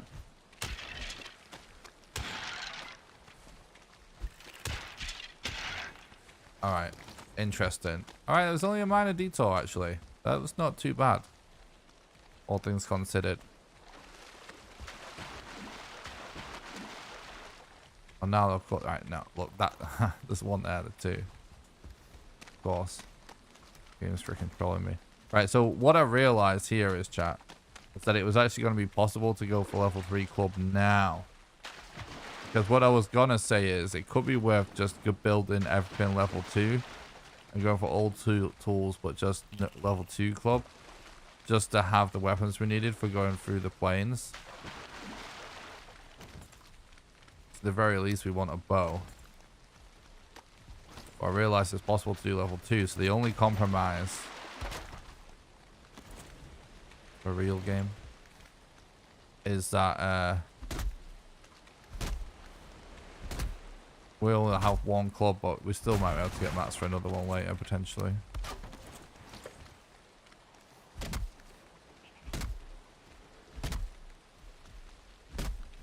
Really?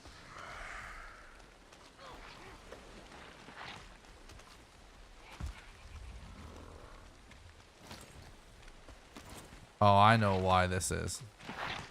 The wood situation is how it is. I actually can't believe what's happening right now. Like, it sounds like we've got fuelings coming.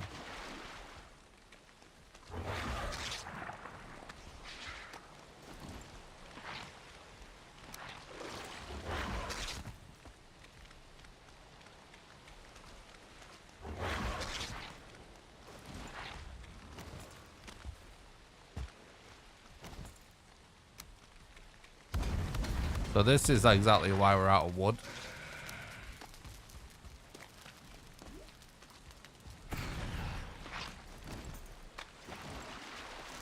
Because you lose 2 wood every time you place a campfire.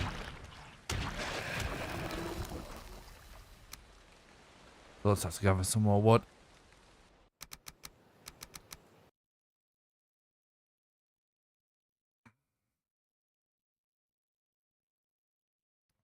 I rage uninstalled PUBG.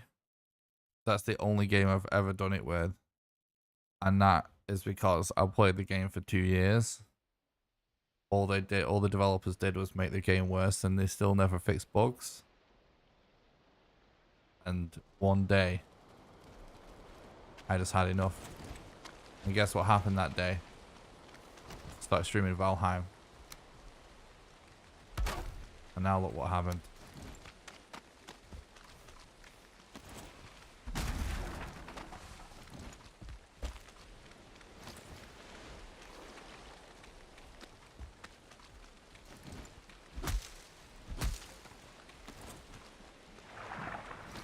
I was literally just in the middle of a match. Something really annoying happened. I forget exactly what it was, but it was just like, you know, one of the million things that happen when you play PUBG that's just normal. And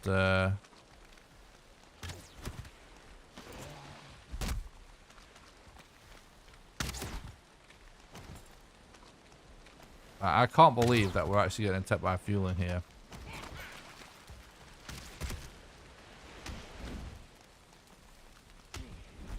Still trying to shoot me.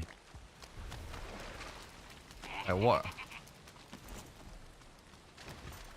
It's such utter bullshit.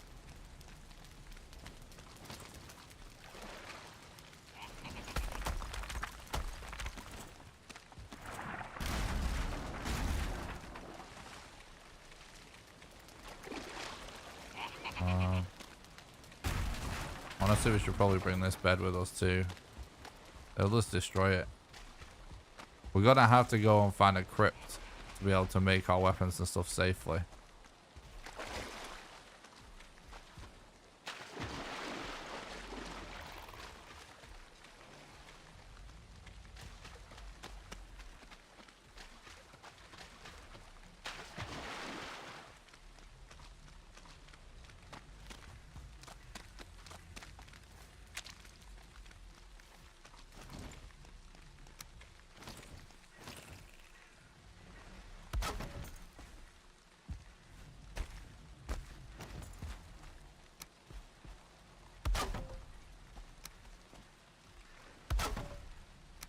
But yeah, Battle Royale games are so addictive. I kind of just realized, like, I thought I was playing the game because I wanted to.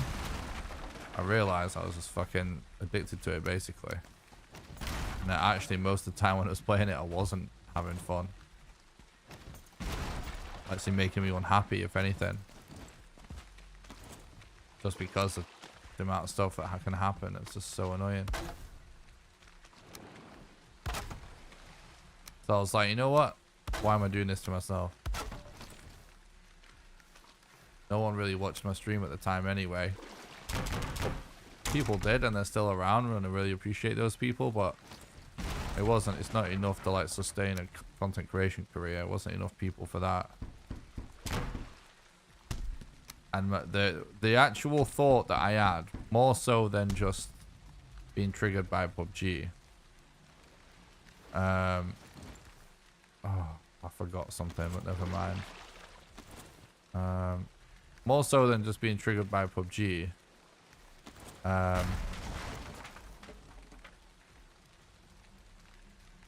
just thought Valheim had just come out, and I was like, I'd be so much happier if I was playing Valheim right now. And I still am, and I still feel that way. I still play this game because I still enjoy it.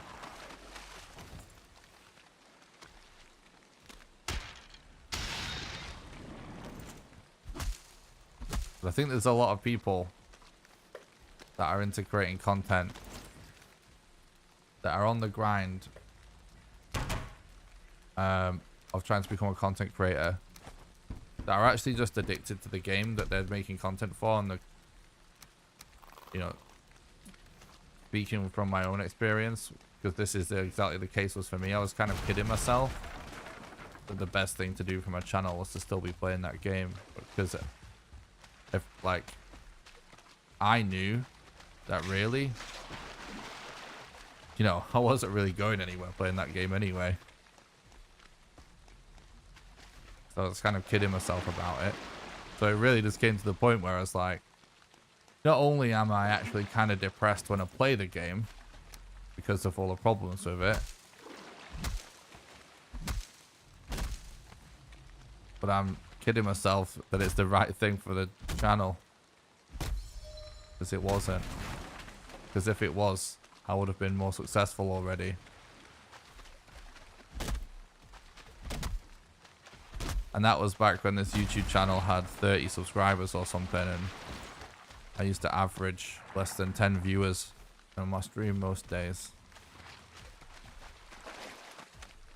Like 12 months later, I've got over 5,000 subscribers. I'm averaging 100 viewers. So, kind of interesting because it wasn't really like, I just did it because I thought it would be more fun. Mostly. And it is. And I'm still loving it. But yeah, that is actually the only time I quote unquote like rage and uninstalled something, because I don't really rage very easily. That was more of like years of the game annoying me. Finally just had enough.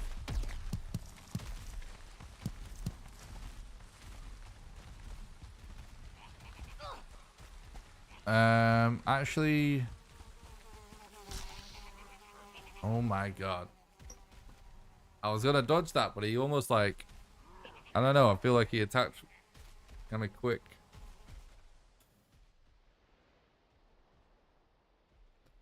Yes, the game made me toxic, and that's not who I am. So I'm a lot happier now. I feel Valheim community is way better. Yeah, I feel the same way, Daz. It ruins people.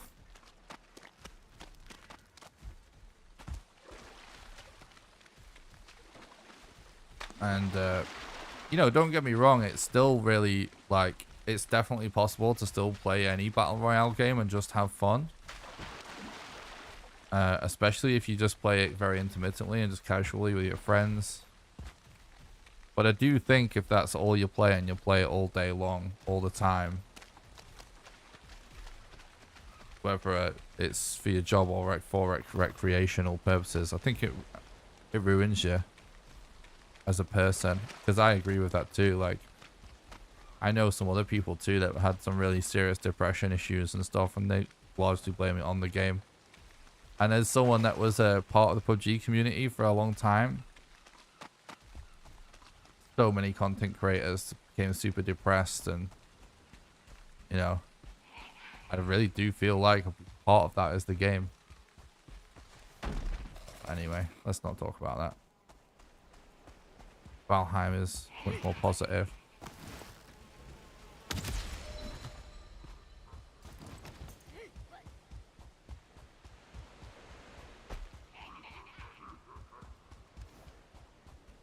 The community is awesome.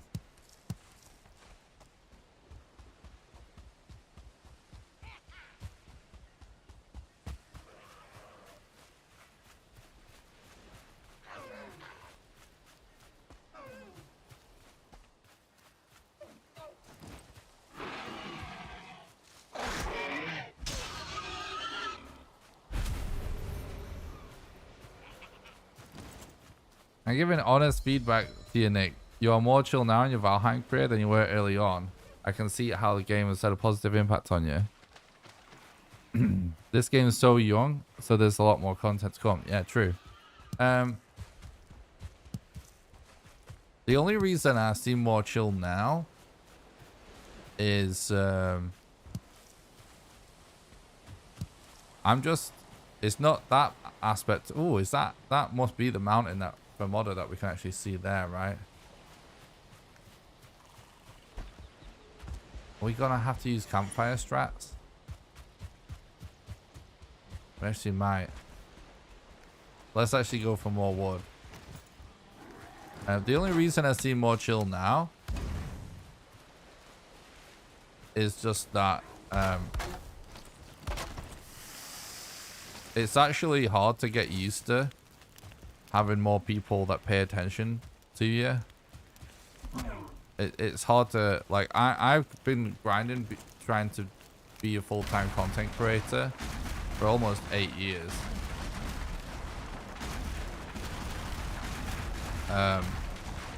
So it's not to do with the impact of the game on me. What has changed? What has changed is, you know, more people are watching, and it took me, I've been grinding content creation for years. That was my original point, right? And like, for most of that time, you know, I'm perhaps streaming to 10 people at a time, you know, like with the occasional spikes from a raid or something, or, you know, maybe get up to 20 or 30 or something, right? Like, getting used to having like thousands of subscribers and like hundreds of comments to respond to, and having like a couple of hundred people watching the stream rather than like 10, it took a lot of getting used to, and I loved it, but and I still do love it, but it did used to stress me out more.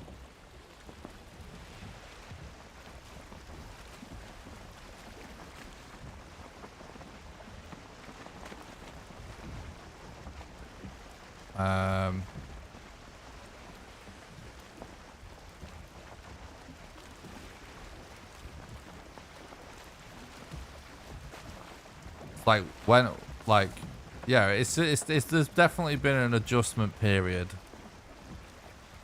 of me getting used to actually having viewers and actually having commenters, because, you know, some days I've just got like loads and loads of YouTube comments, and, you know, if people are being nice, I really want to respond and stuff, and then some feedback is obviously important, and then, but yeah, it took me a long time to get used to just having a lot more viewers and a lot busier chat. And just, that obviously also means like more trolls and stuff like that. And yeah, I think the reason I'm more chill now than I used to be, I think I've always been quite chill compared to a lot of streamers, but the reason why it's even more so now is just I'm learning how to handle it. You know, that's really what it is. I feel like I'm getting better at handling it, handling like a larger community, and how I need to handle myself, and I'm learning what I need to do to get myself in the right headspace for a stream to more people. Whereas, you know, yeah, it's just a weird thing. Like, it really is just, I streamed for so long to such a small amount of people, of which I'm very grateful to those people that are still around from like the PUBG days.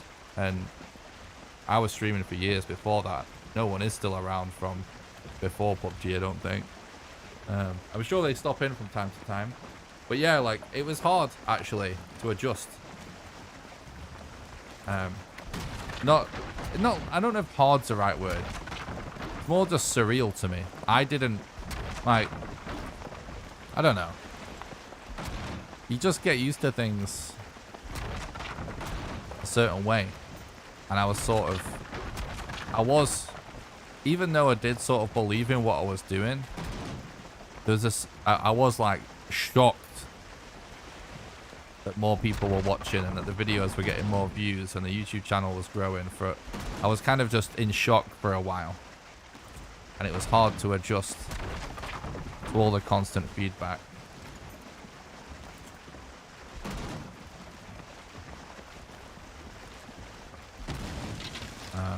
Yeah, so that's really what it is. And do you know, like, I spoke about this a while ago. I can't remember how long ago I spoke about this. Maybe a week ago. Slow progress and takes time. True. Yeah, like, let me drink some water.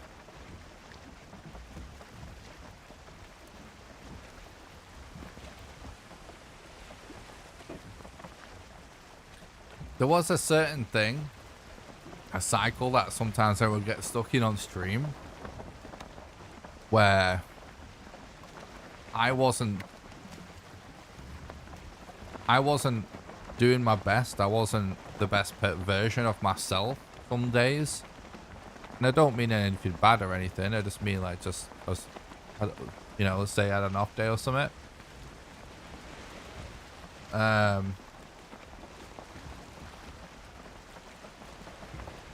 And like, when what I noticed was, right, when I had one of those days, that's usually when I would actually get some troll or something that would annoy me in the chat more. And then I would have, you know, let's say like, you know, 100 trolls or something.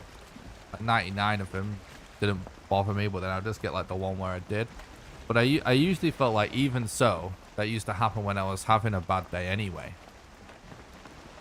And I don't mean because of how I reacted.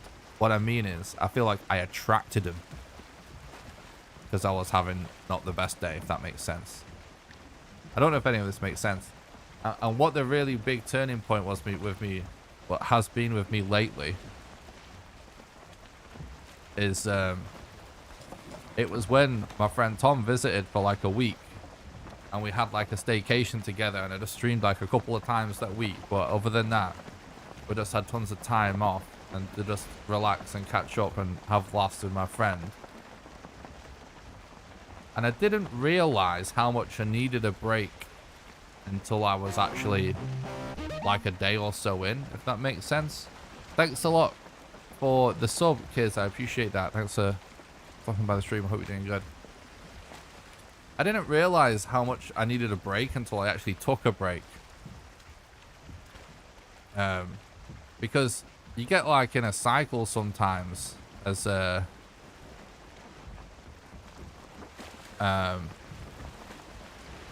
content creator where you really weird stuff becomes normal. It becomes normal to read like hundreds of chat messages within a few hours in your chat. It becomes normal to have like dozens if not hundreds of comments to reply to every day.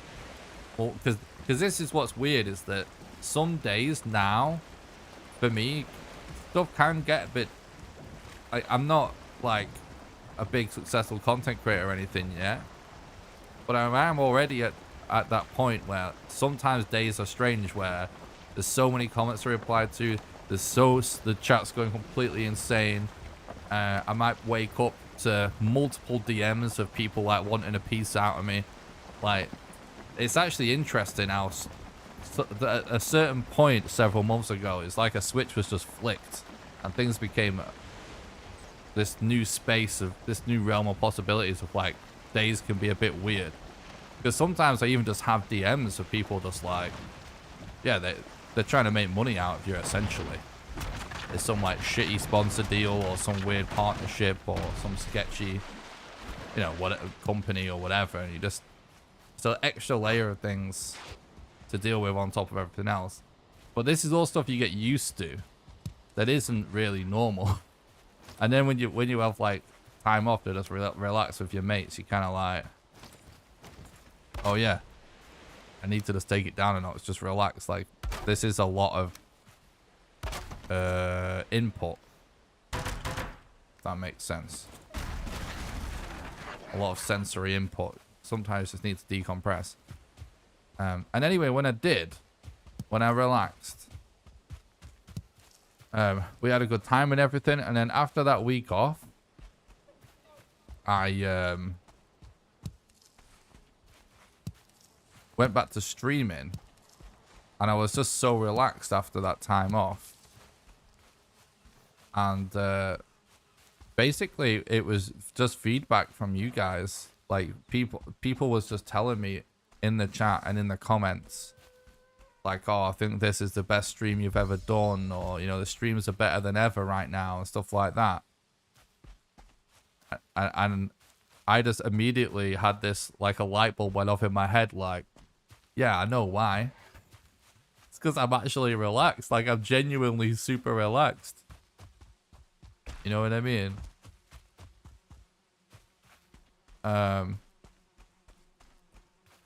And so it made me realize that I might have been working a bit too hard on some things. And it made me realize that sometimes working too hard can compromise quality when you do something like this. You know, there's certain things in life you do just have to work hard on to do well. But streaming and stuff's kind of interesting. Like, so if you work really hard all the time, eventually you will get a bit, I mean, burnout I feel like is like such a overused word nowadays, but you know, if you're just in a worse mood, people can tell from your live streams and videos. And I think you wind up getting in denial sometimes as a content creator that people can't tell, but people can tell. And so I think it ruins your content a bit. And so I kind of had this thought of like, yeah, my content is better when I'm just really relaxed in real life off stream. And so that made me just be like, I'm going to take up some hobbies. I'm going to, you know, if I feel like I need a day off, I'm going to take it. You know, I'm going to get more sleep, you know, whether it's sleeping in or going to bed early, you know, depending on the situation. You know what I mean? I kind of just realized, like, in order to, I was thinking that like a good work-life balance was, this is so dumb in retrospect, but I was thinking at the time that a good work-life balance was only important. Oh, ooh, interesting. Let's see where this yak is. Hold that thought. Ooh. Very interesting. All right, let's see how close to model we can get. Did world record help relaxing? I think I was already relaxed before that.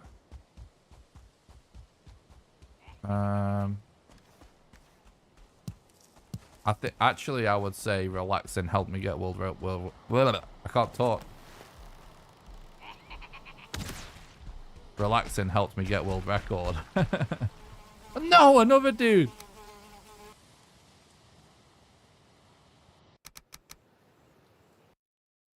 Yeah, this is interesting now, chat. Anyway, what I was going to say is, I thought, so I'm someone that has dealt with a lot of really bad mental health issues in my life.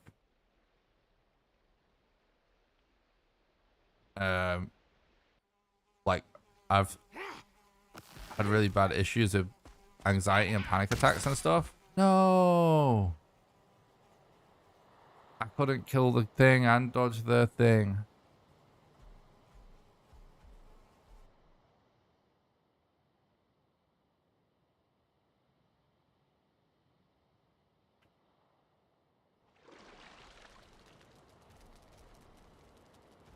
No.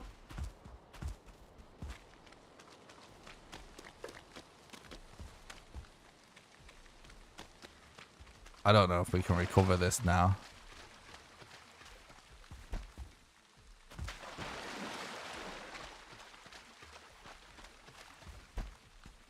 So unfortunate that we got Desquitoed at the same time we got fueling.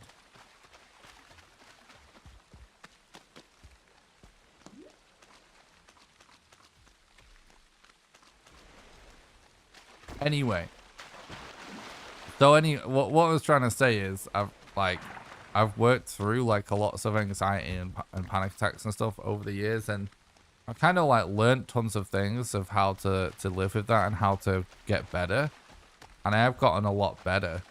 And so when I used to think of like a good work-life balance, I used to think that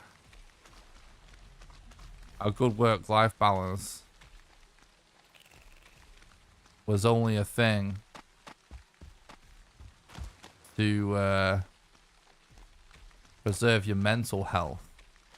And I felt like I had a really good hold on my mental health after years of work on it. And I kind of realized that a good work-life balance is actually important for the quality of your work.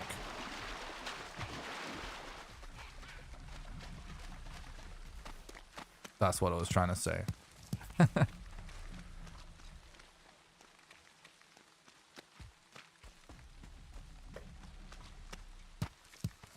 So like, it wasn't like I was a mess or anything before, because I was a mess years ago, and I kind of like stopped being a mess by becoming healthier and stuff, mentally and physically.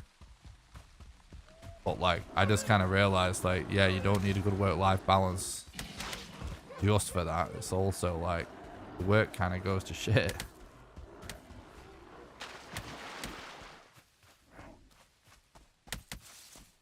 So yeah, that's what the big change has been.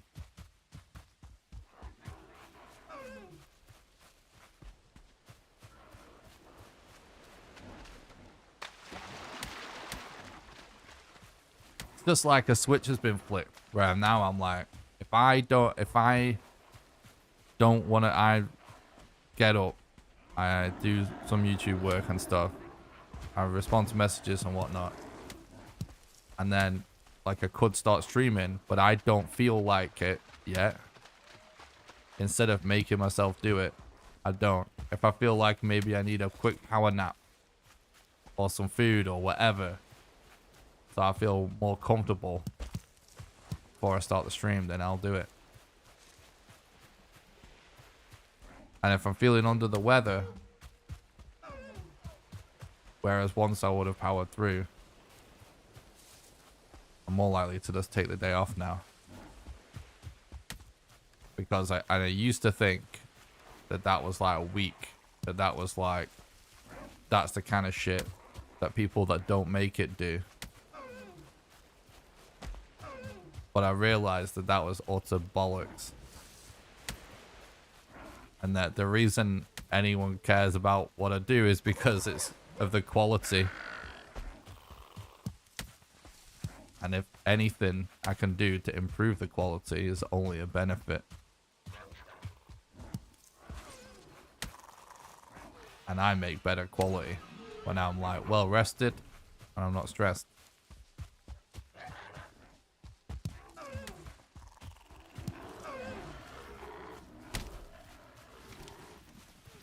However, your support helps a lot. Like, I feel like the last thing that we really need to address on this topic,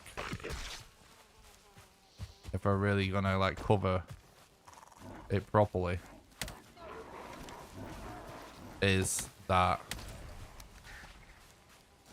you guys have been very supportive of the content, and as the community grows and I get more patrons and YouTube members and donations, I actually have money to buy food and go to the pub every once in a while. And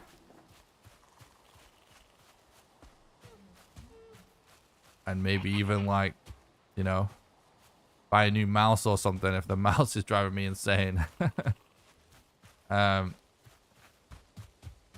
These are all things that I couldn't do before. But now, because of your guys' support, it kind of that, you know, making more money. You know, I don't want to pretend that's not a factor, because people are just so full of shit. Because it is obviously a factor. It's not the most important thing, but it does make me less stressed knowing I can pay my bills, or knowing I can afford to buy some food if I want it. Now, we're a long way from me being able to get my own place and stuff, but it's also a factor in me being more relaxed.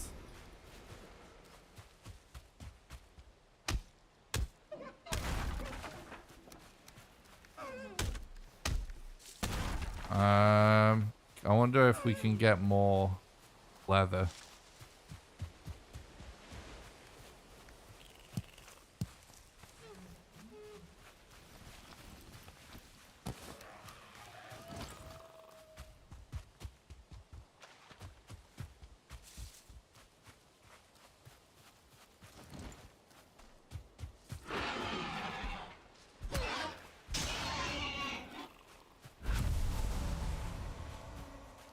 Interesting, Mango.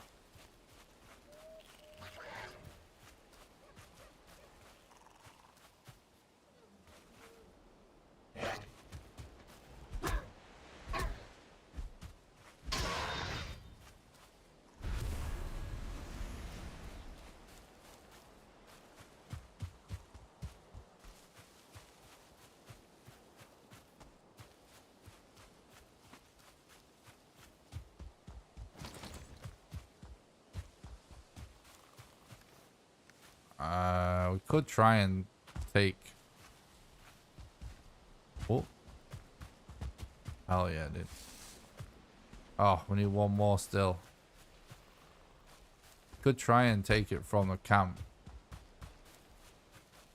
Basically, we might be able to save this run if we can sail. We should need one leather.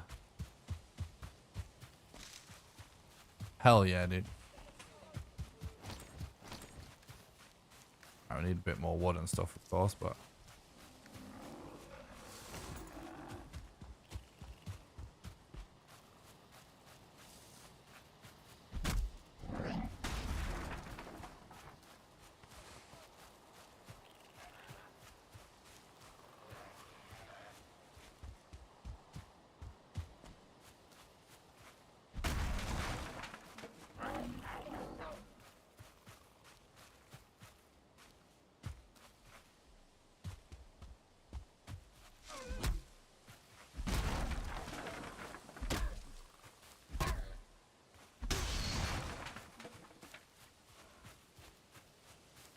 The run is going pretty good.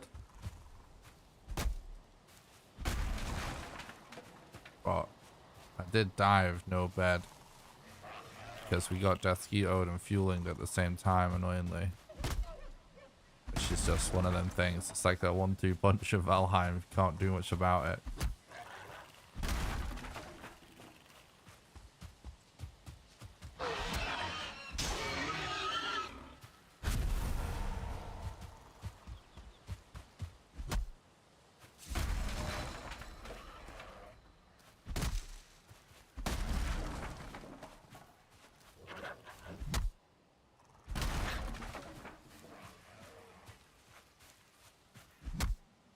I mean, yeah, in reality, a pod stick, like, I've been streaming for 8 years.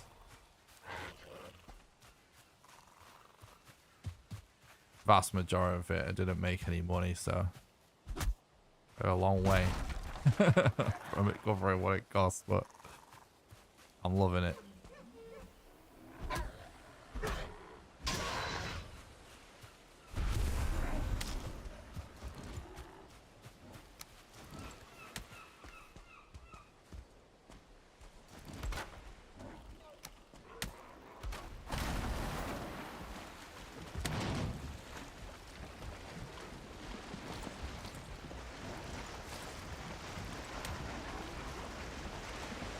So you have to stream for free for a long time.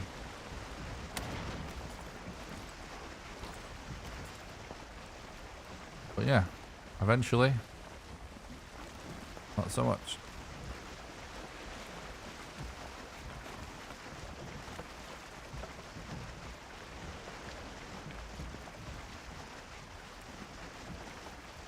Oh, it's not, yeah, true.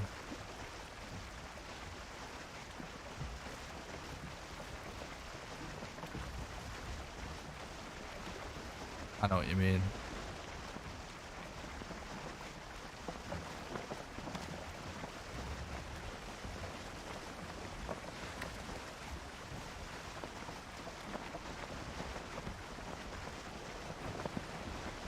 Yeah.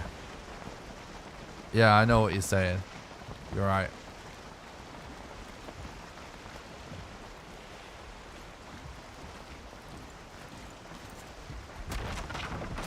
It's actually one of the reasons why I always talk about, like, when someone donates or whatever, I always thank them for supporting the content and helping keep the dream alive. because I really mean it. And I find it's sort of interesting.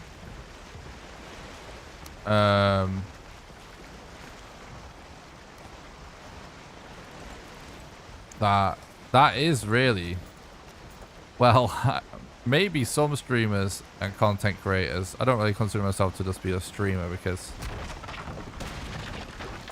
you know, my videos are really a big focus of mine. But yeah, like I think like a lot of content creators in general, yeah, maybe some of them, it stops being their dream at some point and they're just thinking about it like another day at the office.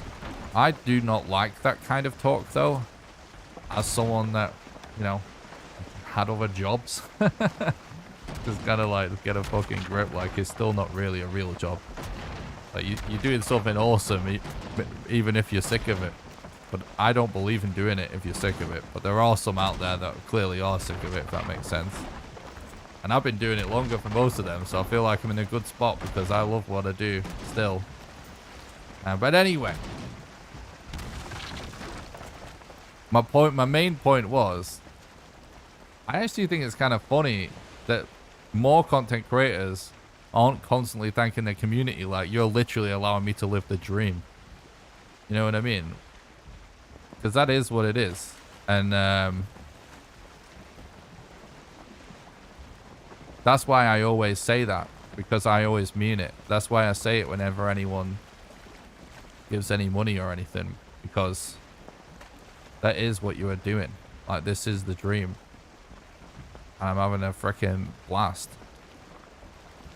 Yeah, I guess there are content creators that maybe don't say it because that's not how they feel, because maybe they're sick of it by now. And, you know, I can't really speak to that because that's not me. But I will say I've been doing it longer than most, even longer than most people that are much more successful than I am. And I still love it. So it really means a lot that people care about the content, because I care about it too. And I care about creating a community that cares about each other and is a nice, positive place to be. Not everyone has those priorities, but you know. So it was so awesome to help Volley out. What you guys did with the GoFundMe was amazing.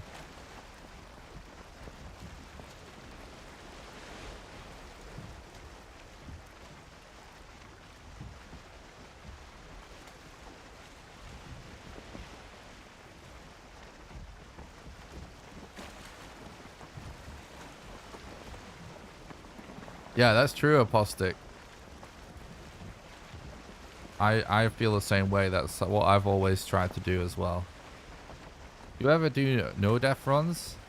No, not really.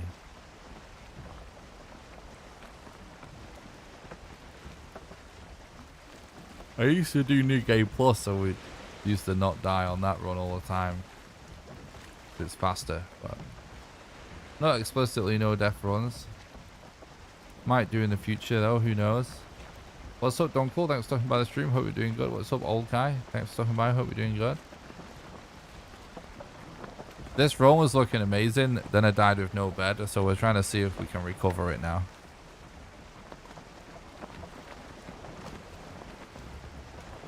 Because we do have all the bosses on the map.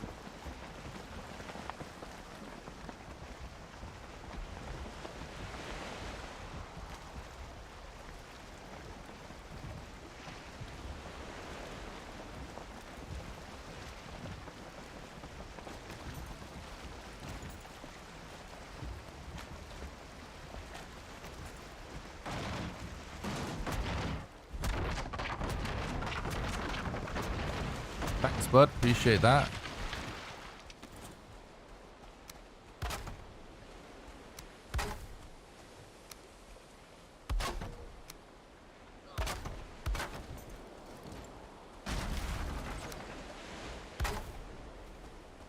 Alright, I can already tell just by the audio that we're surrounded by multiple mobs already.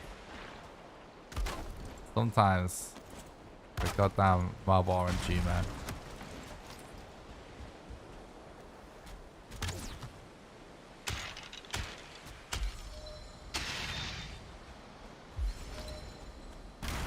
Yeah. Probably lost about, yeah, somewhere around 15 minutes. We're 7 minutes ahead. And those 7 minutes that we were ahead,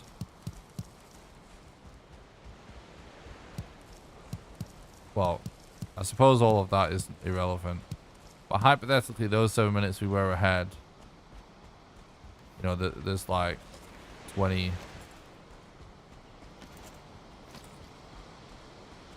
plus minutes possible time save anyway, but obviously we are falling behind our third split massively, so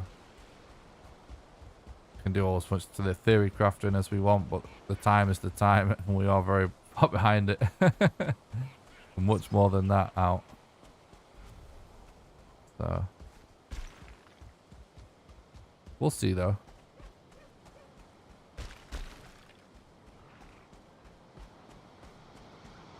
Night, John. Thanks for stopping by the stream. Hope you're doing good. Just curious, when you should beat the world record, do you just try to beat the next one? It depends. Depends on the category. Oh, that's a bee. God, I thought it was a goddamn mosquito. Depends on the category. Depends on the run. Depends on the state of the run. There's two main reasons why I'm still running this category after I got record. One is I know that it's still not as optimized as it can be, and I know there's extremely clear, you know, 20 minutes of time save and an additional hypothetical 10, let's say, with current strats, and that's just with current strats and known things about the game, which is quite a lot of time. So it's conceivable that someone comes out of nowhere still and beats me by quite a lot still. That's what it's like being a world record holder. You just have this looming chance. Someone's coming out of nowhere and beating your time. So you gotta keep yourself on your toes. So there's an aspect of that where most runners kind of do this. They'll keep running a run until they feel that it's optimal, and then they'll move on. So, you know, there's that aspect of it where I just know there is time saved, so why bother waiting for someone else to do it when I know where it all is, if that makes sense. And the other reason is I just find this category really fun, and I think it's the most entertaining category by a mile. And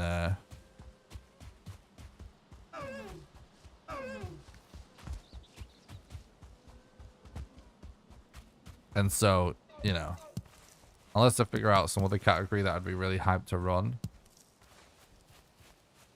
like I kind of want to stick with this anyway. However, it would change things if it was less optimal. But, you know, the part of the reality is, you know, Mistlands is going to come out this year, presumably. That's what they're saying. Which, it's not that long till the end of the year in the grand scheme of things.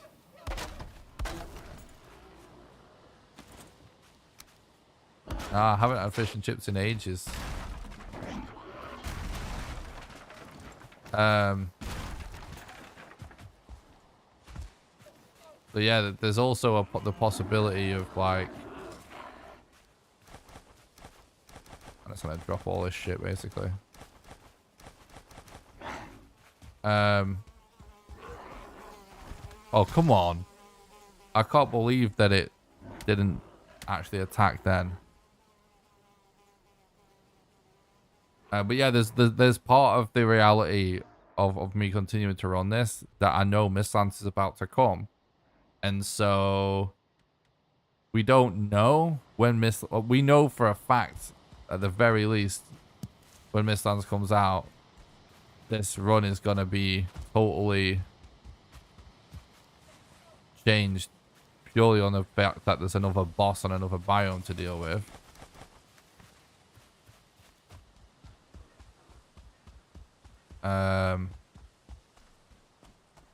I dropped one too many items on that last one, so I didn't get a corpse run there.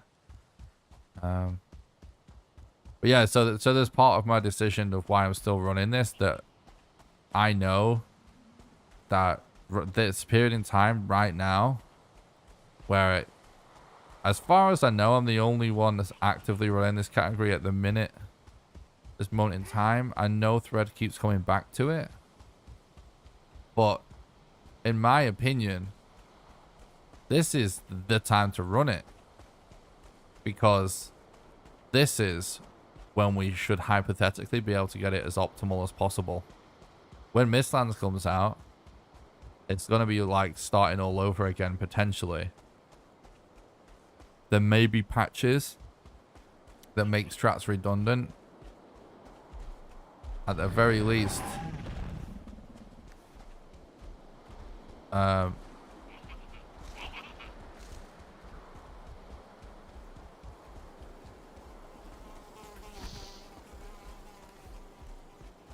yeah, seriously.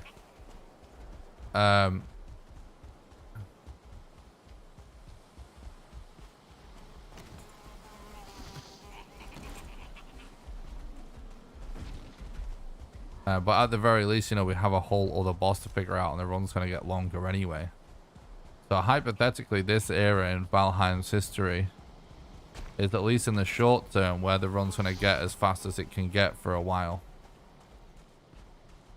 Until, like, all the strats for Mistlands get figured out. So part of me wants to just get the run into as good a place as possible before Mistlands is out, if that makes sense.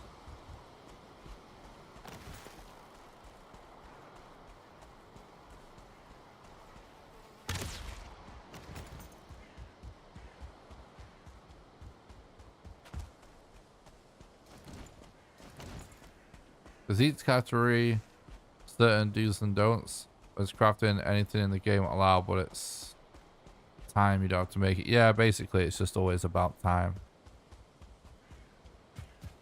Yeah, you can definitely make potions, do whatever you want, but just not fast, that's all.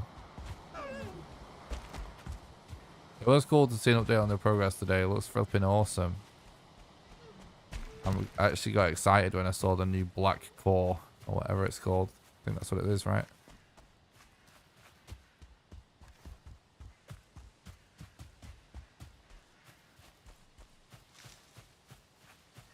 See, be nice if we could have fine wood.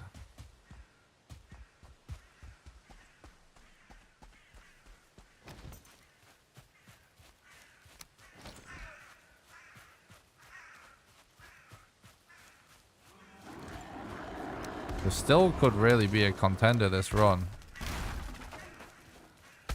Definitely shouldn't write this off.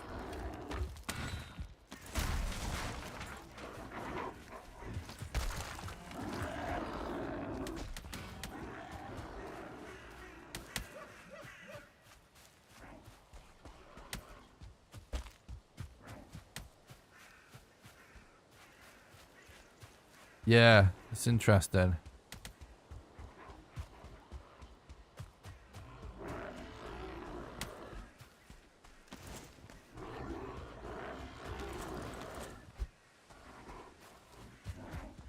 It does seem like when they add something new, it's like, seems clear that Iron Gate have just, the whole team just seems to have gotten better.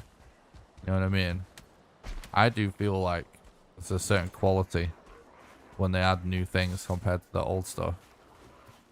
And I thought it was kind of interesting that there was a negative Nancy on the Twitter criticizing Iron Gate for that, sort of saying like, you know, stop making things more and more detailed. That's why things are taking ages, which is obviously just someone who needs help.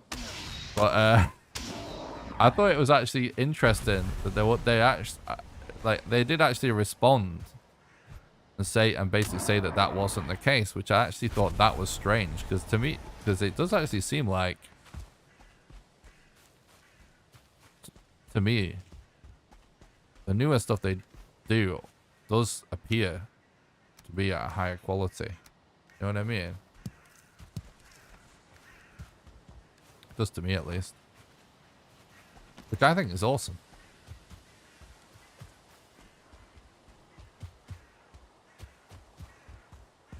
But it makes sense, right? They're making a game kind of like bit by bit. Everyone's going to get better at what they do.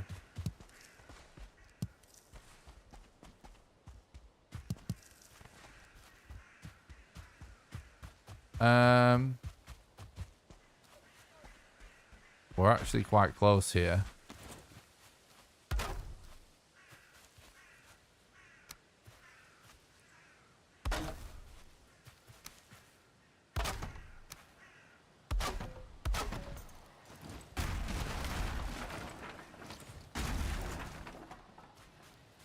Yeah, I think so, Murdinator too. Yeah, they did announce Black Marble, yeah. Boys drawn by the simplistic nature of Valheim, hope they don't deviate from, wow, I don't know. I think that it's still like simple. I really like the simplistic as nature of it too.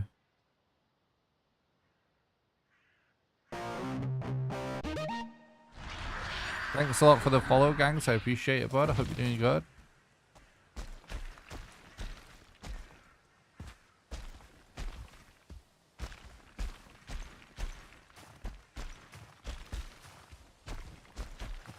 Annoyingly, this doesn't look like we're gonna have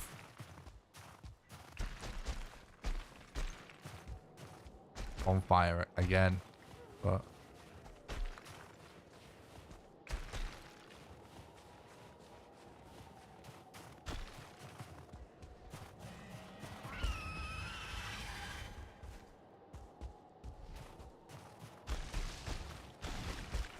oh god, that was close.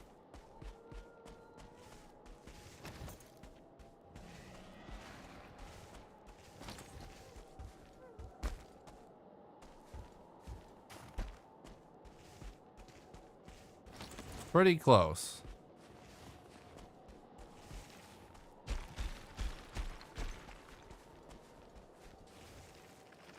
I'm gonna relog once we got up this dip a bit. There we go.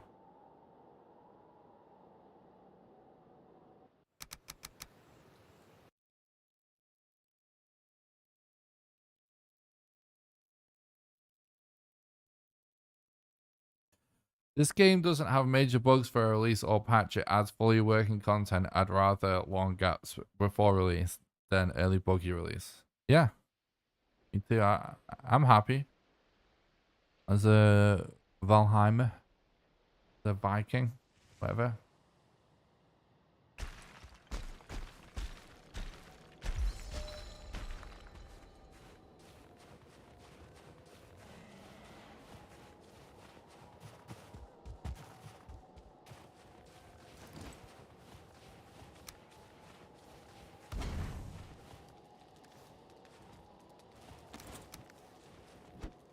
All right. Let's see how we get on. Odds are we make or break this run on this modder segment here. Because the modder segment can always go sideways. He's no golem, I know, right? Imagine that.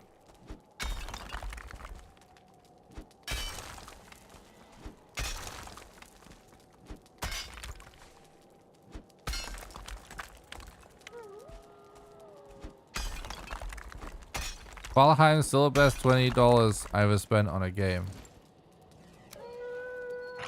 Definitely up there for me too.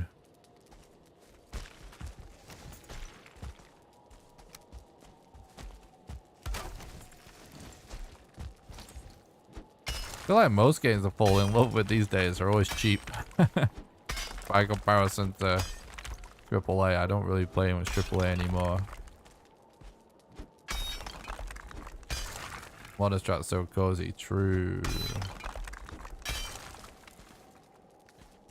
Yeah, we're actually gonna wanna carve around just for stones because we're having to go for campfires.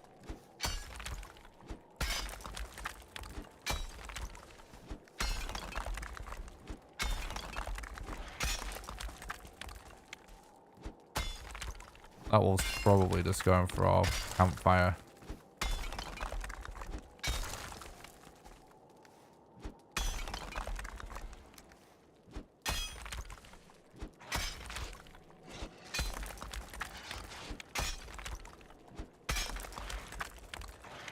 all the new stuff's out. No. They did post a new teaser with some new stuff in it.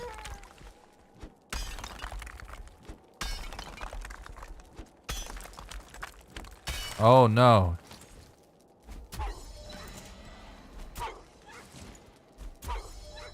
He got it. No! Fuck.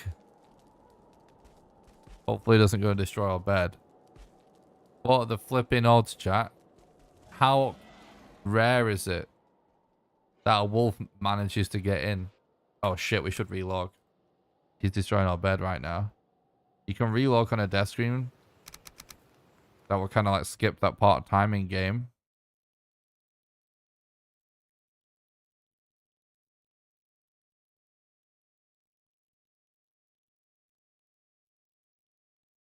You bought PS4 just to play Horizon Forbidden West, finished it and come back to Valheim. Nice. PS4 or PS5? That relog might have saved the run. Oh god, it did. No, it's over. We have to relog on death, otherwise the run's dead.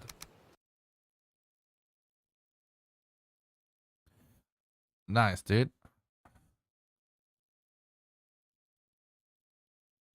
I mean, I'm still, like, I don't know. I got Mario Odyssey ages ago. I think I got it for Christmas.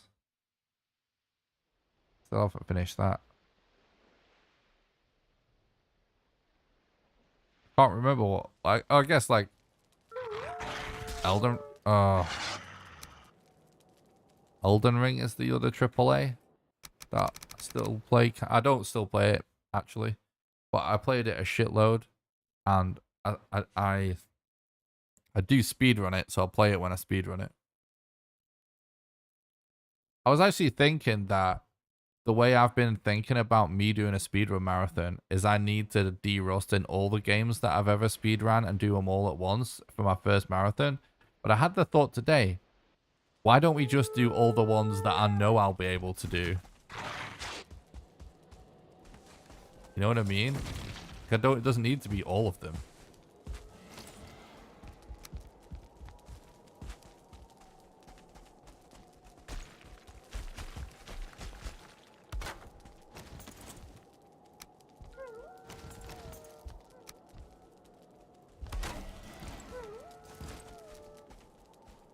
So yeah, I was thinking like, we should just do like Set Seed Valheim. Elden Ring. Whatever patch it is that I run. I forget is it 1.6 or something? I forget which one I run. And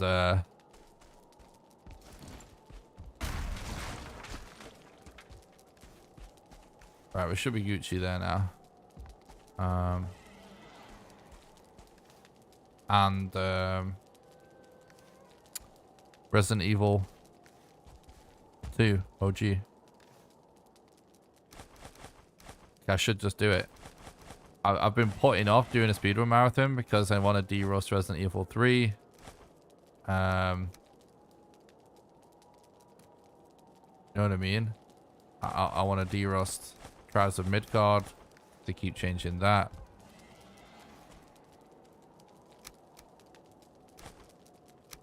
Was a pretty nice recovery, not gonna lie, chat. I like, yeah, so I need to practice all of those, but then it's like, yeah, but if I just do a few Elden Ring runs, I'll be able to run Elden Ring again. If I just do a few Resident Evil 2 runs, I'll be able to run that again. And Valheim's not a problem because I run it all the time. A couple of Set Seed runs, I'll be able to do that. So yeah, what I should actually do is plan a 3-game speedrun marathon. Yeah, I'm still thinking of doing Minecraft, but it's going to take a very long time, that's all, to learn.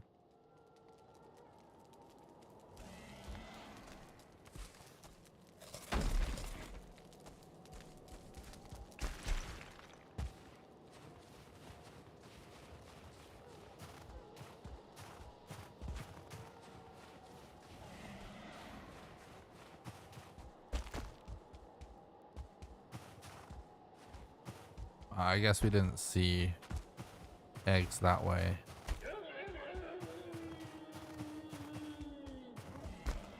What's up, George? Thanks for stopping by the stream. I hope you're doing good. I'm glad you like the content. I really appreciate that, dude.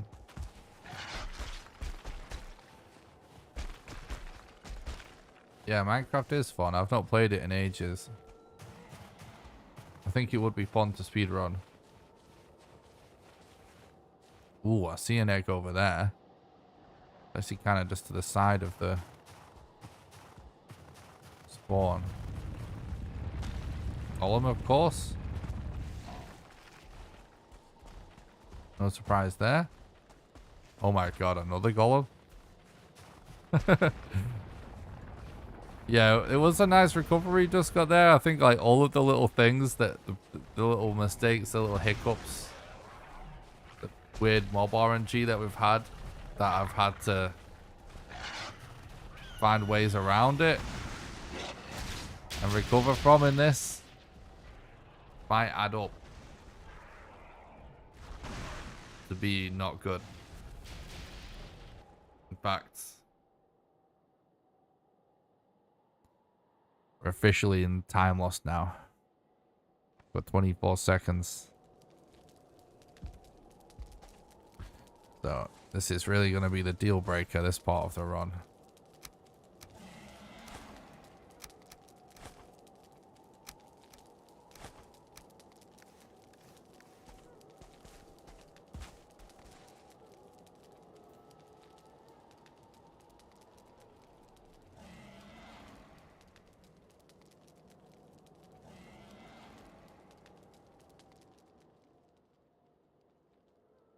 The only thing that makes me hesitate about streaming Minecraft is that in the past, I used to actually mostly stream Minecraft at one point years ago. I don't think there'll be anyone that remembers that still watches, but I kind of felt like you get so many toxic trolls and stuff in the Twitch chat when you play Minecraft, which is a little bit off-putting. Oh, we managed to place it. Nice.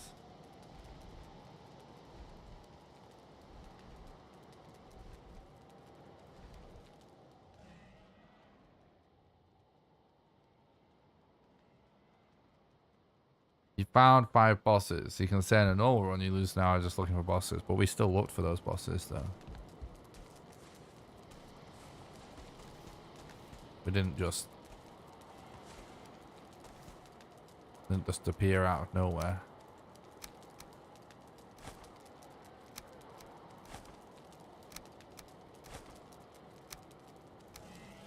At this point, there's no theory crafting, guys. When you see that we're in the red, we're in the red.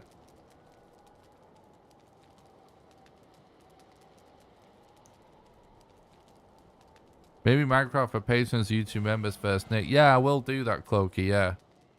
If I do end up doing like speedrun practice and de-rusting speedrun games and stuff, I usually do share that process either with videos or streams with members. So yeah, we will do that. We'll definitely do that.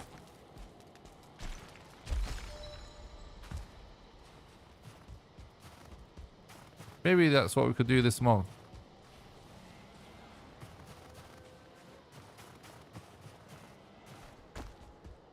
My dad said hi, we just beat Valheim for the first time. Awesome, George. Congratulations. Hope you guys are having a good day.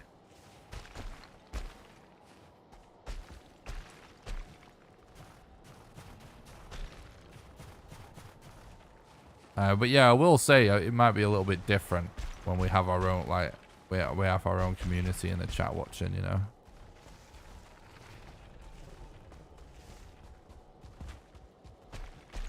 I would definitely be interested to get in to doing like Minecraft speedruns and stuff. Just to see, like, because I'm sure there's a giant overlap between Valheim and Minecraft. So I'd be very interested to see how many people in our community would be into it. Because I bet there's quite a lot.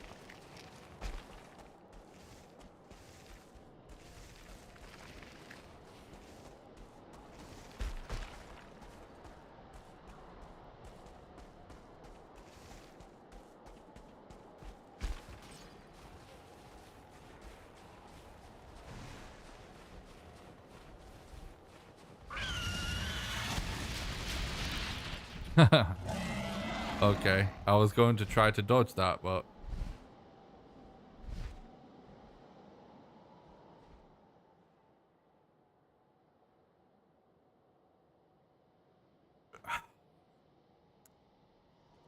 yeah, didn't quite. I pressed the dodge, but didn't get iframes soon enough.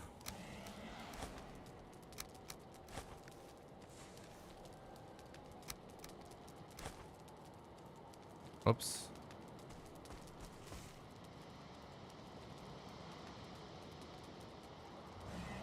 True.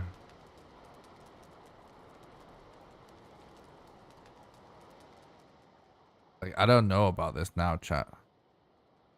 There's still, we have to get this egg back to spawn. Then we have to find another egg.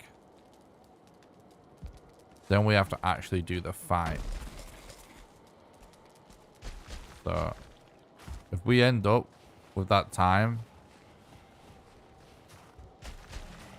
it says like plus 20 minutes. Probably kiss goodbye to world record.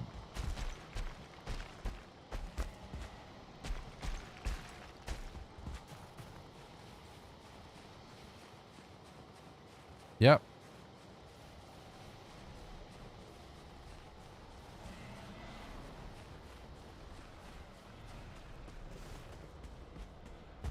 It will actually be good if we can get these golems to follow us. Because they are so good at distracting drakes.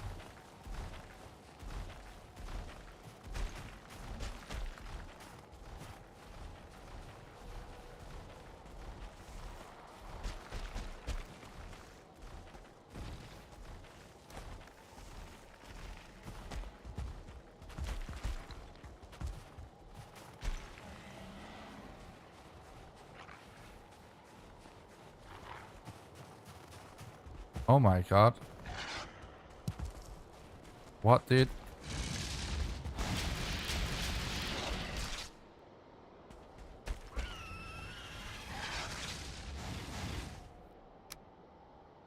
That wasn't supposed to go like that. He just didn't pick up the egg though.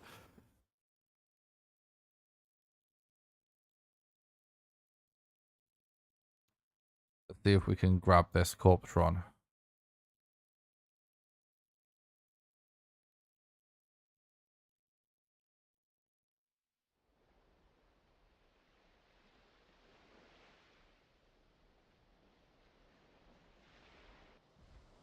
My character's name. I just spam the keyboard at the start of every run. I never really know the names, just random every time. I have a main character that is just my name. It's the same as my YouTube channel.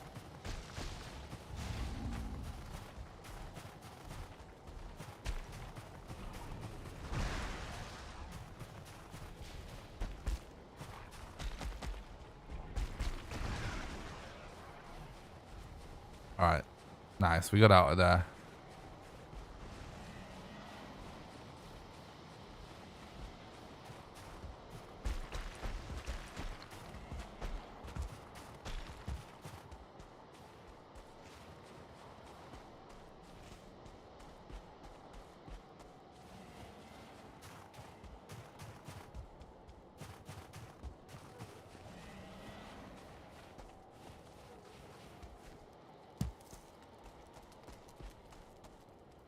Right.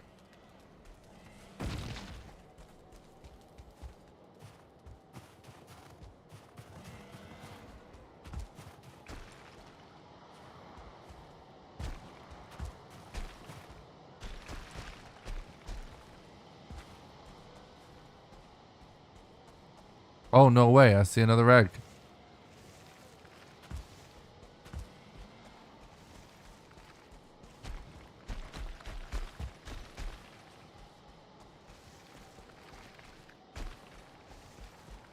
Let's go. The drake is actually behind the stone. And it's a golem. aggro, which is actually good because it'll distract those drakes. Hopefully.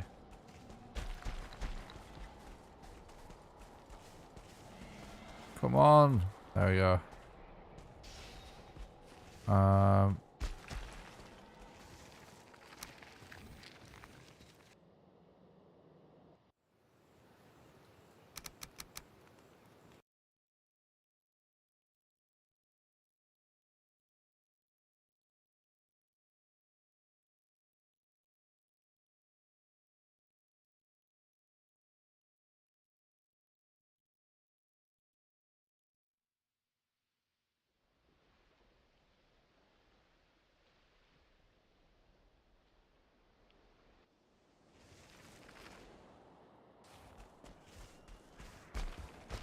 We still only have some at like 3 with a bone as well, actually.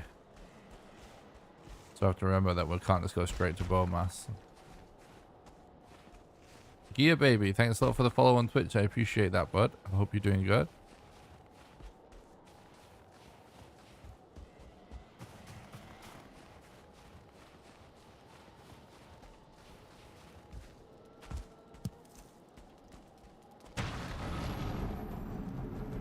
Okay.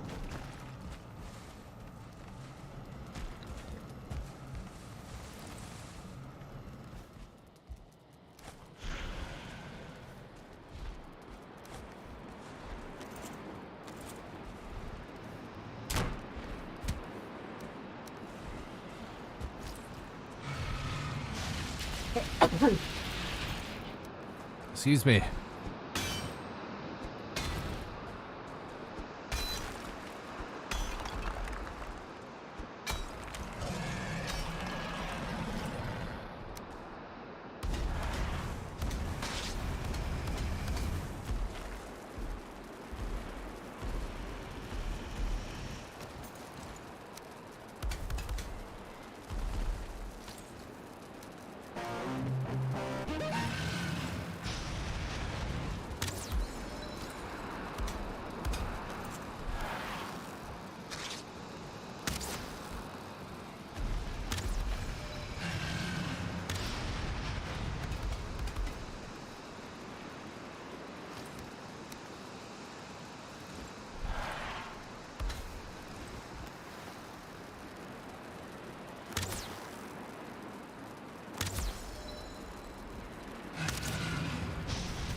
Thanks, Gear Baby. I appreciate that, bud.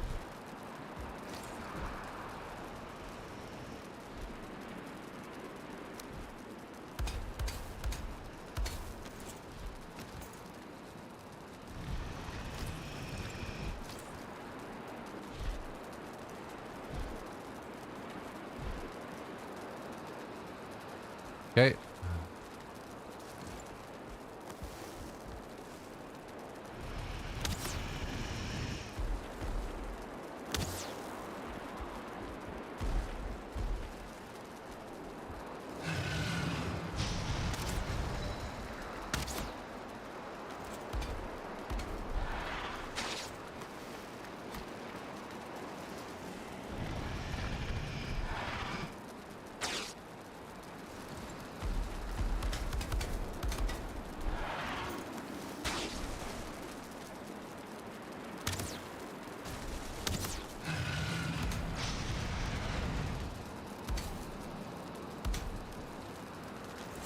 Going pretty good so far, actually.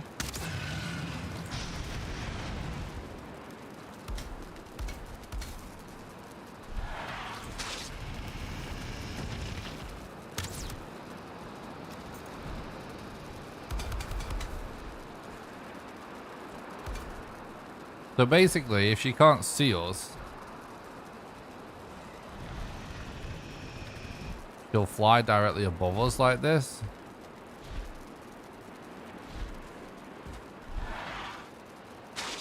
And then eventually just land exactly where she's flying. Which means that we can sort of kite her.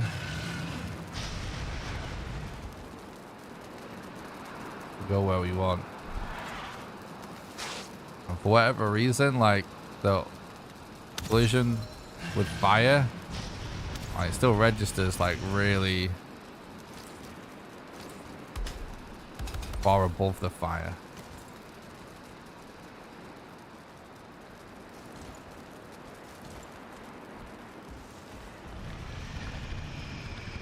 Yeah, I mean, this strat right here is what makes it possible to do a really, really early modder pretty quickly.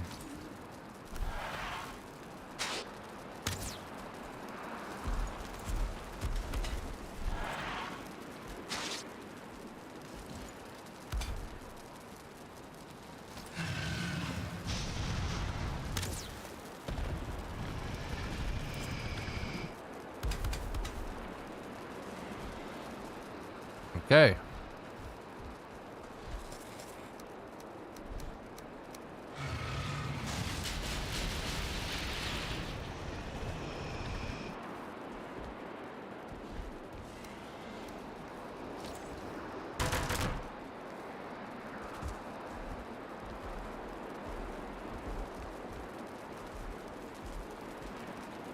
I think she's landed somewhere random. Yeah, so sometimes you can kite her over and sometimes you can't when she does that.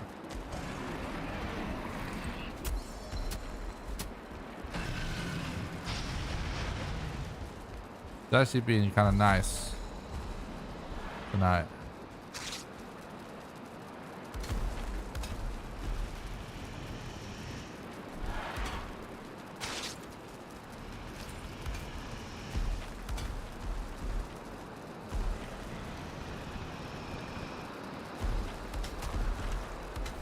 Wow. We're losing fires. I can't see the fires we're losing though, annoyingly.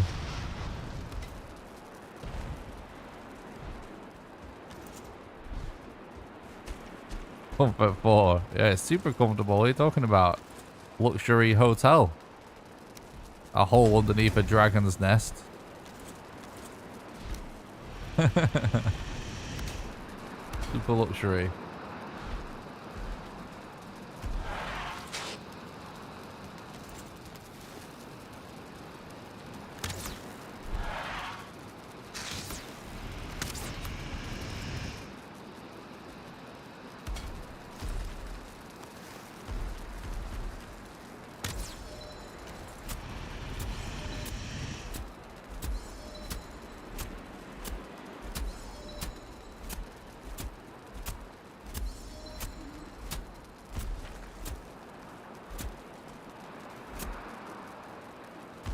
Back to flint arrows. There's not really much of a point in doing arrows now.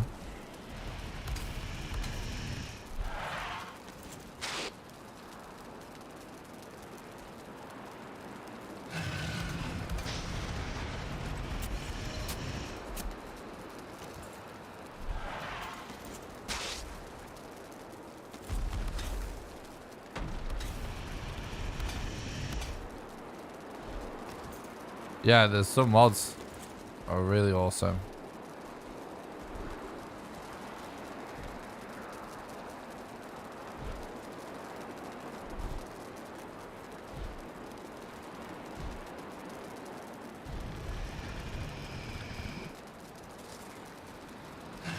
Okay.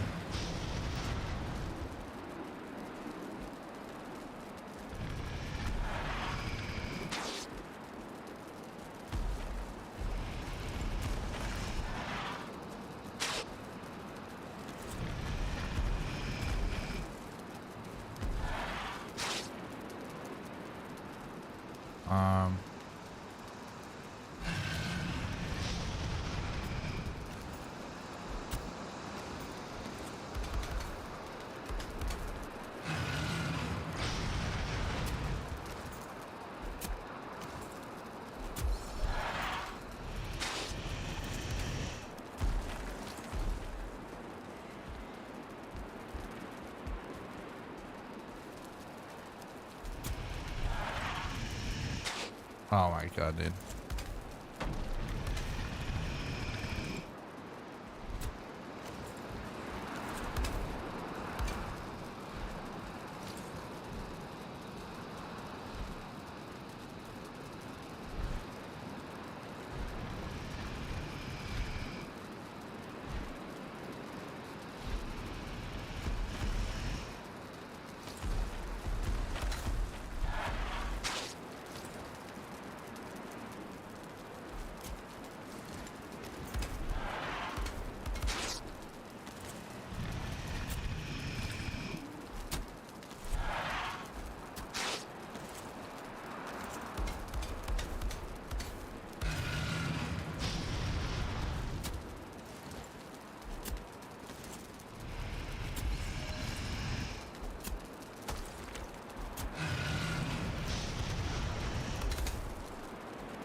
Whoa.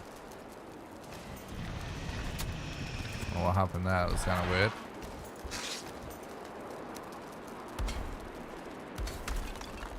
What? I just repaired.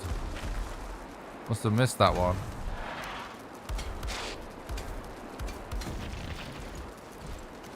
Right, we're getting nice damage here.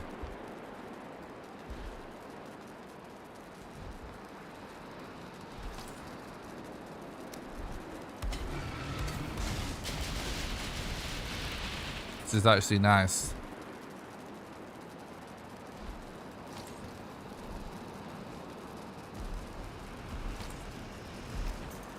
Why did you land over there, Modder? You drunk?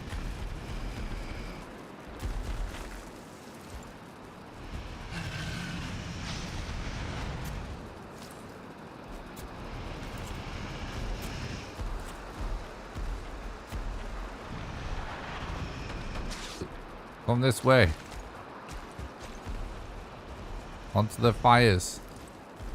I know you must be cold. Hell yeah, dude. You're fired.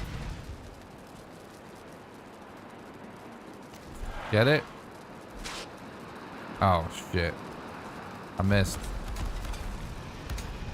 Thought I'd get her for bad jokes.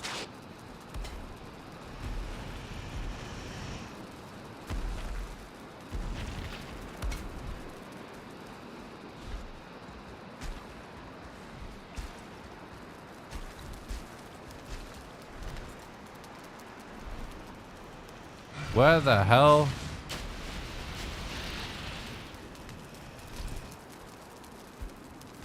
Yeah. Oh no, I'm dead. It doesn't matter though. Wouldn't call it a bad joke, more of a burn.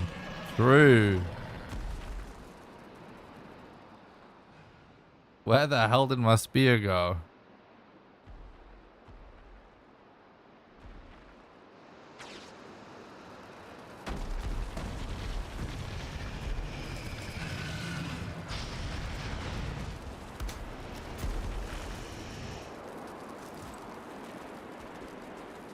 Wait, you're still here?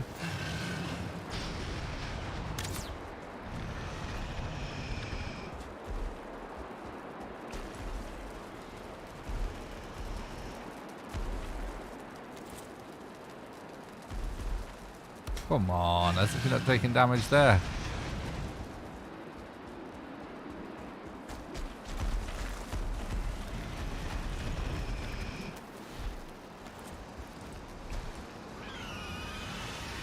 My God.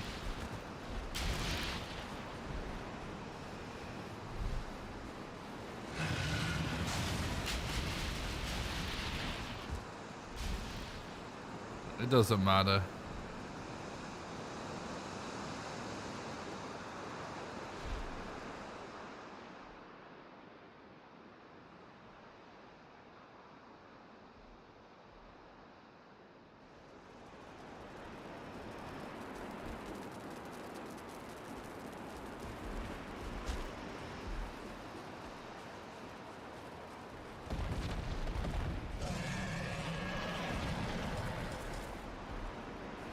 It has to be close, right?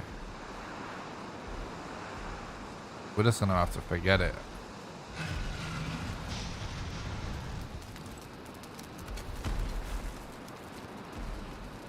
Cool, she's dead. Most likely.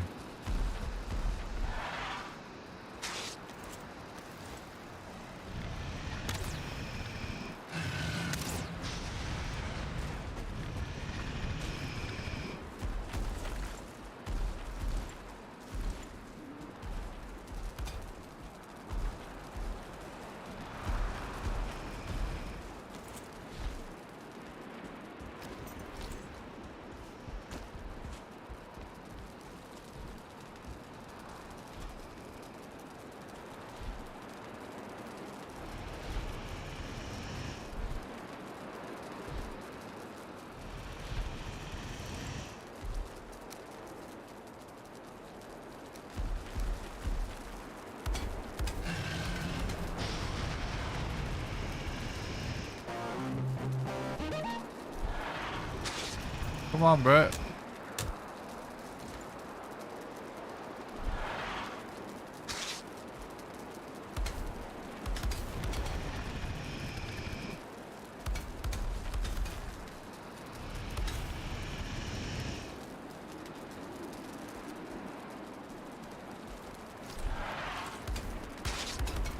Yeah, we could probably live without the spear anyway for the rest of the run, honestly, but I bet we can find it, though. It's just not going to be the easiest thing to do mid-fight.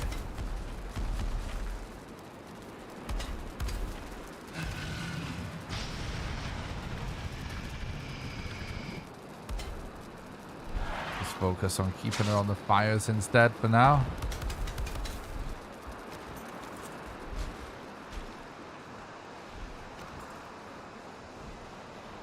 It really, really could have seriously lost it.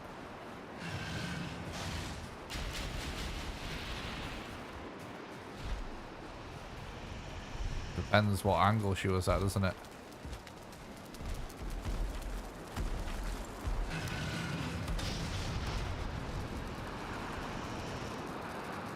It is, but we should be done with the bulk of our exploration. We need 7 with a bone, but we already have the location, so.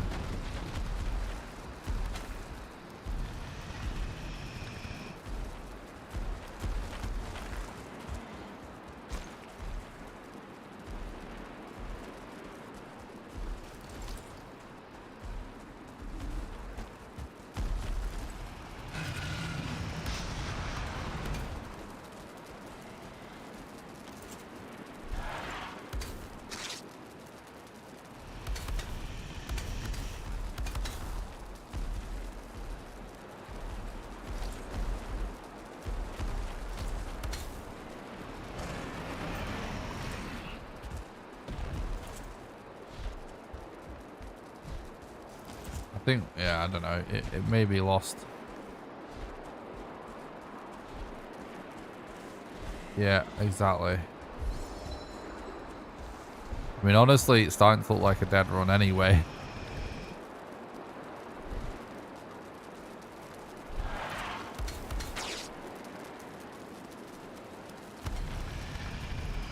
This has been taking a bit too long. Altogether. All of the little hiccups.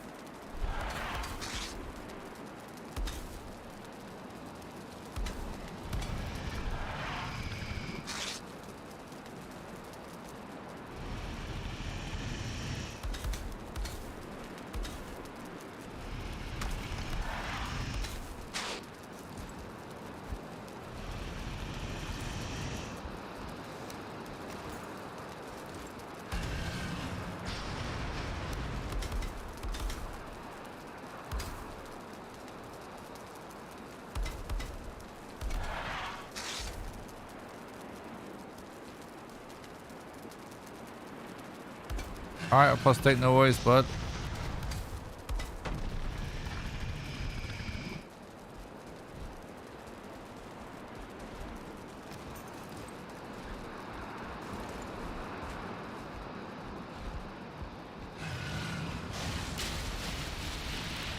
Might as well take this opportunity whilst we're chilling in Hotel Modder to remind people of the ways they can support the content financially. There is a financial support of our community. It allows me to put so much time and effort into the streams and videos for you guys. So, if you would like to support the content and help keep the dream alive of me being able to continue to make this content for you guys, and the best way for you to do that is on Patreon at patreon.com/NickRawcliffe. Patreon allows you to do a monthly donation, sort of like a Twitch sub, except you can do it for any amount of money, even as little as $1. How it works is, for example, if you were to subscribe at the $1 level right now, you'll donate $1 to me right now. Then you'll be donating $1 a month on the 1st of every month from then onwards until you cancel your subscription. You can cancel it at any time. Anyone that becomes a patron also gets invited to join my private Valheim server that I pay for that runs 24/7. You get to play on there whenever you want with the rest of the community. And you also get invited to play Valheim with me live on stream when we do server streams. What? And we're going to do the next server stream a week on Saturday. If you're interested in that, there is a link in the description to the Patreon, or you can do !Patreon in the chat for the link. The second best way you can support the content financially is by doing donations. Donations are the best way to do a one-off contribution because your money goes the furthest. You get a link to the donation page by doing !Donate, or by clicking the link in the description. And last but not least, you can support the content financially on YouTube by doing super chats during the live streams, by doing super thanks below any videos. Oh my god, what the hell just happened? And also by clicking the join button below the stream and becoming a YouTube member, and members get access to monthly exclusive behind the scenes content. Also, don't forget to join the Discord. It's the #1 best way to make sure you don't miss any live streams or videos. !Discord in the chat for that, or click the link in the description. And I do stream on Twitch and YouTube at the same time, so if you're watching on YouTube and you'd rather be watching on Twitch, there's a link in the description to the Twitch channel. And if you want to support the content completely for free, then the best way for anyone to do that, regardless of the platform they're watching on, is to go to the YouTube stream and smash the like button and subscribe to the YouTube channel, because it makes it more likely for the content to show up in the recommended feed for new people. So if you're watching on Twitch and you'd want to do that, leave !YouTube in the chat.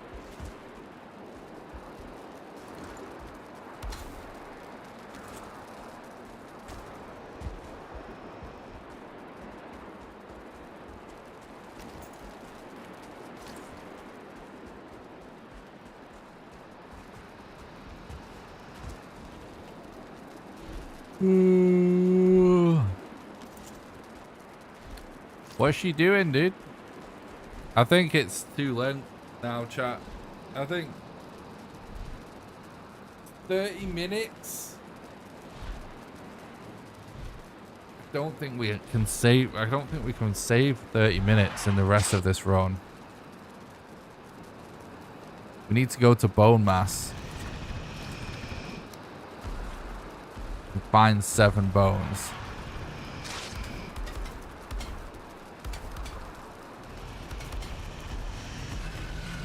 Don't think we can. And that's going to take 10 minutes for the actual fight at least. Then we're going to get to Yag, and then the Yag fight will take about 10 minutes. And then that's not including all of the traversal and finding those bones. And we still don't have any totems. Splish. We tried to keep it alive, we really did. But it was a bit of a long shot. We really could do to get those bonfire mats before modder. But sometimes that's just not how the cookie crumbles. But anyway, I'm going to leave it there for today. I hope you enjoyed today's stream. I know I did. I appreciate it. Check-in fee. I like to have a no window hole in the hotel motor. Please, laughing face.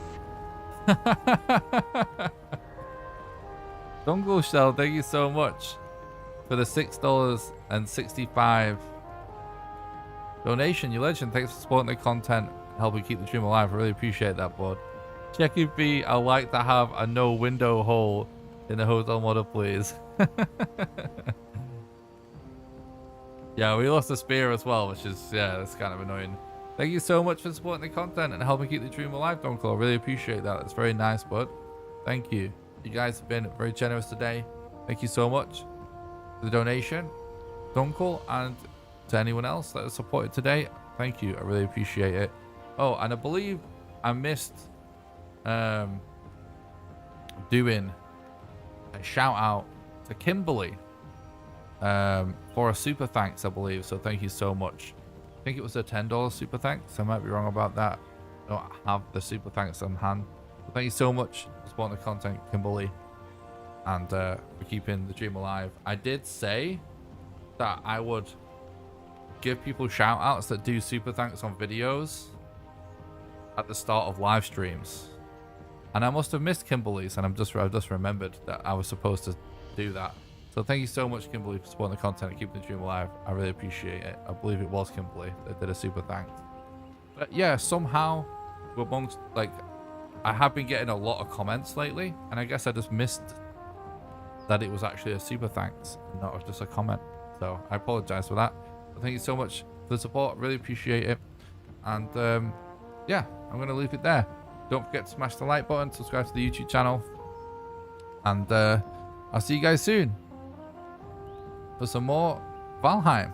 Night, guys. Have a good one. Bye.